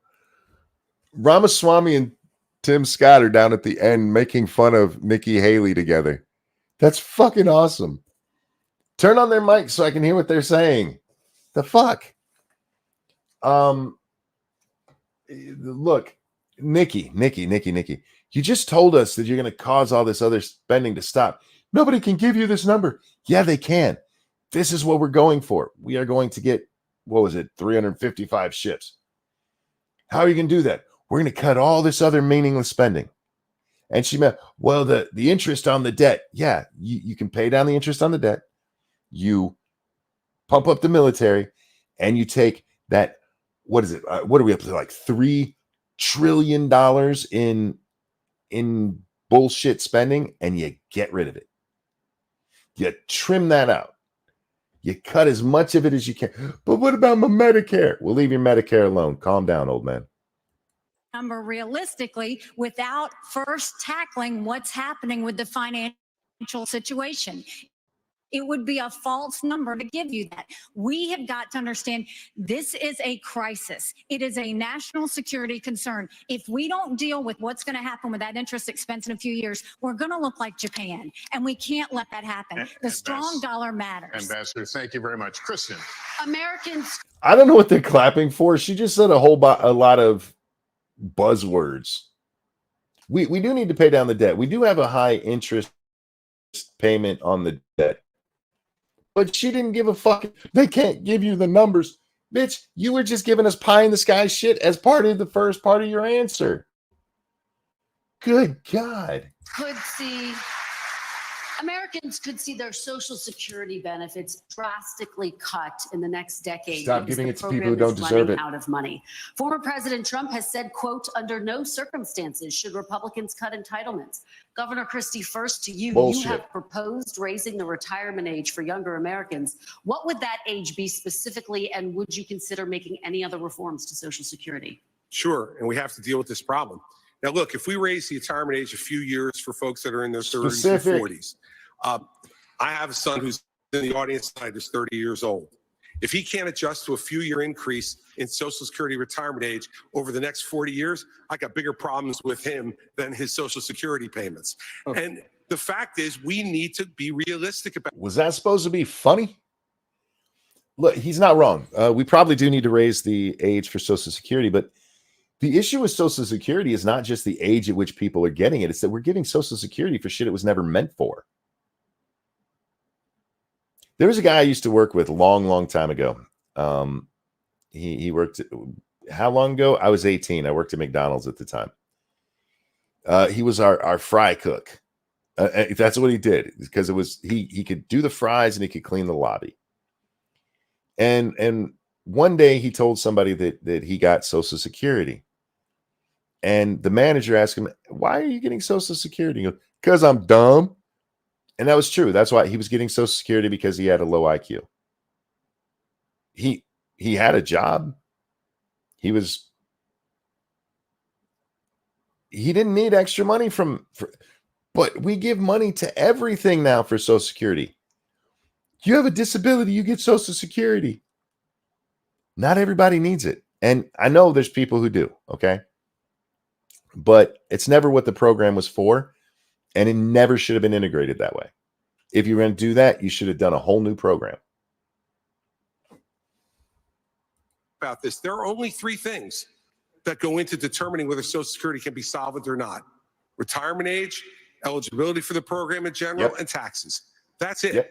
We are already overtaxed in this country, and we should not raise those taxes. But on eligibility also, I don't know if out there tonight, and if you're watching Warren, I don't know if Warren Buffett is collecting Social Security, but if he is, shame on you. You shouldn't be taking the money. There are a lot of programs in this country that and that's a fair point. Like, Warren Buffett shouldn't be taking Social Security money, but Warren Buffett didn't make the plan. If you are over, what is the Social Security age now? Is it 60, 65? I don't even know. If you're getting it for being old. That's a promise the United States made to him, that if he put in the money, he would get the money back. And you don't have to like it, but either you let people opt the fuck out, or you let them get their. Does he need it? No, he's Warren Buffett. He's a fucking billionaire or multimillionaire. I forget what Buffett's worth right now. But that money's his, not yours, Chris, because of the way the system works. You want to fix that system? Fine. Shame on you for taking it. Shame on you for supporting it, you fucking asshole. How dare you have a fucking Ponzi scheme as our retirement plan forced on everybody in the United States? We all pay for that we don't get a direct benefit from. Food stamps is one of them. I've never, fortunately in my life, ever had me or my family on food stamps, but I'm glad it's there so that no one in this country goes to bed hungry at night if they have availability to that program. But I don't get a direct benefit. The fact is, on Social Security, remember why it was established. Yeah, except for food stamps, there's not a specific program where it's like, hey, you guys put this money in and you will get a retirement. So comparing it to food stamps is fucking retarded, Chris. Food stamps is a safety net. Social Security is, hey, this is a retirement. If you don't manage another way of retirement, we're going to force you to put money into this shit. Nobody puts money into, there's not a separate tax for food stamps, you fat bastard. It was established. Chris talking about hunger. Oh yeah, of course he went to food stamps. As a safety net program to make sure that no one would grow old in this country in poverty. That's what we got to get back to. Rich people should not be collecting Social Security. Okay, if you're going to talk about how it's in there and everything, that is not the language of the law, you fat fuck. I agree that people shouldn't be, but if you're going to do that, you need to get rid of the FICA tax that is for Social Security and just put it in the general fund and be like, this is how we're gonna hand it out.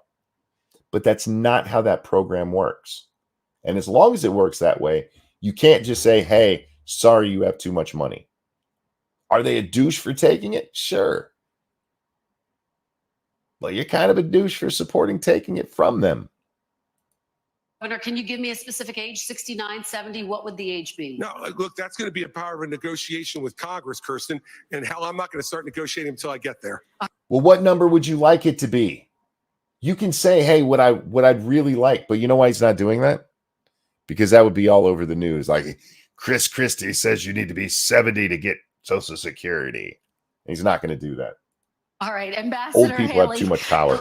Let me have you weigh in on this because you said in June that you would be open to raising the retirement age. Have you determined what that age would be specifically, and what other reforms are you looking at? So first of all, any candidate that tells you that they're not going to take on entitlements is not being serious. Social Security will go bankrupt in 10 years. Medicare will go bankrupt For in the 8. record, Right time now, out. you have Ron- Sorry, I'm texting my daughter. Everybody say hi to my daughter. She's listening right now. I love you, baby girl. It's my munchkin, y'all. I love her so much. Anyway, what the fuck did this idiot just say? Oh, she said it's going to go bankrupt in 10 years. Okay, all right. You know what I've been hearing my entire life? You know what I've been hearing my entire life? Social Security and Medicaid are going to go bankrupt in 10 years. I can't count the number of times I've heard that from politicians. All right. And look, it's a problem. It needs fixed. I'm sorry he's your dad. That's fucked up, Evolved. How dare you? But anyway, these politicians like to scare you. And you know what they do? They do this so they can get more of your money. And Trump joining Biden and Pelosi saying they're not going to change or do any sort of entitlement reform. What we need to do is keep our promises. Those that have been promised should keep it. But for like my kids in their 20s, you go and you say, we're going to change the rules. You change the retirement age for them. Instead of cost of living increases, we should go to increases based on inflation. Yeah, cost of living increases should be based on inflation. I agree with that. But should limit benefits on the wealthy. Bernie Marcus can tell you he hates getting that check. Limit. Again, they earned it because of the way you guys set up the system. What needs to be known about the retirement age is that if you go back to when Social Security first started, the retirement age, the average lifespan has jumped without the number going up, without the eligibility age going up. So you might be able to say, well, at 70, they're too old to work. I hear you. But way back in the day, weren't they too old to work then? I mean, there's a reason people are talking about increasing the age, and it's not just to take money away from old people. And so I'm agreeing with them is what I'm saying. You just have to. And it does have to be for the people now, right? So like if you're my age, you've already been promised the Social Security that you were promised. But like say somebody who's first entering the job market, your age is going to be higher because, well, you get to live longer. The benefits on the wealthy, and then expand Medicare Advantage plans. Have you thought about not running Ponzi schemes through the government? I'm just asking. Seniors love that, and let's make sure we do that so they can have more competition. That's how we'll deal with entitlement reform, and that's how we'll start to pay down this debt. And can you give me a specific age? Have you determined the age? Again, you have Won't to do work it. with Chris. What I can tell you is you can. Won't do it. I won't give you a number, because if I give you a number, somebody can hold me to it. I'd have to explain why that number. 22. Hi, baby. Love you. Hey, wait, come here. What? Say hi to the Munchkin. She's listening. Oh, hello, Munchkin. I love you. Mwah. I've been going for 4 hours and 12 minutes. Oh. You know, I still have way too much of this fucking thing to go. I still have 30 minutes to go. I think you're supposed to see a doctor if you're still going after 4 hours. I think that's the rule. Yeah. And I'm still going hard too. Oh, sorry, Munchkin. Love you. No, I apologize. You did that. Love you too, baby. I came downstairs and there's the cutest little kitten in the chair. Oh my God. When I went out there earlier, she immediately rolled over and put that belly up, and I had to. I love her belly. Oh, no, you can't come in. You chew cords. Yeah, you chew cords. If you didn't, you'd be allowed in. I love you. Anyhow, guys, sorry, a little reprieve from the bullshit going on here. So, I can't believe I'm watching or catching Monkey in the Morning Live. Well, I mean, I did start pretty late, and like I said, we are 4 hours into this shit. All right, here we go. It's going to be those in their 20s just coming into the system, and it should reflect. Thank you, Conrad Kitty. Best comeback, Lady Monkey. She's witty. And I'm often, at least that time, I wasn't, the butt of the joke. She's harsh. Her and my daughter together, if they ever got together to rip someone apart, it would be disastrous, because they are both funny as hell. More of life expectancy. It doesn't do that now. Oh, anyway, right, that's what I was Mr. going to say. Here's what you do. You want to get an age, and it makes it really easy to explain why you do it. Go back to when Social Security was first done. You say, here's the age that it was. Here's the life expectancy. This is the difference. 10 years, 20 years, whatever it is. I forget what it is. So let's say 10 years. And then you come to today and you go, okay, life expectancy is like 78, I think. 10 years, 68. There you go. You have a number easily defended. Like it's the same difference between what it was at the beginning. Why are you guys such cowards? I can't say that. Old people might hate me. Jesus. Ramaswamy, have you determined if you would touch entitlements and Social Security? You have What, to. if any, reforms You are you have to. looking at? So this is really important right now. We're working within the last window I believe we will have to actually fix this problem while still leaving Social Security and Medicare benefits for current seniors intact. I'll tell you how. The other candidates assume, like Nikki, that it can't be done. And on her math, she's right about it. Wait. But her math assumes. Almost every answer, he's got to take a shot at Nikki. And I love him for it. Also, he got his Jimmy Neutron hair cut down a little bit. So it's not as distracting. I make fun of him for it all the time. So I got to give him a little credit. He should still cut it back and just accept that he's got a receding hairline. $7 trillion of our $33 trillion national debt going to fight wars like in places like Iraq and Afghanistan. True. Minus that, our national debt would be $26 trillion right now. Then you go to zero-based budgeting, which I've proposed as a CEO. It's how I've run businesses. It's how many CEOs run businesses. Don't use last year's budget as the baseline. Start with zero as the baseline and then ask what's actually necessary. 75% headcount. And this is a problem that we have in government. And I've seen it myself when my dad was in the Navy. When he worked at the firefighting school, part of his job was ordering stuff. And they would order shit they didn't need, because if they didn't, next year their budget would be cut. Their budget would be cut to whatever they spent the year before. And so they would just order shit that they didn't need. And that's what happens in our government. Like you have a budget of, say, $1 billion, and you actually only need 750 million this year.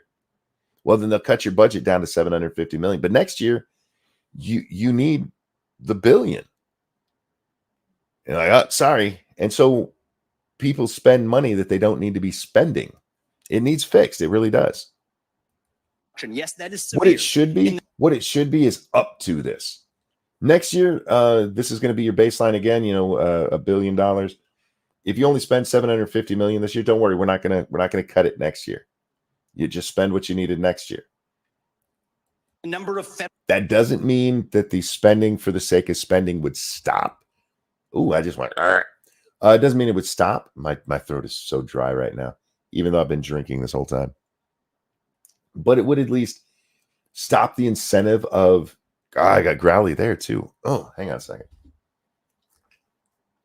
It would stop the incentive of spending the money just because you have to. Again, it's not going to fix the problem, but at least it would give the option. Oh, God, man, I'm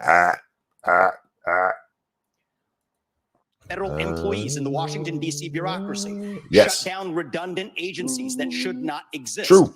Deliver economic growth as a positive tailwind. I think we can get to 3, 4, maybe even 5% GDP growth if we really take the regulatory shackles off of our economy. Yes. And against that backdrop, I believe this is our last best window to be able to take care of our national debt problem through those severe measures, including sacrificing the foreign wars that many bloodthirsty members of both parties have a hunger for. That's the one secret for how we're going to be able to do this, and that requires discipline. So we can't have the first conversation we were having, sending foreign aid willy-nilly to countries whose national debt per capita is less than ours. Thank you, But if we Mr. do this Ramaswamy. correctly, I think this is our last window, and it'll take a CEO from the next Thank generation you. to do it. Yeah, you already said that. And I agree with him on pretty much everything he said there. The other thing is we have a bunch of entitlements we need to cut. We don't have to get rid of them completely, but we do need to lessen them. Very much. Senator Scott, weigh in here. What are you looking at to keep Social Security sustainable? Nobody cares what Tim Scott has to say. Literally nobody. His poor mother, who I believe has passed away, is looking down from whatever heaven she believes in going, even I don't care what he has to say. We're going to listen the anyway. Bottom line is a simple one. We have to grow our economy and cut our spending. Let me just say, Genius. Well done. How? my mama and every Oh my other God, he brought up his mom again. mama or grandfather receiving Social Security. As President of the United States, I will protect your Social Security. The fact is that we're spending today. He's going to get his cape and go stand in front of the Social Security Administration and be like, I'm protecting it. $1.1 trillion of Social Security, about I'm Social Security, man. $750 billion on Medicare, about $300 billion on Medicaid, about $400 billion on veterans benefits, $1.7 trillion on annual appropriations. If we're going to actually tame this tiger, the way you do it is not by picking on seniors who have paid into a program that deserve their money coming back out to them. The way you deal with it is, number one, you have to grow your economy. My plan, Made in America, creates 10 million new jobs, grows our economy at 5% by doing. But this is the Ponzi scheme. See, yes, grow the economy. You grow it by 5%. That means 12% of it comes off the top going into Social Security and Medicaid. That's what your FICA tax is. It's 6% from you, 6% from your employer. At least last I knew. It might have changed. All right, so you get more money coming in. But in order to reach that 5%, you're going to need more workers. Those workers go into the system. Now, the only way you make sure that you're still going to have enough money for them is to have even more than when they got into the system. It is literally a fucking Ponzi scheme. Doing so, you add trillions of dollars of economic activity and billions of dollars to your treasury. Number two, you have to cut taxes. When we cut taxes in 2017, I wrote the Tax Cuts and Jobs Act. You can't cut taxes without cutting spending. And I realize he just was talking about it. But we're at a point right now where we cannot afford to cut taxes. You cut taxes, you are going to increase the debt more. because you're not going to cut spending. He just said, I wrote the bill. Yeah. How much did you cut off the top, homie? How much did you cut off the top? I cut the tax. Tax cuts increase revenue. To a point. To a point. Not every time. Not every tax cut has given us a giant increase in the money coming in. I said, well, guess what? Revenue will go down. Well, in 2018, after we wrote it in 2017, what happened? Revenue went up by 3%. And the next year, it went up by another 3%. So what we know is that the Laffer curve still works. But the lower. But how much were taxes cut overall? You get to a place, we still have to pay for this stuff. I don't like it. But what we have to do, and people hate this, and we've stopped talking about it, is we need to balance the fucking budget. And actually, we need to be bringing in more than we're spending.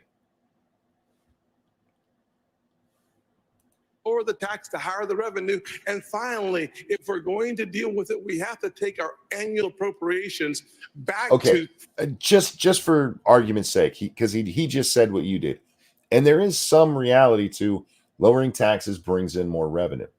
But if that worked completely, you move taxes all the way down to 1%. You're not going to make more than you were making when it's at, what's it at now? The highest marginal rate is what, 32? There will be, the issue isn't even taxes. The issue is spending. And until you get that under control, it's not going to matter. Pre-2020, pre-COVID levels of spending, which would save us about $500 billion in the next budget window. Yeah.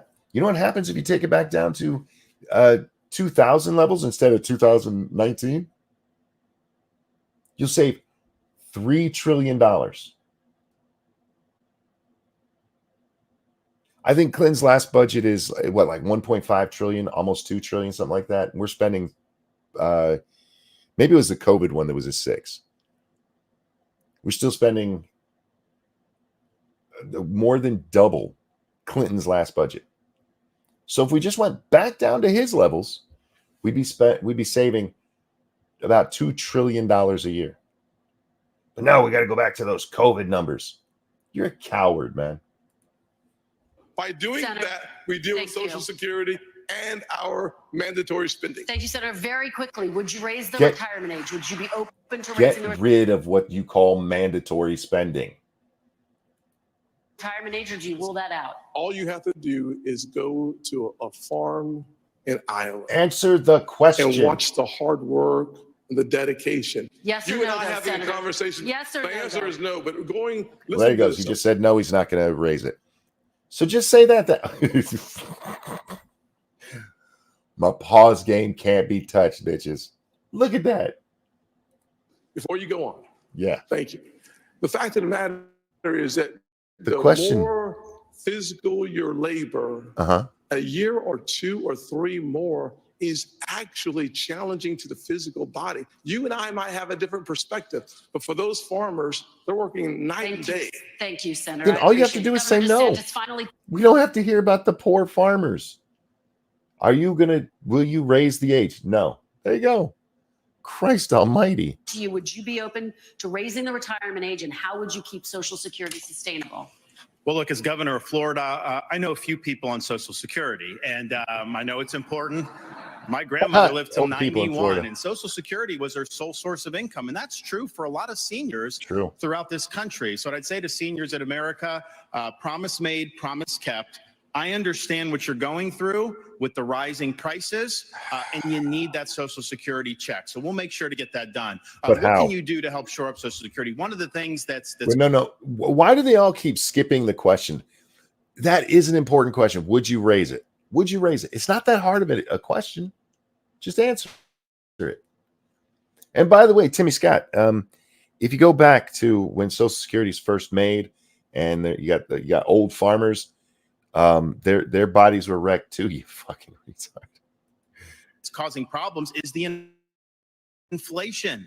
We have to reduce inflation. When you have higher inflation, the seniors get a cost of living adjustment, which means the program's spending more, but it doesn't cover the increase in the actual inflation rate. We also do need to get to at least 3% growth. And again, while I said I believe you should tie the COLA to the inflation, you have to understand that means last year it would have gone up 12%, and we have to pay for that.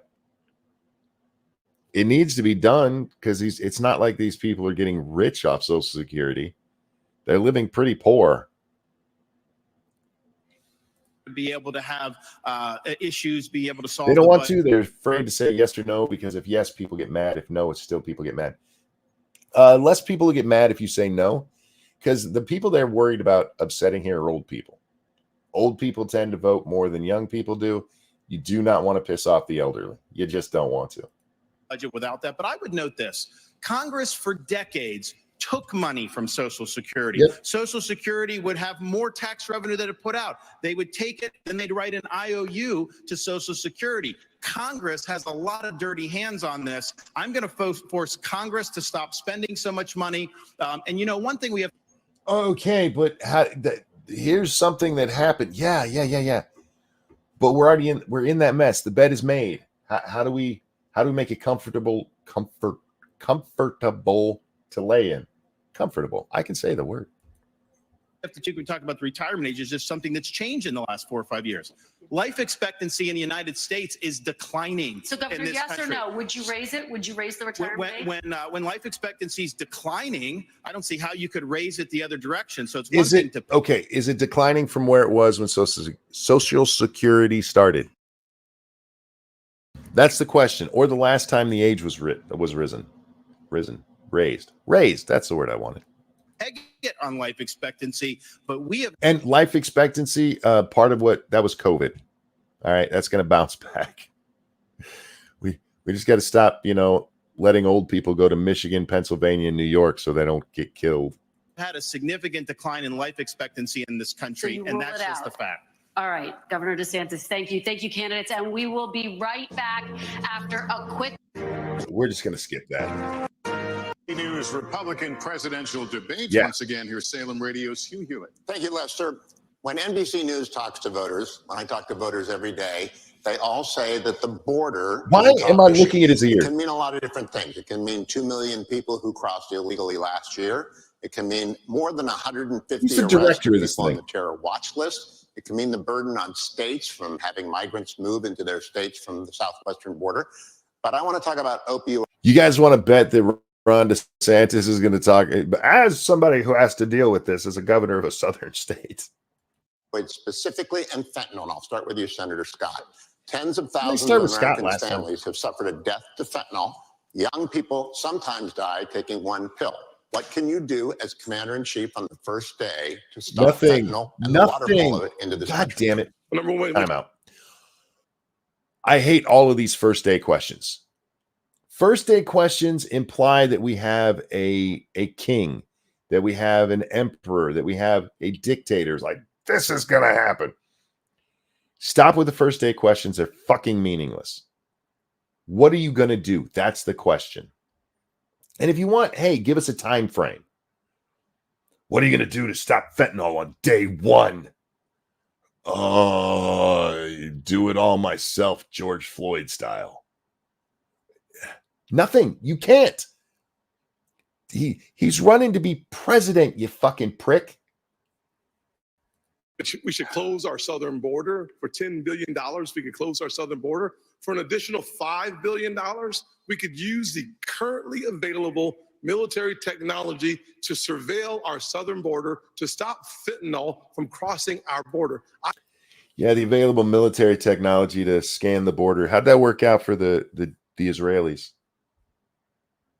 I've already led on legislation that would sanction the Mexican cartels. If you remember the path, the precursors come from China, then they are manufactured in Mexican labs, and then the Mexican cartels bring them across our border. By sanctioning their accounts and eliminating their cash, we starve them of what they need. Number one, closing our southern border makes it. Yeah, that's not going to happen. We could, the war on drugs, which is, widely regarded and rightfully so as a failure. would have been fine if they'd have gone after the people who launder the money, and they just don't. Because the dirty little secret is all of that money helps. Not you and me, helps politicians. It's nearly impossible to get in. The military grade technology is a backup. Mister, you said, yes, drugs cross the border in trucks with drugs written on the side. Yeah.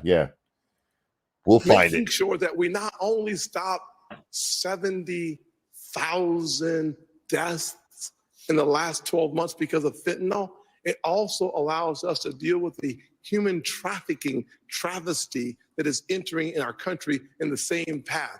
If we are going to deal effectively with 100,000, I really don't care what he has to say because he's an idiot in our country, and the 70,000 that is directly linked to fentanyl, we have to deal with our ports of entry and deal with our southern border. If we do that effectively, we have started reducing the challenge from the outside, and then we have to deal with the challenge on the inside, which seems to be connected to a mental health crisis that is spreading throughout our nation. If we deal with the crisis on the outside, then we can deal with the crisis on the inside.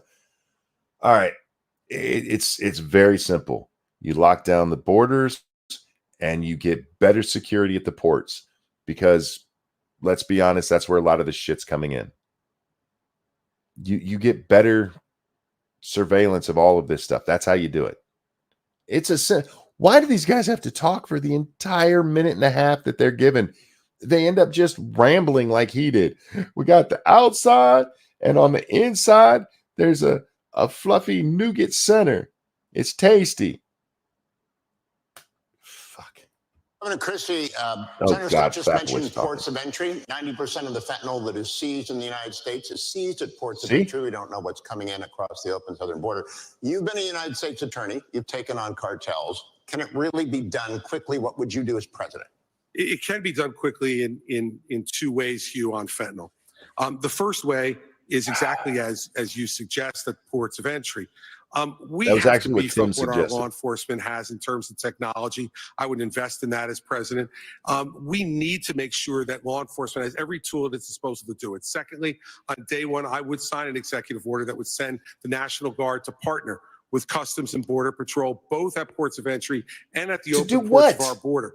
Customs and Border Patrol agents are overwhelmed. There's 200,000 encounters a month over the last 11 months.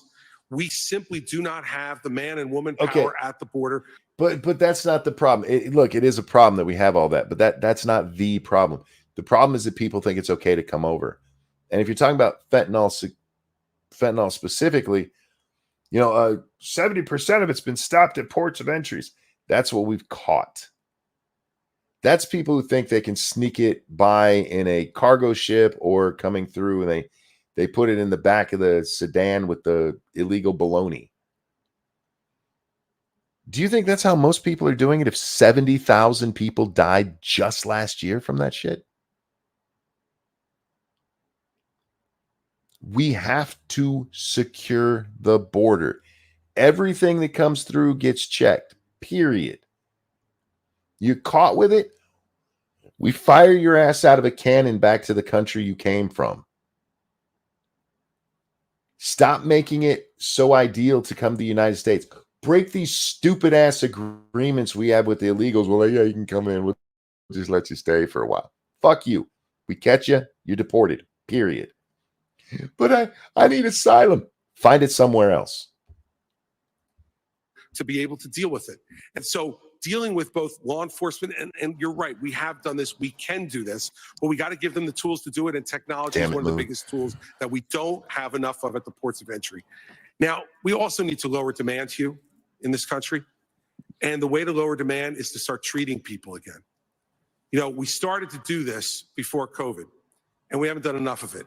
And for every family out there tonight who has lost a loved one to fentanyl or to any other type of opioid overdose, what you know is all you want is a chance for them to win their lives back. When I'm president of the United States, we're going to call this what it is. It is a disease. He's just going to say no. Instead of just say no, just get treatment. You guys ever seen anybody on opioids? And I'm not talking as they're high, but when they need that high. You think they're just going to go, "Oh, Chris Christie said I need treatment." We need to do something. I don't think I have an answer, but I don't think this is it either. We'll just have treatment. Okay, how? We started this before COVID. Heart disease, diabetes, or any other disease like cancer that can be treated, should be treated. We not only have to stop supply, but we have to lower demand and save Thank you, lives. Governor DeSantis. And I hear you, fat man. But if you get rid of the supply, demand will dry up. Because here's the dirty little secret when we're talking about this. Most people are not out there going, "Ooh, fentanyl, let me have some." They're taking other opioids that are laced with this shit. The heroin's still out there. You have talked about using United States Special Forces to attack the cartels where they manufacture the chemicals that come from China. How often? How many? What does that look like? Well, first, I was speaking to a dad who lost a son to fentanyl overdose. Son wasn't a drug addict. He had taken some pill that happened to be laced with fentanyl, and it was a fatal overdose. And when he told me, obviously the pain of losing a child is... Wait, he wasn't an addict. He's just taking random pills that he got from some guy in a back alley somewhere. Truth is, most of that 70,000, they are addicts. And we need to find some way to deal with this shit. Maybe, and I'm just throwing this out there, we make it not cool to be a fucking drug addict again. You guys did it with cigarettes. Why can't you do that with opioids? Is as bad as it gets. But he said what was salt in the wounds is that these elites in D.C. don't give a damn about what's going on in this country. They don't care that we have tens of thousands of opioid deaths, that the fentanyl's pouring in. They are not taking the type of action we need to. We're declaring it a national emergency on day one. God, Drudge Report really turned into leftist trash. Yeah, I stopped following Drudge probably 2 or 3 years ago now. Rumor had it that he had sold it to somebody else. I just don't know if that was true or not. But yeah, there's definitely a hard left turn over there on Drudge. I'm sending U.S. military to the border. I'm going to stop the invasion cold. I am going to deport people who came illegally. And I'm even going to build the border wall and have Mexico pay for it like Donald Trump promised. How are you going to do it? Yeah, Mexico's not going to fork over money. We're going to impose fees on the remittances that foreign workers send to foreign countries. We'll raise billions of dollars. I'll build the wall. But we are going to designate the cartels to be... Yep, and that is a way to do it. Me and Jack have talked about this many times on the channel. A lot of workers come from Mexico. They come up here and they work and they send all of their money home. Anything they don't need to survive, they send back to Mexico. You could be like, all right, you can send that to Mexico. There's a 10% charge on that. Be foreign terrorist organizations or something similar to that. For the record, though, whoops, sorry. The use of deadly force. You will need to get Congress involved in that. And I think with the right... how do I say it? The right Congress, you could get this passed. Oh, I haven't said. I'm brought to you by you, Rebel. Thank you for dropping the links there, and Dangerous. Thank you for dropping the links over there. We're going to have maritime operations to interdict precursor chemicals going into Mexico. But I'll tell you this: if someone in the drug cartels is sneaking fentanyl across the border when I'm president, that's going to be the last thing they do. We're going to shoot them stone cold dead. You might run into problems with the court with that. Look, I'm with you, Ron. Somebody's bringing that shit over here across the border, pop them. I'm Singapore on that shit. But you might have problems with the court on that one. And this is because the court too often has decided that non-Americans are protected by the Constitution. Yeah, that's not how that works. Or it shouldn't be. Ambassador wait, can we pause it? People are cheering for killing somebody. Didn't we hear earlier? Who was it that told us violence is never the answer? That was Nikki, right? Violence is never the answer. And everybody's like, yay. And Ron's like, I'm going to kill that motherfucker. And everybody's like, yay. This crowd is kind of weird. Well, shoot that fucker. Ambassador Haley, if the United States uses special forces in Mexico without prior notice to the Mexican allies to our south, what would your colleagues at the United Nations think about that? I don't care what my colleagues at the United Nations think. What I'll tell you is, Yes, you do. first of all, you have to go to the source. We have lost more Americans than the Vietnam, Afghanistan. Wait, the source is China, baby. You going to invade China? He just explained how the whole thing works. The stuff is manufactured in China and then put together in Mexico. And you're like, I'm going to go kill the source. Sweetheart, the source is the Chinese. What you're talking about, we're going to go kill the middleman. And Iraq wars combined. We lost 75,000 Americans last year. Go to the source. It is the reason why we'll continue to say we will end all normal trade relations with China until they stop murdering Americans. You watch how quick that flow stops. The second thing is we'll send special operations in to take out the cartels. We need to go to where they're distributing it, where the supply centers are, and take them out. We'll put 25,000 more Border Patrol and ICE agents on the ground and let them do their job. We will defund sanctuaries. I got to be honest. I hear what they're saying about the Border Patrol, but when you think about things like the FBI and the ATF and, well, all government agencies, the notion of just get more. I want to believe that's a good thing. I'm not positive on it. Cities. We will go back to the Remain in Mexico policy so that everybody stays in Mexico and they never get here in the first place. And instead of catch and deport, we'll go to catch and release. I'm sorry, instead of catch and release, we'll go to catch and deport. No, you said it right. That is the way we'll deal with the border. Those are the things that we have to do going forward. But I do agree. You don't have Donald Trump's balls. Stop. You don't have Trump's balls. The media would come at you and go, she hates Mexicans. You'd be like, I love Mexicans here. We're going to let them take over Arkansas. Just be honest. Jesus Christ. I hate these people. Things that we have to do is really Monkey, why don't you vote for major mental parties health and addiction centers. It is something that is needed in our country terribly because we don't deal with mental health, and someone who doesn't get care for mental health falls into addiction, and we owe it to them to treat it like the cancer that it is. You know, I'm gonna point this out. Sinatra was the first one I remember saying to me, we need to bring back asylums. We do. I just want to give credit where due. He's the one that brought that to my attention. Like, you're right. Every time you see people, we got to fix the homeless problem. You want to fix the homeless problem? We need asylums and drug treatment centers. Most of the people who are on the street are not there because they couldn't make their mortgage. It's because they're fucking drug addicts or they're insane. Swami, special forces in Mexico shoot them stone cold dead at the border. One thing I just want to say, and how we're talking about this issue is, like Ron, I've actually met many parents across this country who have lost their kids to laced pharmaceuticals that have fentanyl in them. The only thing I would ask Ron. Uh-oh. And I think you'd be on the same page with me on this. Let's not even call that an overdose. Right. That is not an overdose. It's a murder. That is poisoning. Yeah. If you put that fentanyl on a Big Mac, we would not call that an overdose. True. You'd call it what it is. It's closer to bioterrorism. Yes. And I say that because as it uniquely relates to this crisis, that does warrant more. Can I just say I love this guy? He's the only one being honest about this shit. And he's right. He's absolutely right. That when you are lacing somebody's drugs, whether you're, dropping a little PCP in it or you're, putting fentanyl all over the shit, you are poisoning somebody.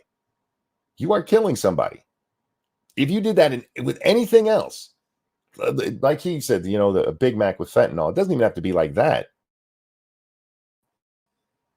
It was laced with rat poison. It's just an overdose on the rat poison. It's murder is what it is. More aggressive means to deal with You're dosing somebody. So there's a new presidential election in Mexico in 2024. People may not be aware of that. It's going to be someone other than Obrador, who has been a disaster in Mexico. True. I think he's even mentioned me obliquely in speeches to say that somebody who would do this shouldn't get anywhere near the White House. Well, AMLO, get out of the way. There's going to be someone else in charge. I hope to build a good relationship with that next president of Mexico. We'll use our I haven't criticized him much tonight, and I know people are like, you don't criticize some people. The spit that builds up in the middle of his lip really drives me insane. I just want to point that out. There you go. There's some negative about my boo Ramaswamy here. Military to seal our own southern border. I hate that What we boo went away as a term of endearment. I loved it. That's my boo. It sounds so stupid. And I think terms of endearment should kind of sound like it. PCP, careful monk, your age is showing. Well, I mean, it was the one when I was a kid. When people are doing drugs, like, be careful. Some people are lacing it with PCP. Angel dust, for those of you who don't know. need to do is stop using our military to protect I somebody learned that else's from border Trading halfway around the Spaces. world when we're short right here at home. Get serious about protecting this border. And then the other thing that hasn't been discussed is the northern border. I'm the only candidate on the stage, as far as I'm aware, who has actually visited the northern border. There was enough fentanyl that was captured just on the northern border last year to kill 3 million Americans. So we got to just skate to where the that's something they say a lot. Enough was cut. It doesn't take much fentanyl, especially if you're one of the people who ODs the first time. It doesn't take much to kill somebody. That doesn't mean it wasn't a lot. But when they say enough to kill 3 million people, it's not like they found 14 truckloads of the shit. It just doesn't take that much to kill. is going, not just where the puck is. Don't just build the wall, build both walls. Yes. Can't just complete Fuck the that. wall. Fuck Canadians. Build a fucking wall so Canadians can't get into my country. Look what they've done to Michigan, for fuck's sake. To seal the Swiss cheese for the tunnels that they're actually building underneath that wall. Thank you, That's Mr. what needs to be Ramaswamy. practical and actually get this job Yeah. done. Thank you. Kristen. Thank you, Hugh. Did he say thank you, Shu? Let's talk now about last night's election Oh. results. Abortion rights supporters saw victories in Ohio and Virginia following earlier wins in states like Kansas and Kentucky. Governor DeSantis, first to you, how do you see the path forward for Republicans on this issue? All right, I'm going to answer this because I know none of them will probably get to this. Oh, JB, thank you. Used to not need a passport to get in. Yeah, we need a wall, and you need to have my specific permission to get in my country. That's how we should do it. Thank you, JB. Is my voice really deep? It sounds really deep right now. I've been talking for almost 5 hours. See, this is why I call those guys over at EFAP a bunch of, okay, my daughter's listening, so I'm trying to be nicer. A bunch of wusses. This is an hour and 48 minutes, and we're almost at 5 hours. Step up. Step up, bitches. Anyway. Republicans have got to get honest about this issue, and they need to pound it. 50 years. 50 years of bullshit about how this is a right. This is a right. And Nikki's going to piss me off. I already know it, because every time she talks about abortion, she says, like, kill the babies. I'm paraphrasing. They need to do a campaign. Like, look, it's a state right, but it is not your right to have an abortion. It's not your body when there's a second body involved. My bodily autonomy. Your bodily autonomy stops when there's another body involved, fucker. And they need to push that, and they don't. Too much of it is religious rhetoric, and it's actually to the detriment of the pro-life movement. But what you really need is a push to point out that the nonsense you've been hearing for 50 fucking years is nonsense. It's not a clump of cells. It's not a fetus. It's a baby. Nobody says, I'm having a fetus. Well, I stand for a culture of life, and I understand that it's important that everyone gets a shot. Oh, thank you so much, Alan. That is so very generous, dude. Thank you, thank you, thank you. You have earned this. That is very kind of you to say. I appreciate it, man. You are way too kind to me, dude. I really appreciate you. I hope you know that. Monk says wusses, follows it up with bitches. Well, you can hear bitches on regular TV. I'm reminded of a story about a young mother who was struggling in Jamaica Seriously, about thank 40 you, years Alan. ago, 45 years ago. She was counseled to not have a baby because she was poor, baby wouldn't have opportunity, and she came close to having an abortion. Hang on a second. I have needed this for a long time for several reasons. Jack, how the fuck are you, dude? Jack, are you there? I heard we're calling people bitches now, so I was like, time to join the 5-hour late stream. How you doing, man? I'm exhausted. How are you? I am. I'm fine. My voice is going, but otherwise, I'm good, man. Yeah, I apologize for my tardiness. I appear to be somewhat late for my shift. The only time it was a problem was when I had to step away to pee. Otherwise, we're good. We're on the abortion question here, and they're talking about the elections last night. And Ronnie's telling us some story about a woman who was told not to have kids. That's where we're at. Did you watch this?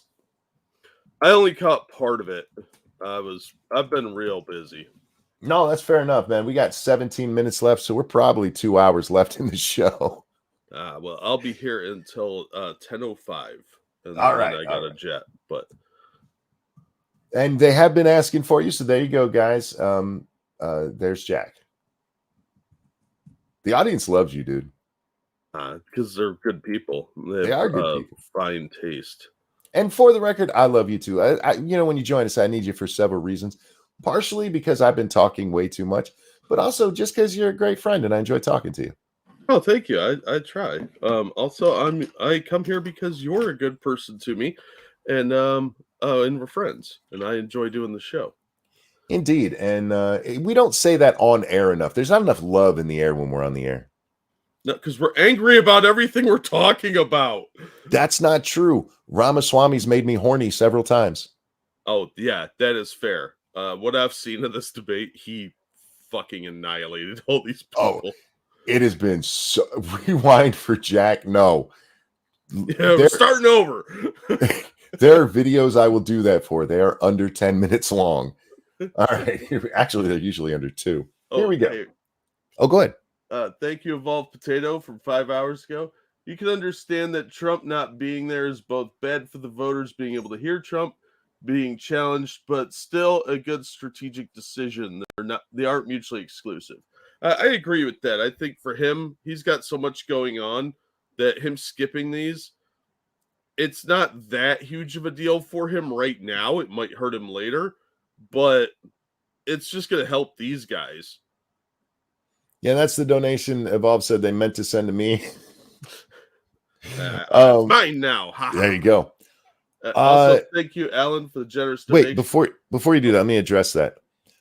I watched Donald Trump in 2016 annihilate 15 people, absolutely destroy them.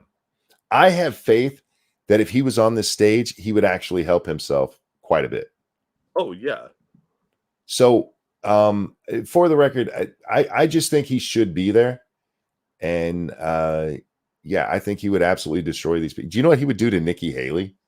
Fuck. Oh, it would be embarrassing. It would be like what Tulsi did to Kamala times 50. I think he could probably make Chris Christie cry. Oh, yeah. Yeah, I absolutely think that's true. In some cases, that might hurt him. Like, you made a really fat old man cry. But, because that's kind of like, I don't know. That's borderline. But going to the debates is a mixed bag for him because he has so much other stuff going on. I think he's focusing on his legal cases right now. Yeah, but before his legal cases with the first two, he didn't come to those either. Yeah. I think he should have more confidence in his own arguments and what he can do. It's Donald Trump, for fuck's sake. He can absolutely annihilate these people.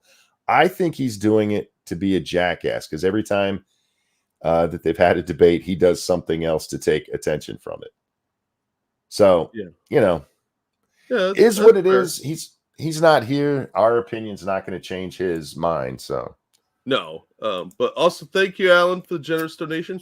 I love you, Jack. Thanks, Alan. I love the audience. You guys are awesome. You know how put up with a lot. You know how much more fun this would be if Trump was on the stage? Yeah, I agree, but I understand his logic.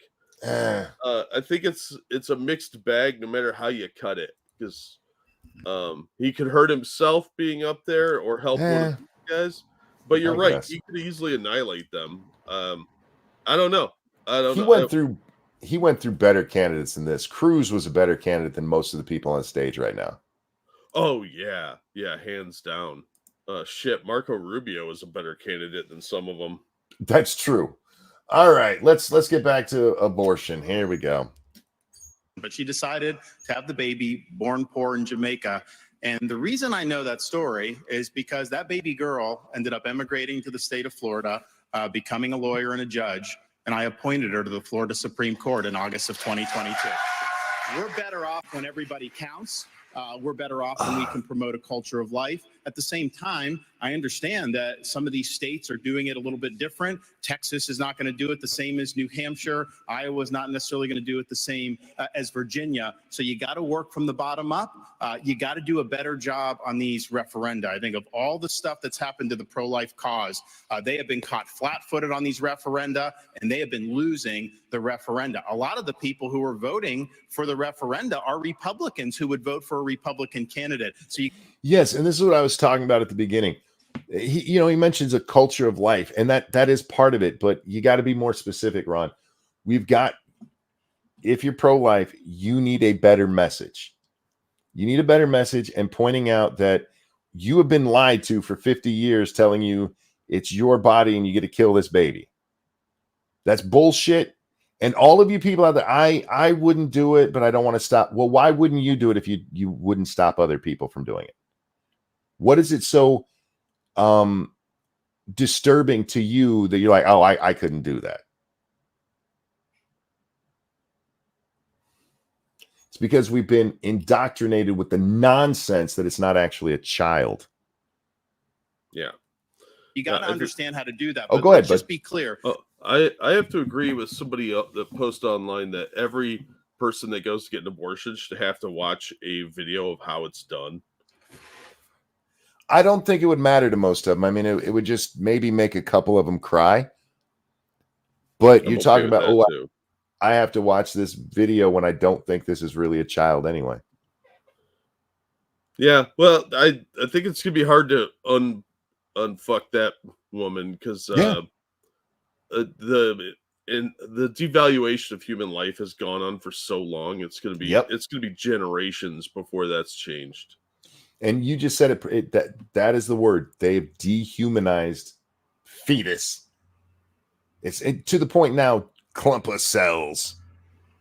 Yeah, and we're going to see that argument expand into other areas. Are the mentally retarded really human? It's the same logic. No, they make a good burger.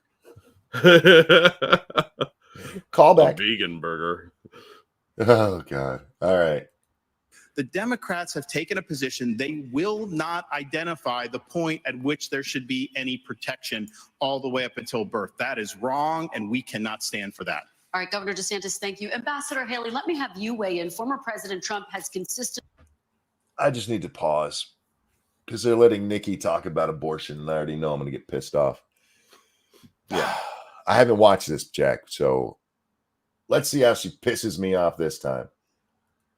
Blamed the abortion issue and how Republican candidates have talked about it for their electoral losses. How do you see the path forward? I've said it before. I think you have to be honest with the American people. This is a personal issue for every woman and every man. No, it's fucking not.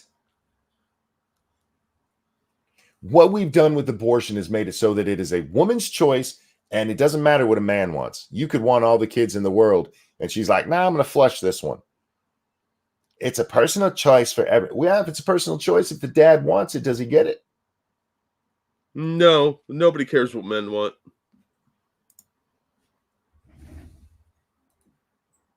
I am unapologetically pro-life, not because the No, you're not. You fucking lying bitch. You wouldn't call it a personal choice if you were pro-life. No, she's that's not a decision I would make. Party tells me to be, but because my husband Michael was adopted and I had trouble having both of my children, so I'm surrounded by blessings. But it's still a personal choice. All right.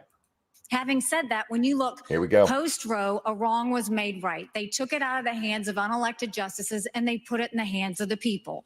And now we're seeing states vote. And what I'll tell you is, as much as I'm pro-life, I don't judge anyone for being pro-choice. And All right. I don't want them to judge me for being pro-life. So when we're looking at this, there are some states that are going more on the pro-life side. I welcome that. There are some states that are going more on the pro-choice side. I wish that wasn't the case, but the people decided. This is such cowardly, cowing bullshit. Well, look at, I mean, there's some of the people. All right, Nikki. The question is, what do you believe, you fucking bitch? Look, that fence post is really comfortable up top. You can even say, hey, I think they have every right. But you know what that is, sweetie? That's a right to choose. Fuck. But when it comes to the federal law, which is what's being debated here. No, they're actually debating your opinion, sweetie. The actual question to DeSantis was about how you win elections because you got your asses kicked yesterday. Yeah, because they Be honest. had dog shit messaging. Yeah, absolutely. And that's their problem. It's going to take 60 Senate votes, a majority of the House, and a president to sign it. So no, we haven't had 60 Senate votes in over 100 years. We might have 45 pro-life senators. So no Republican president can ban abortions any more than a Democrat president can ban these state laws. So but you can still have an opinion. And that's what you were asked about. God, no. I hate her. And her ridiculous 5-inch bullet-filled heels. Did you hear that? Yeah. And they're filled with ammunition. What? let's find consensus. Let's agree on how we can ban late-term abortions. Let's make sure we encourage adoptions and good quality. Do you have enough votes to get late-term abortion banned? Even with life of the mother thrown in there? Probably not. So what are you talking about? She's just cowing because she doesn't just want to say, I believe in the right to choose, because it's what she believes in. Quality adoptions. Let's make sure we make contraception accessible. Is contraceptive hard to get? Don't they give it out at health departments? Oh yeah, health departments, schools, School? Pretty much anywhere that they have that stuff that seems to be widely distributed. So we need to make these contraceptives that are all over the place accessible. You give them out free. How much more accessible can they be? Yeah, this talking point is from like 1989. From the Democrats. Let's make sure that none of these. Oh, she has several. She has several Democrat talking points. And again, Jack, anytime you want to just start talking, and I will pause. Just let me know, just so you know. Oh yeah, sorry. No, you're fine. I just don't want you to. If you want to say something, I don't want to be. Oh, he won't pause yet. Just let me know. No, I'm just mostly making snide side commentary because this is fucking me too. dumb. These Me comments they're making, these responses are, from what I've seen, aside from Vivek, they're all this sort of pre-planned, canned responses. They're not elaborating on their actual positions. They're just making like shorts for YouTube with their positions. They have no policy ideas. Everything she's saying is from like 1990. Seriously. I'm laughing because near the beginning of the show, I mentioned that they're all just making canned responses. Oh, yeah. Great minds, my friend. Great minds. State laws put a woman in jail or give her the death penalty for getting an abortion. Nobody's giving anybody the death penalty for an abortion. Look, there's a few really, really far out there people. Okay. Yes. It's not as many who think you should be able to abort a child literally right before they're born. And before you go, we just had that. We talked about it, I think, on the last show, the chick who's like, these people it's the first arrest for abortion trafficking, except for that's not actually what happened. Yeah. The chick it had nothing to do with that. It was more the child porn and stuff like that. You had rape and meth and kidnapping. They weren't even charged under the law. They're like, look, they're getting them. Could you be honest just once, Nikki? Politicians being honest about the no, I don't know. I don't think that's how that works, Monkey. Let's focus on how to save as many babies. Oh, Jack, say hi to Munchkin. She was listening last I knew. Oh, hi, Munchkin. And she's really a big fan of yours. Oh, well, that just shows that she has good taste and is a classy person. Indeed, indeed. We can, and support as many moms as we can, and stop the judgment. We don't need to divide America over this issue anymore. Stop the judgment. Okay, Nikki, listen to me. All right, you and me, lock eyes. I see you're looking way over there. No, look at me. I believe that is a baby, and that they are killing a baby, and you want me not to judge that? Yeah. Are you fucking insane? One of the problems we have in society now is the lack of judgmental responses. There was a time when, and we even saw a pushback against it. There was a time where it was seen as shameful to have an abortion. Yeah, and it was seen as you're a murderer. And now it's like, shout out your abortion. We've actually seen the t-shirts. I've had an abortion. Oh, remember that lady that proudly had 21 of them? Yeah. And we had the goat from the one singing place who you wouldn't have heard her goaty voice if she didn't kill her baby. That was Satan talking through her. Fuck. How do you have that? Never mind. All right. Let's have somebody else talk because this bitch annoys me. Ambassador, Senator Yeah, clap for that. Clap for no judgment. You fucking retards. Senator Scott, I'd like you to weigh in. How do you see the path forward, and what do you make of what Ambassador Haley just said? Do you see this as a consensus issue? No. Well, I'm 100% pro-life. I have had 100% pro-life voting record. I would certainly, as President of the United States, have a 15-week national limit. I would not allow states like California. How? Because Nikki is right about needing to get that passed through the Senate with 60 votes. You can sit there and say you're going to do it, but how? It's not feasible. This is what I was talking about earlier, guys, with they just lie to you. He knows that's not feasible. He knows she's 100% right on that. Well, it sounds good on paper. And frankly, whether people like this or not, it's not a federal government issue. No, it's a state's issue. It is. But they don't want to say that what they need to do is educate people on what abortion really is, the viability of life and when it starts.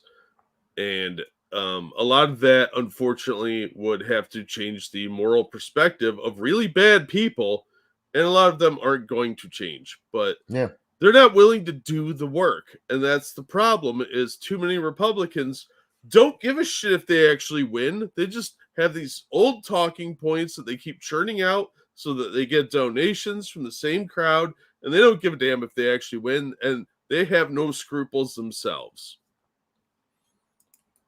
Illinois or New York to have abortion up until the day of birth. I certainly wouldn't not allow for governors, former governor, Democratic governor of Virginia, who talked about infanticide. True. We need a 15-week federal limit. And again, you can keep saying that, but it's meaningless. It's absolutely meaningless because you're never going to get that. Nope. Here's an idea. How about teach your kids not to be whores and to be careful where they're sticking their junk? And that goes for boys and girls. For anybody, absolutely. Why do you blame? Notice he mentioned penis. Be careful where you stick your penis. Stop whoring around. Yeah. Stop banging dirty girls that are trying to trick you into getting pregnant, or that are so lazy they're not taking their contraception when you're banging them. Because let's face it, if she's doing that, if she's too lazy to take the pill, she's probably got some STDs or been around the bus, Not just she's not the town bicycle, she's the town bus driver. Or Jack, she's, this is her first penis and you're giving her something that she's going to spread as she becomes a dirty whore. Because you're already one, you know what I mean? There's a lot of penises out there that shouldn't be stuck in anything because they're ribbed for somebody's pleasure in a way that they shouldn't be. Yeah. Oh, look, a scab.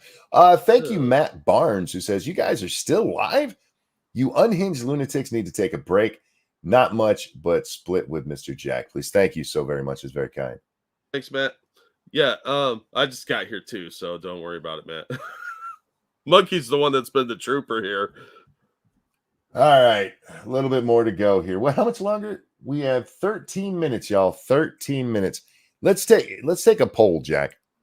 13 minutes. I don't know how long. Let's see. Can we see? All right, they wrap up right about there. So we actually have maybe 10 minutes left of actual debate. How long will it take me to get through 10 minutes? I'm guessing we're at 5 hours. We're at 5 hours and 11 minutes right now. Go ahead, Jack. I'm guessing you're looking at just over 6 hours. Fair enough. So about 50 minutes left. Yeah, I think so. All right, let's see. Or Americans agree with a 15-week limit. 47 out of 50 countries in Europe agree with a 15-week limit. I would challenge both Nikki and Ron to join me at a 15-week limit. It is in our nation's best interest. And frankly, I think it's unethical and immoral to allow for abortions up until the day of birth. Again, look, Jack, state issue. I'm glad he's giving his opinion, but he's not just giving his opinion here going, I believe it should be 15 weeks. He's saying, I'm going to do this. You can't. Yeah. You just can't. So if you want to say, I'm going to go out there and push for it, I'm going to use my bully pulpit and push for it. Cool. But we're going to get this done. No, you're not. We have an opportunity in this nation to stop that reckless behavior from states like California, New York, and Illinois. I'd go a step further.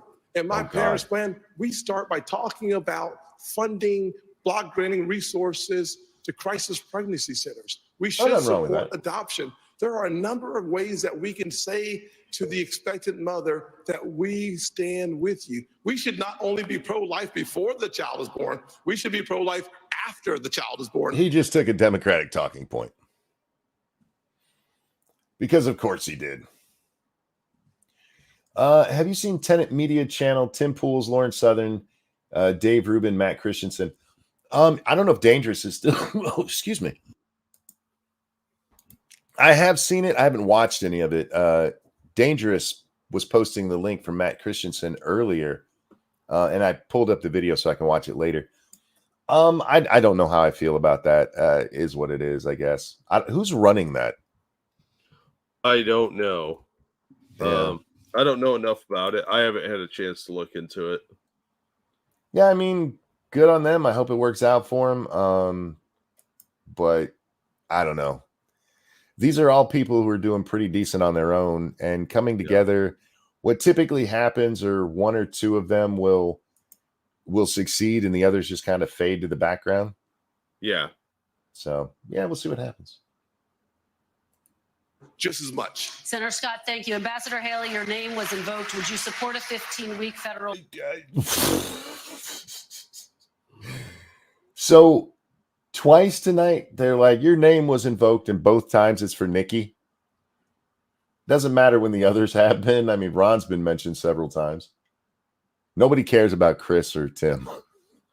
No, they're already, on the outs. Yeah, nobody's calling on them because who cares? Yeah. I would intentionally mention Krispy Kreme donuts, so they always have to keep calling on Chris Christie. Oh no, in their rules, they even said at the beginning, just because your name's invoked doesn't mean you're going to get called on to answer. Oh, that's hurtful to Chris. Yeah, and then tonight, the only one they've done that for is this horrible woman. Oh, Nikki is the dream candidate for all these neocons and rhinos. Oh, dude, the NBC audience loves her. Oh, yeah. Same with Fox News. They've been pushing her for a long time. Her and Chris Christie have gotten a ton of coverage, and they really seem to want to not have Ron or Vivek on. So I don't know what's going on over there, but these are obviously the preferred Republican candidates. Oh God, yeah, you're right. Yeah. Support anything that would pass because that's what would save more babies and support more moms. But would you see? Now we're back to your opinion. Would you support a 15? By all means, say it can't happen because you're 100% right. But let's take bets. Is she going to actually answer the question? No. Would you support a 15-week limit? Let's see. But do you have to be honest with the American people? And I appreciate that Tim keeps calling me out for this. But Tim, there was a bill last year. Lindsey Graham sponsored it. You didn't even co-sponsor the bill. And then when you first were interviewed on this, when you ran, you wouldn't even say you were for 15 weeks. What I am saying to the American people is, let's see what we can agree on. Let's bring. Nikki said something not true. I doubt that, sir.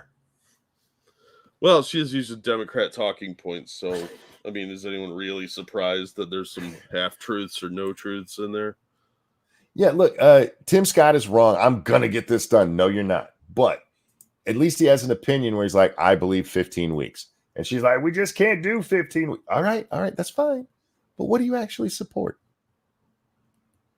Bring people together and decide what we can agree on. I will sign anything where we can get 60 Senate votes, but don't make the American people think that you're going to push something on them when we don't even have the votes in the Senate. It's important that we're honest about that. Let me go to Mr. Ramaswamy. Would you support it? Do you see what I said? They let her, she specifically attacks him, accuses him. You wouldn't even do that. He didn't even accuse her of anything. He just was like, hey, I wish you guys would join in the 15. Didn't give Ron DeSantis a chance to answer that. Just Nikki. Yeah. Oh, yeah. Yeah. Did you also notice that she could have gone full stop that after she said, we don't want the American people to think? Oh, yeah, absolutely. That should have been the end of it right there, because that's what most of the candidates want. True. And Tim's like, can I please answer back? 15-week federal ban, and what is the path forward on this? I just wanted to say, I mean, Nikki Haley didn't invoke being honest, and I at least want to give credit to Tim Scott. He's honest about where he stood, and I think you should be honest, not making a political calculus, but to say, if a bill is served up, would you sign it? Here's my view on this. Speaking as a man, they say men have trouble. For the record, that is like every fucking answer he's given, he's called out Nikki Haley. Look how pissed she looks. Every that answer. Look is just, that's such a mom look too. Like, you're going to your room later. I fucking love it. Was served up, would you sign it? Here's my view on this. Speaking as a man, in fairness, she did say any bill that comes, I will sign. But the question is, would you support the 15? And by the record, I wouldn't support the 15. I would only support life of the mom and rape. For the record. And have trouble speaking on this issue. I don't think we need to be that way. It was my home state of Ohio. I'm upset about this yesterday that passed a constitutional amendment that now effectively codifies a right to abortion all the way up to the time of birth without parental consent. And remember, guys, we were told that nobody's trying to do that. They just did it. But the marketing was so fucking insultingly deceptive too, because it was that first of all they had it vote yes, so you were actually voting for abortion, but the way the advertising made it look was, oh, you're actually voting for the health of the mother. It wasn't you're voting for abortion. It was just very, very deceptive marketing. I was a little surprised it passed, but then I remembered people are dumb.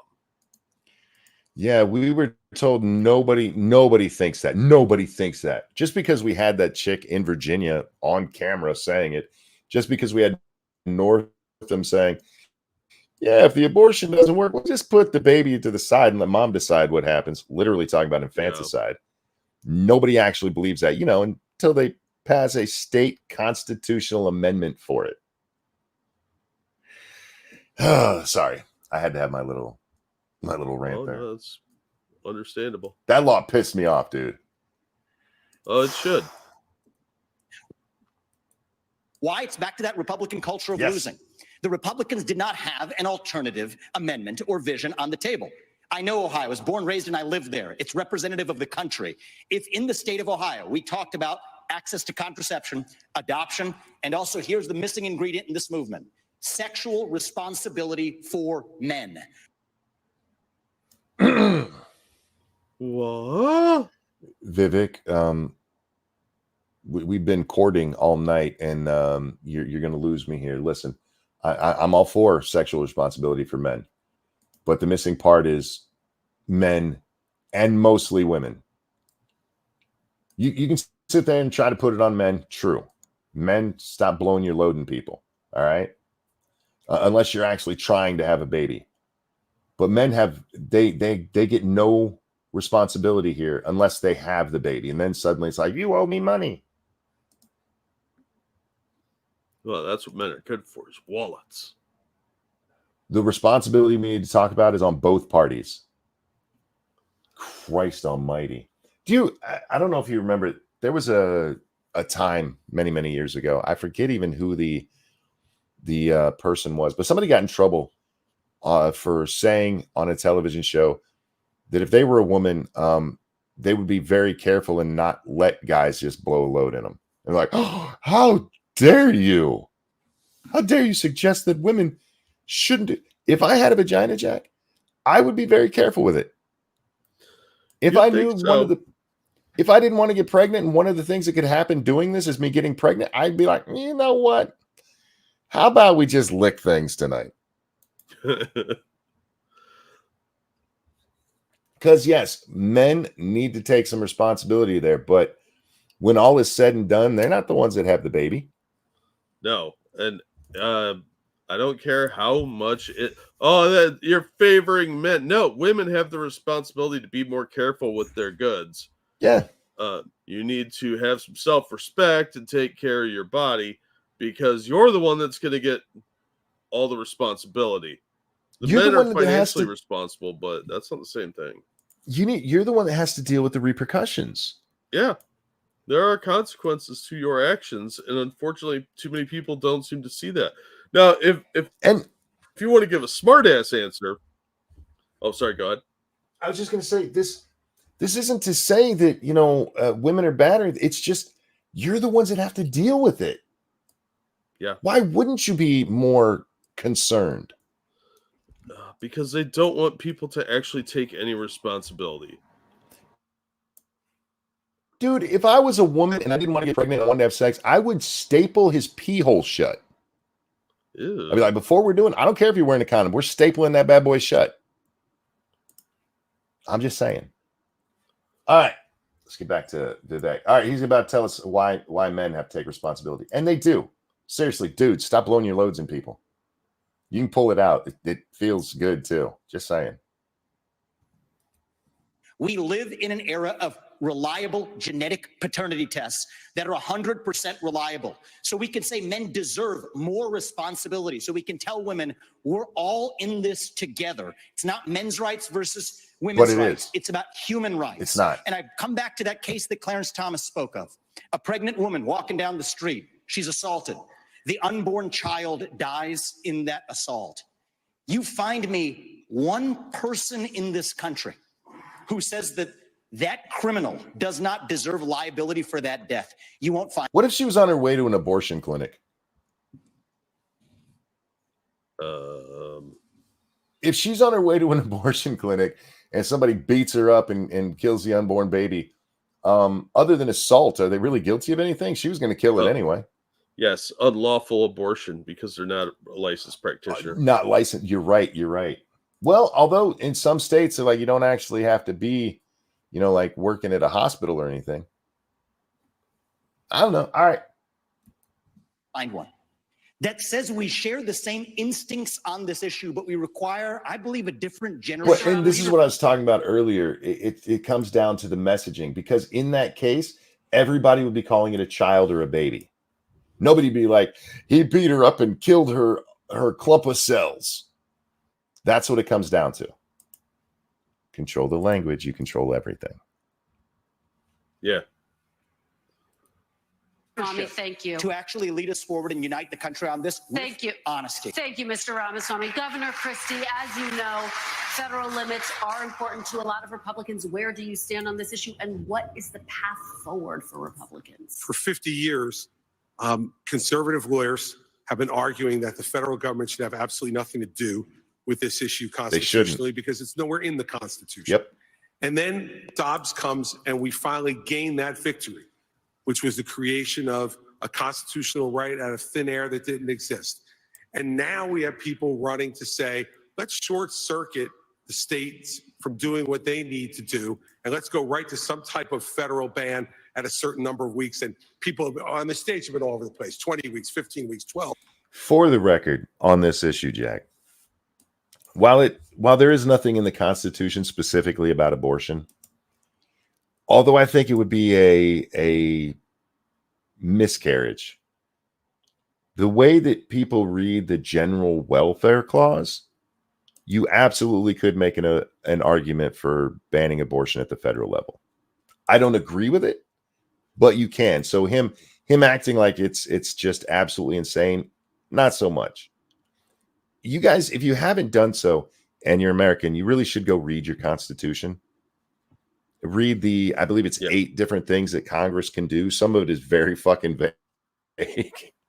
Yeah. Including the general welfare clause. Yeah, general welfare and the Right. Commerce Clause. 2 most abused clauses of the what is it? Is that Article 3? I always get the articles mixed up. I don't remember offhand. 6. Look, the Frowners were really smart. And this is an issue that should be decided in each state. And I trust the people of this country. All right, I want to pause right here because he's bringing up the founders and what they did. All right. Will you get rid of the FBI? Will you close federal prisons? Well, nobody's going to ask him that. I know, but if you're going to go to the states' rights issue, which I agree with, what about the other things the feds are not supposed to be doing? State by state to make the call for themselves. Now, it's going to lead to a lot of divergence. In Oklahoma, you can't get an abortion unless the life of the mother is at risk. In my home state of New Jersey, it goes up to 9 months that you get an abortion. I find that morally reprehensible, but that is what the people of our state have voted for. And we should not short circuit that process until every state's people have the right to weigh in on it. But here's the bigger issue, Kirsten. Oh, the bigger issue is, and Tim, Fat Man's going to tell us the bigger issue, Jack. That's synergy is what that is. Well, he does understand bigger issues. began to touch on this. We're not pro-life for the whole life. To be pro-life for the whole life means that the life of a 16-year-old drug addict on the floor of the county lockup is precious, and we should get treatment for her to restore her life. Oh, look, another Democratic talking point. Shocking from... I told you, man, they don't. None of these people care about winning except maybe Vivek. They're just there to make money. Well, this will play well when he goes on MSNBC next. Yeah. 52-year-old who's drug addicted should make sure that any of his children who he's passed that addiction on to are treated well too. He passed as a never mind. Chrissy, wait a second. Before we get to drug addicts, what about just general hungry? You're taking care of them. I mean, he's basically arguing for cradle to grave and hiding it behind drug addiction. Well, look, people are addicted to air and water and food. Pro-life's not just in the womb, Kirsten. It's for the whole life. All right, Governor, thank you. Candidates, thank you. We're going to take a final break, and when we come back, we'll hear from all of you with your closing statements. Don't care. Well, welcome. All right, we're going to have our closing statement. It looks like they let Haley go last. I don't know. I haven't seen it, but I will try my best not to interrupt every 2 seconds. All right, I'm not going to lie to you guys. I'll probably interrupt every 2 seconds. All right. How many times? There's 5 candidates. Each of them get to make a statement. How many times are we going to hear close the border? I'm betting 15. That's 3 each. Jack? I'm going with 8. 8. All right. You guys can play along in the chat. Everyone, with only 2 hours for a debate, we know there are other major issues that are important to Republican primary voters. I'll ask But you we each- spent the first half of this talking about China and Ukraine and Israel. Jack, when they actually start getting into domestic policy, they actually said, now we're going to talk about stuff that we know is important to Republican voters. They spend the first half of this shit talking about shit nobody cares about, or at least not as much as they care about, keeping our border secure. Well, they don't want to acknowledge that, first of all. And also, this is what Democrats think Republicans are interested in. 2 seconds, I think that's your record, Monk. No, it's not. No, it's not. I'm pretty sure somebody exhaled once, and that took about half a second. You're like, Yep. wait a minute. There was one video, I don't remember what it was, but the video that the picture that you send that I get to see the still frame on it, it immediately switches, and I paused there. We were under a second because the thing that popped up made me go, ugh. Yeah. to please use your closing statement to focus on any topic you didn't have time to address and why you and not former President Trump. Wait. Okay. He's looking at the candidates. Hugh Hewitt over here. Dead Man Walking is reading. This chick is following the camera.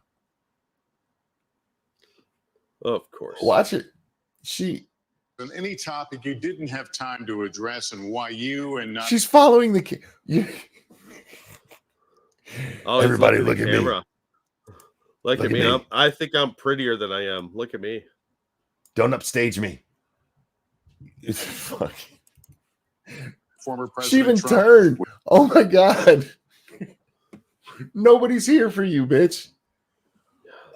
Except Ramaswamy. I loved it. Did you see that where he comes out swinging directly at her?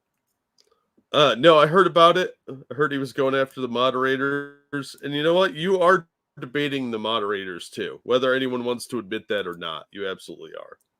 Well, the best part is at that point he wasn't. This is his first answer, and one of the first things he does is come out and he says that this should be being hosted by Tucker and Elon and Joe Rogan.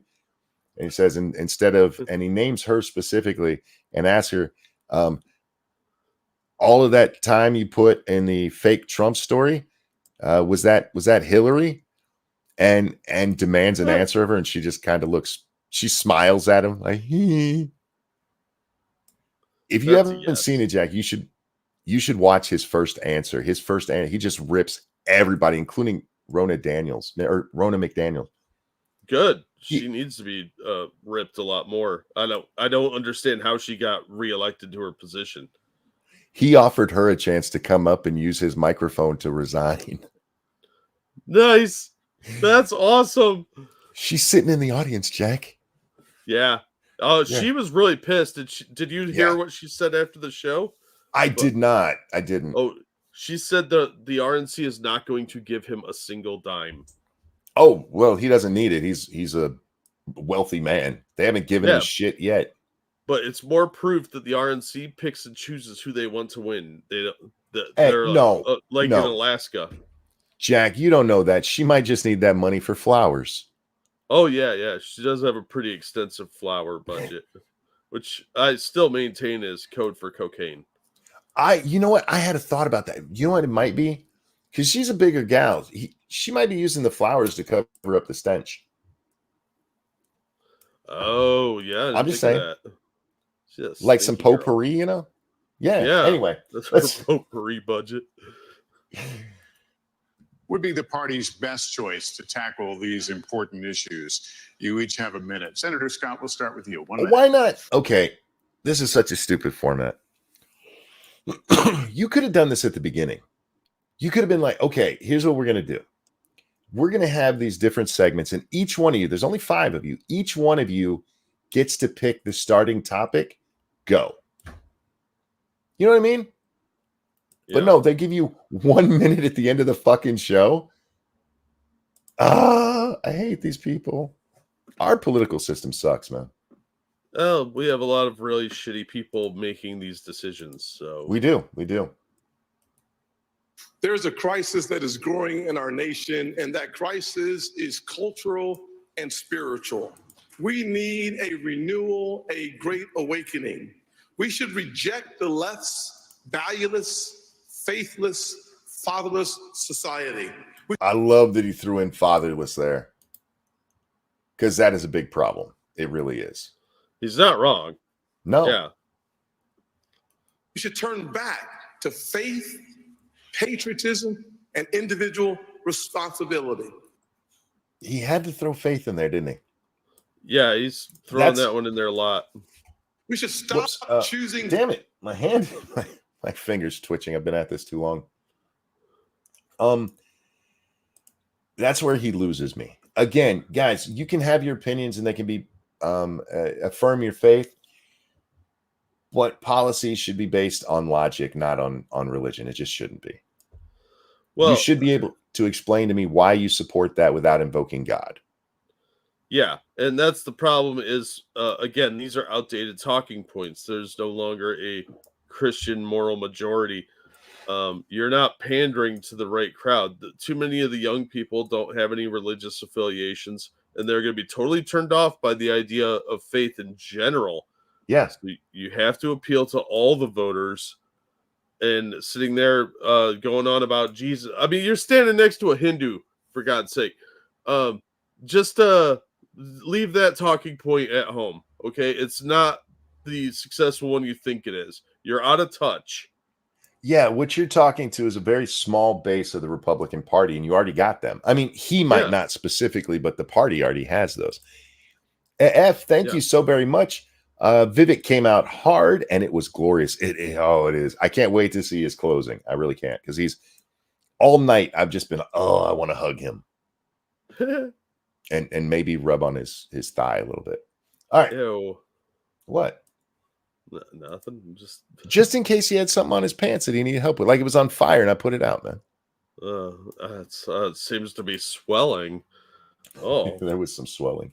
All right, here we go. Victimhood and start choosing victory.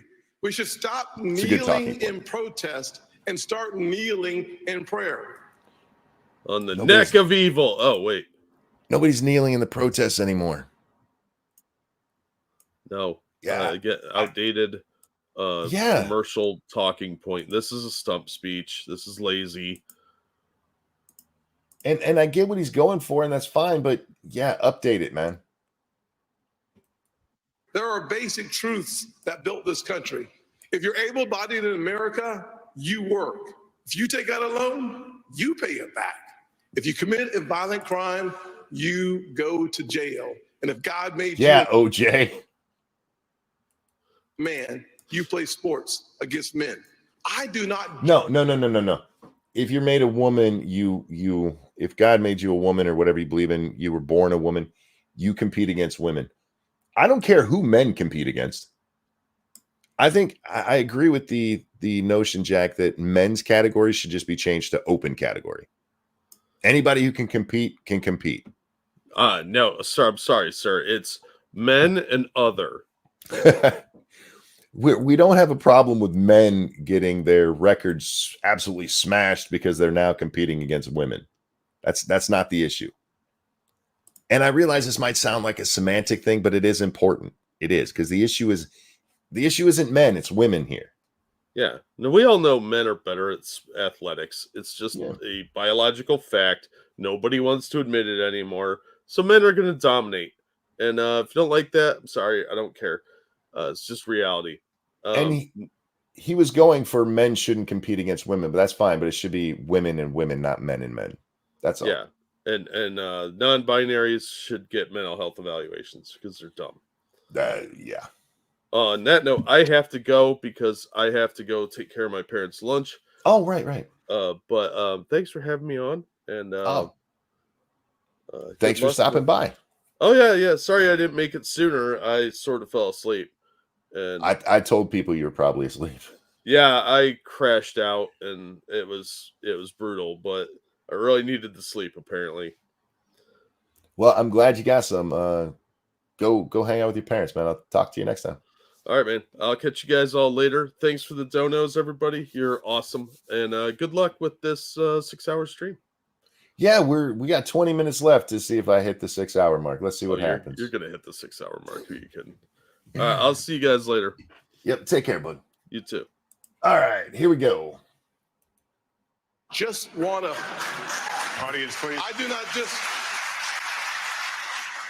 just want to win the battle against Joe Biden. I want us together to win the war for our Christian conservative Senator values that changed my life. Senator Scott, thank And you. built Governor this Christie, country. you have. That's why I'm asking you for your vote. All right, there we go. We had to let him say I'm asking you for your vote.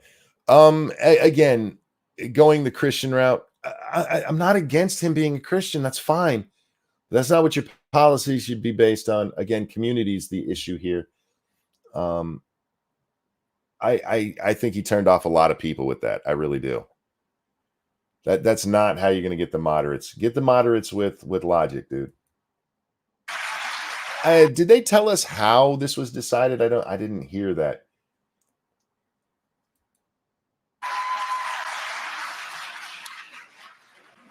Thank you for hosting tonight. Listen, it's a gift. Oh, are they going end in the middle, and then DeSantis? A gift to be an American. And I'm running for president of the United States because I'm tired.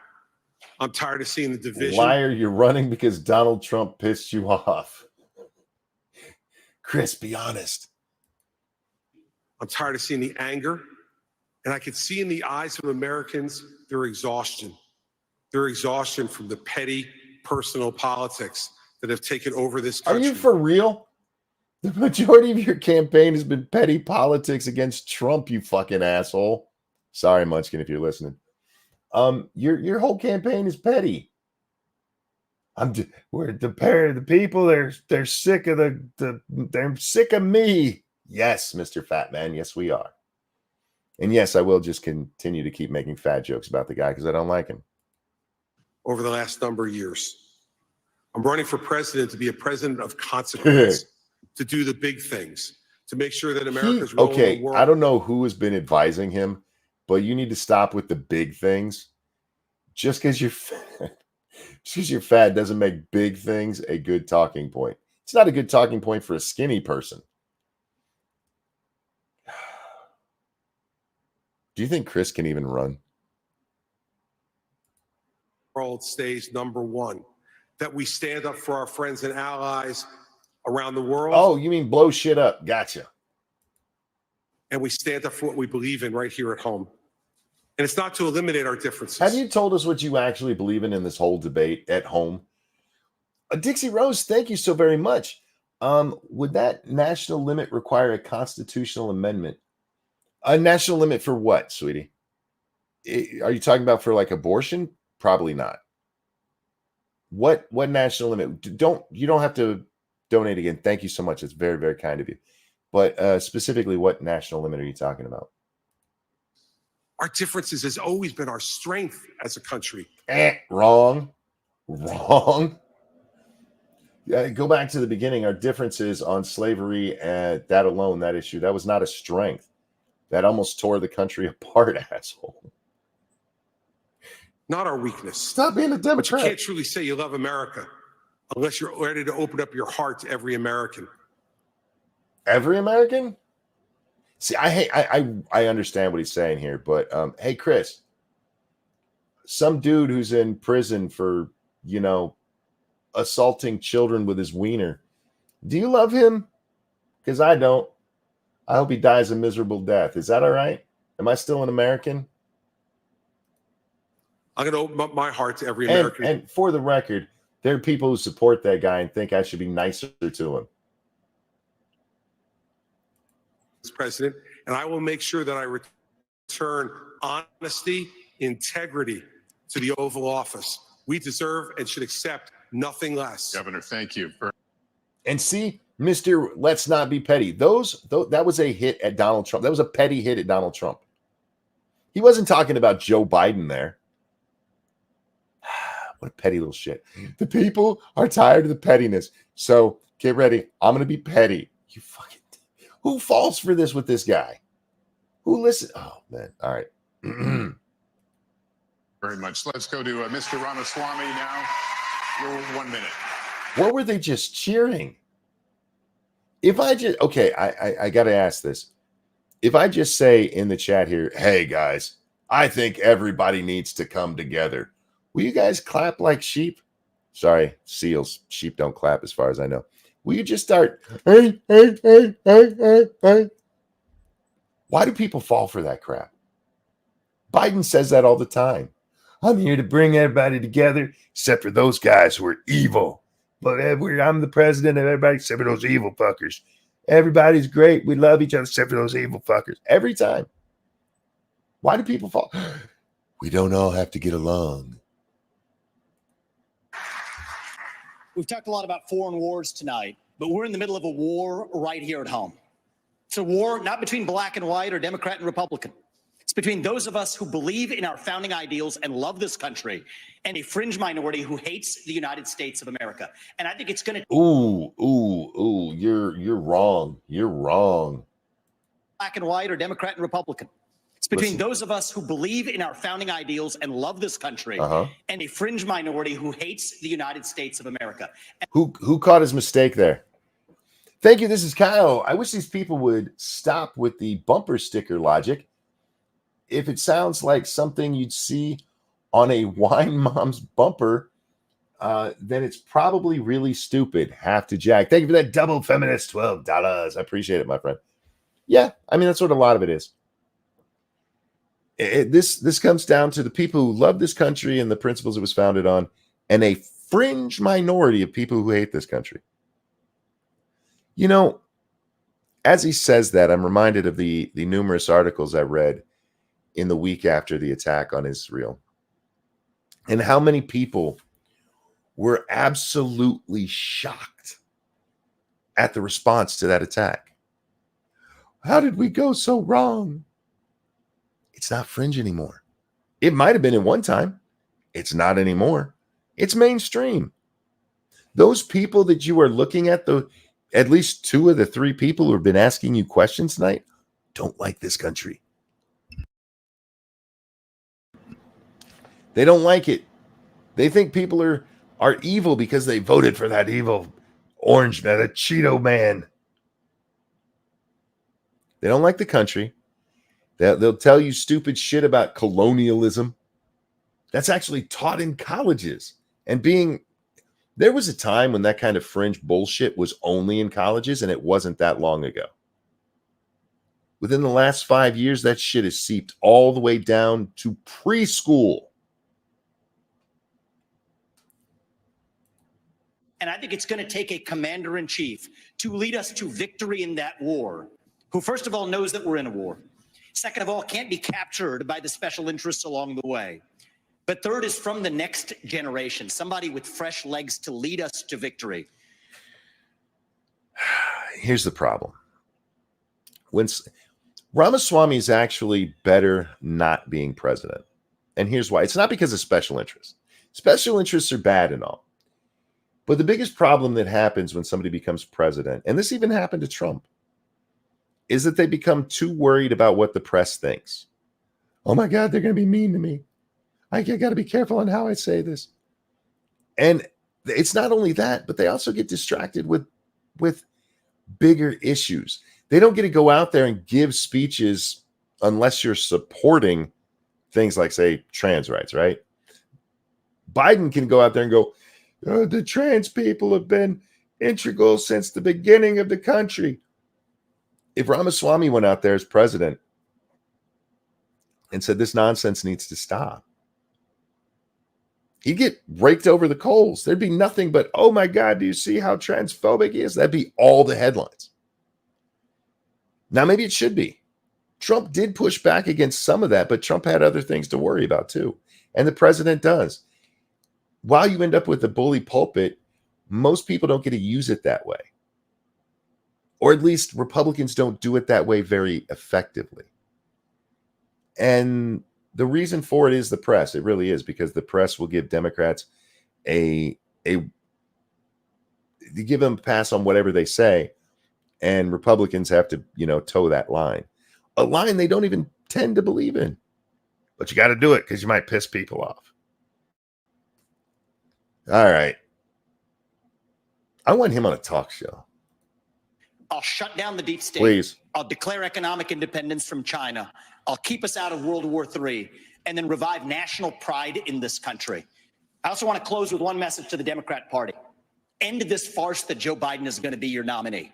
We know he's not even the president of the United States. He's a puppet for the managerial class. Wow. So have the guts to step up and be honest about who you're actually going to put up so we can have an honest debate. Biden should step aside, end his candidacy now, so we can see whether it's Newsom or Michelle Obama or whoever else. All right, just Mr. tell us the Swami, truth so we can have an honest debate. Oh, man. Vivek was like, monkey doesn't love me enough. I need to end on a big one. Wow. He's not wrong. He's not wrong. Look, if Joe Biden were to run, it's just a proxy for whoever's going to be next. I know I was wrong about 2020. I would have thought that they'd have killed him by now, so Kamala can be the one. I think the only thing that saved his life is that Kamala is so unfucking likable. If it was anybody else, I'm telling you, they would have got rid of him. I could see them using him to get a re-election, which, by the way, that's not going to work either. Not with the way things are going right now. If the election were held right now, Biden would lose. And for anybody like, no, you just don't like Biden. I said Biden was going to win in 2020. So it's not just a partisan thing for me. It's going by what I see. So, yeah, we all know Biden's not the candidate that they want. He's just not. Everybody hates him. He's destroyed the economy. He's fucked up militarily all over the world. And we all know he's not there. We've all seen it. Ambassador. All right, it's Haley's turn. Come on, 5-inch. Haley, you have 1 minute for your closing. Thank you. The world is on fire. We have a war in Europe. We've got a war in the Middle East. There are other conflicts going on, but the world is on fire. Here's these two things that we're not actually involved in. Only one is an ally. The other one we're just throwing money at because we have to, because fuck Putin. I hate this one. We've got China on the march. It is very important that we know where. The last place China actually built up was on the Indian border, not the shores that they'd have to cross to get into the ocean to go over to Taiwan. They're on the march. This bitch used to be our ambassador. Know how to defend our freedoms and how to defeat terrorism and socialism. Mm-hmm. We have to know the difference between good and We do. evil. We have to know the difference between right do. and wrong. We need to Wait. know that a strong We need to know the difference between right and wrong. You were just telling us a little while ago that people who believe that a baby's actually being killed shouldn't judge people. You guys heard that too, right? Muggy, I'm loving this because I'm only halfway through and you're still going. You're watching it for the first time with us. Vivek's been fucking amazing in here. America doesn't start wars. A strong You know what? America. Let me ask you that. We'll come back to this crazy bitch in a second. In the chat, give me a 1 if you prefer it when I watch something that I haven't seen.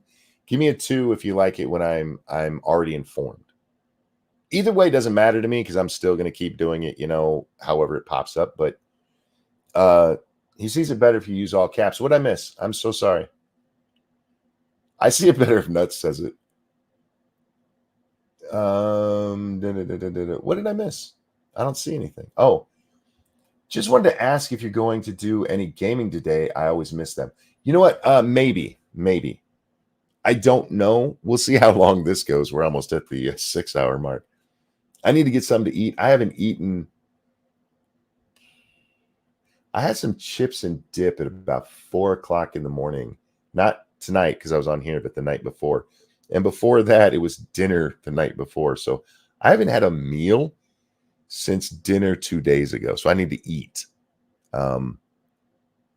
Maybe. Anyway, back to this crazy chick. Looks like most of you like it live. That's cool. Between right and wrong.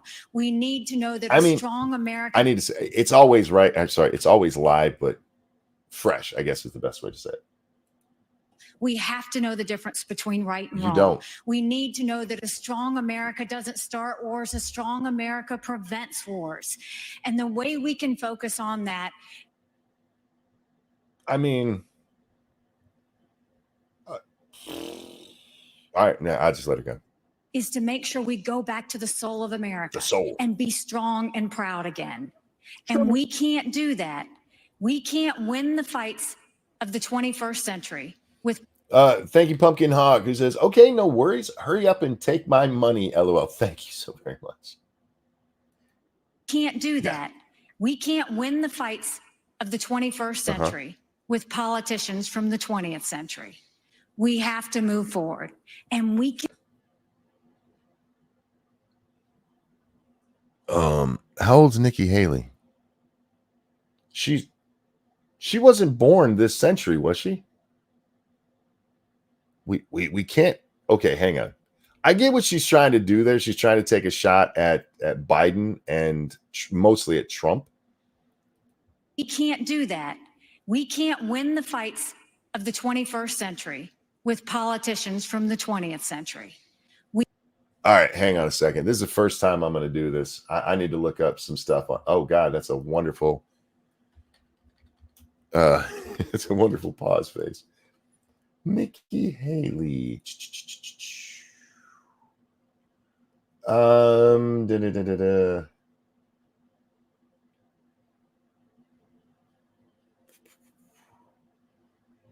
Yeah, it looks like she gets into politics in 2004. All right, I guess.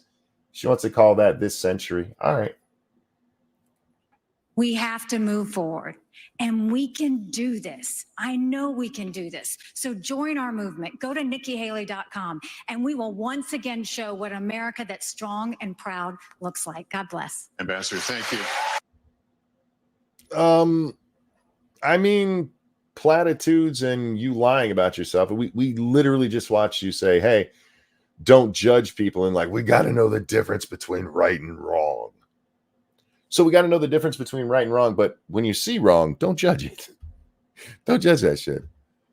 All right. And that's true, Mr. Hugh. Trump wasn't a politician until 2016. That is 100. Trump is less of a politician than she is. If you're talking, by century. She enters politics to run for the state house there in South Carolina in 2004. Trump enters politics as a candidate in 2015. So neither way she meant that works with Trump, because she was also born in the 1900s, and she also entered politics the same century he did. She's not very smart. Governor DeSantis, you're closing. You have 1 minute. I got to give DeSantis some credit here. We haven't seen his creepy smile all night. We almost get it right here. Here, let's hang on. Governor DeSantis. He looks like he has to fart. Oh fuck! He ran in 2000. He ran in 2000 for what? Oh my god. Ron, somebody needs to help him work on just a natural smile. He doesn't have a natural smile. You know what probably happens is people keep telling him to smile and show his teeth. You don't always have to show your teeth when you're smiling. That's actually kind of stupid. Closing, you have 1 minute. We must reverse our country's decline, and that is going to require leadership. I will take the hits. I will take the arrows. I will take the barbs, because it's not about me. It's about you. It's not about the past. It's about your future. We are going to fight for you. I am going to run. Oh God. Why do these people do this? It's not about me. It's about you and your future. Our future is your future, fucker. You're supposed to be one of us. You're not. You just separated yourself. You just were like, nah, bruh. I'm not one of you. You guys are. I'm in the upper class, and I'm gonna fix things for you guys down there in the lower class. That's not how it should be. Sherry, thank you so much to help pay for the birth of the little monkey. Thank you so much that you and Vivek will have. I just about choked on my breakfast when you said that. Great commentary, monkey. Thank you so much. I appreciate it. Yeah, sometimes I have some fun. A great pause game. Look, that is still a nicer smile than when he tries to smile. He should look like this every time they tell him to smile. It would go better. About your future. Yeah. We are going to fight for you. I am going to For us. win for you For and us. your family, and I'm going to lead this country's revival. Of the people, for the people, by the people.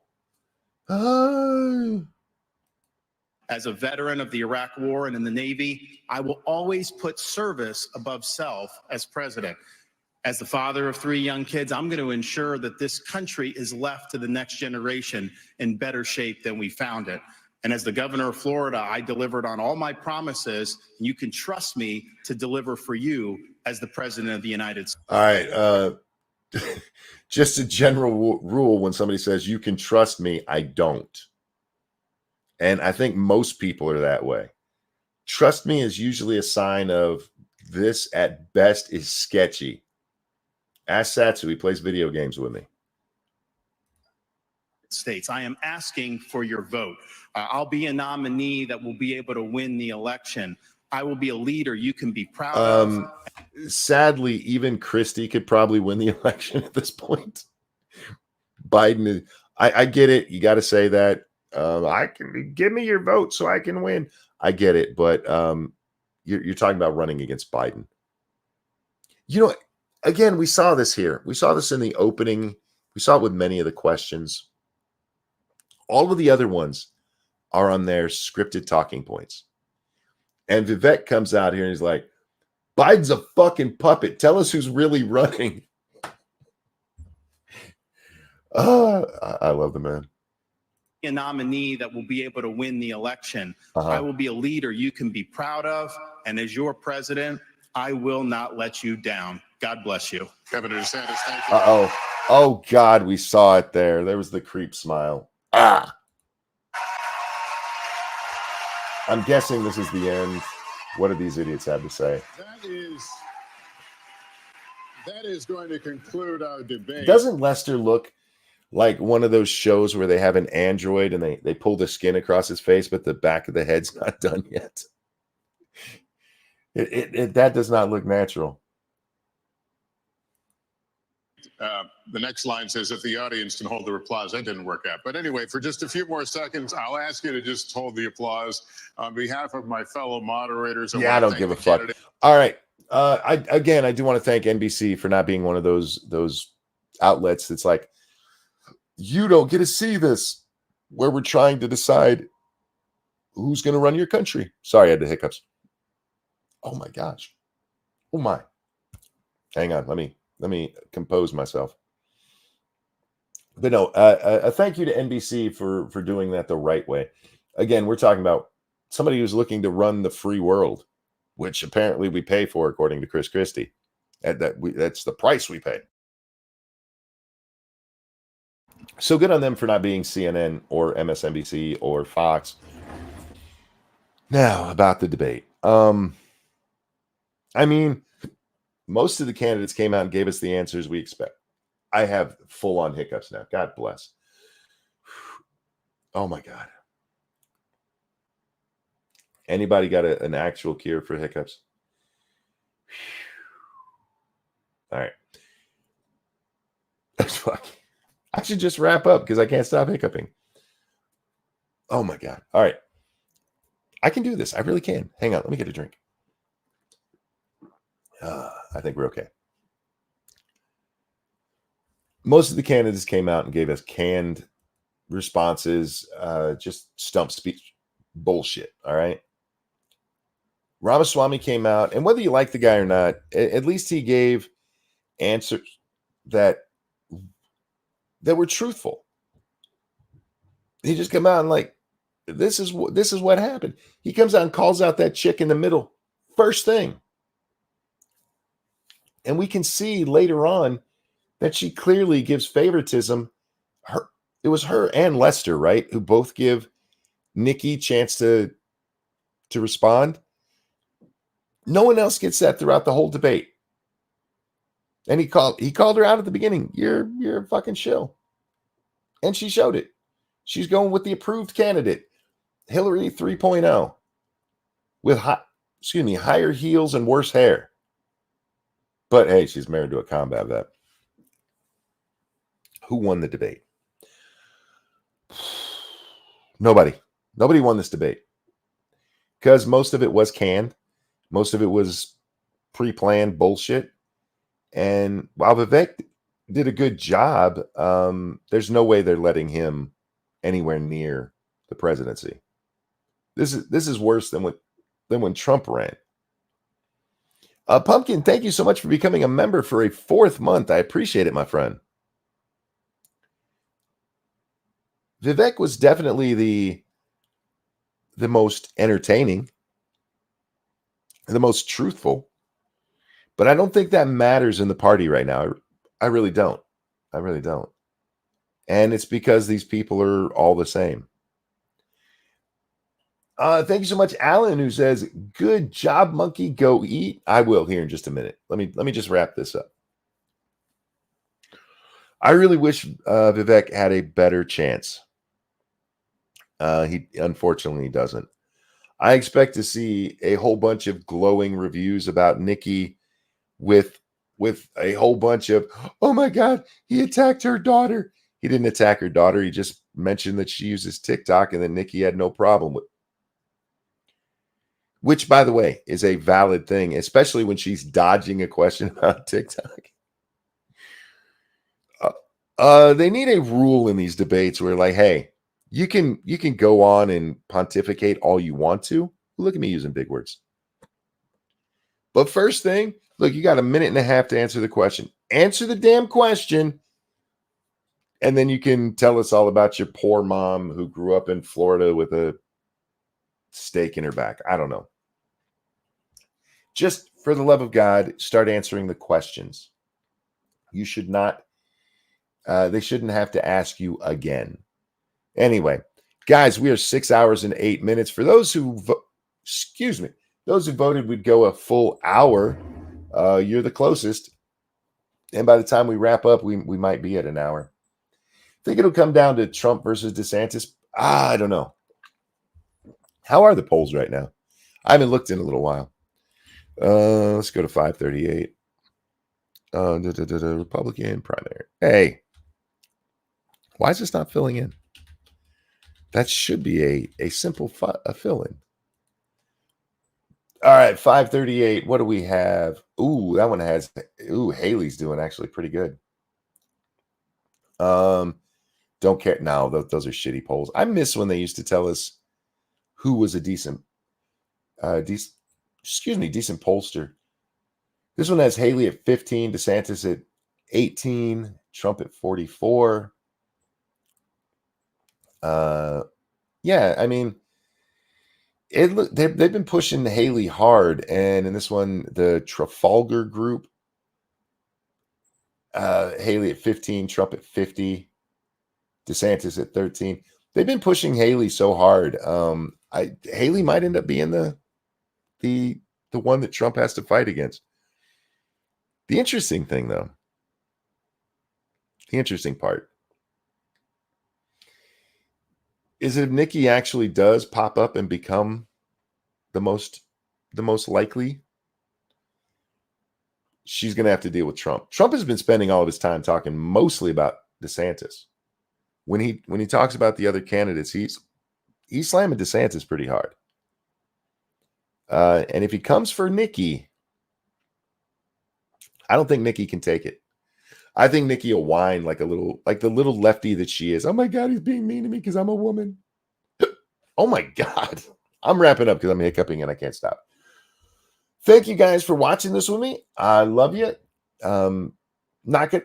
I'm going to just say right now, I'm not going to game stream. I'm going to go eat and go to bed. So thank you guys for hanging out. I love you. Thank you so very much for the donations. You guys are so, so kind to me. Oh my.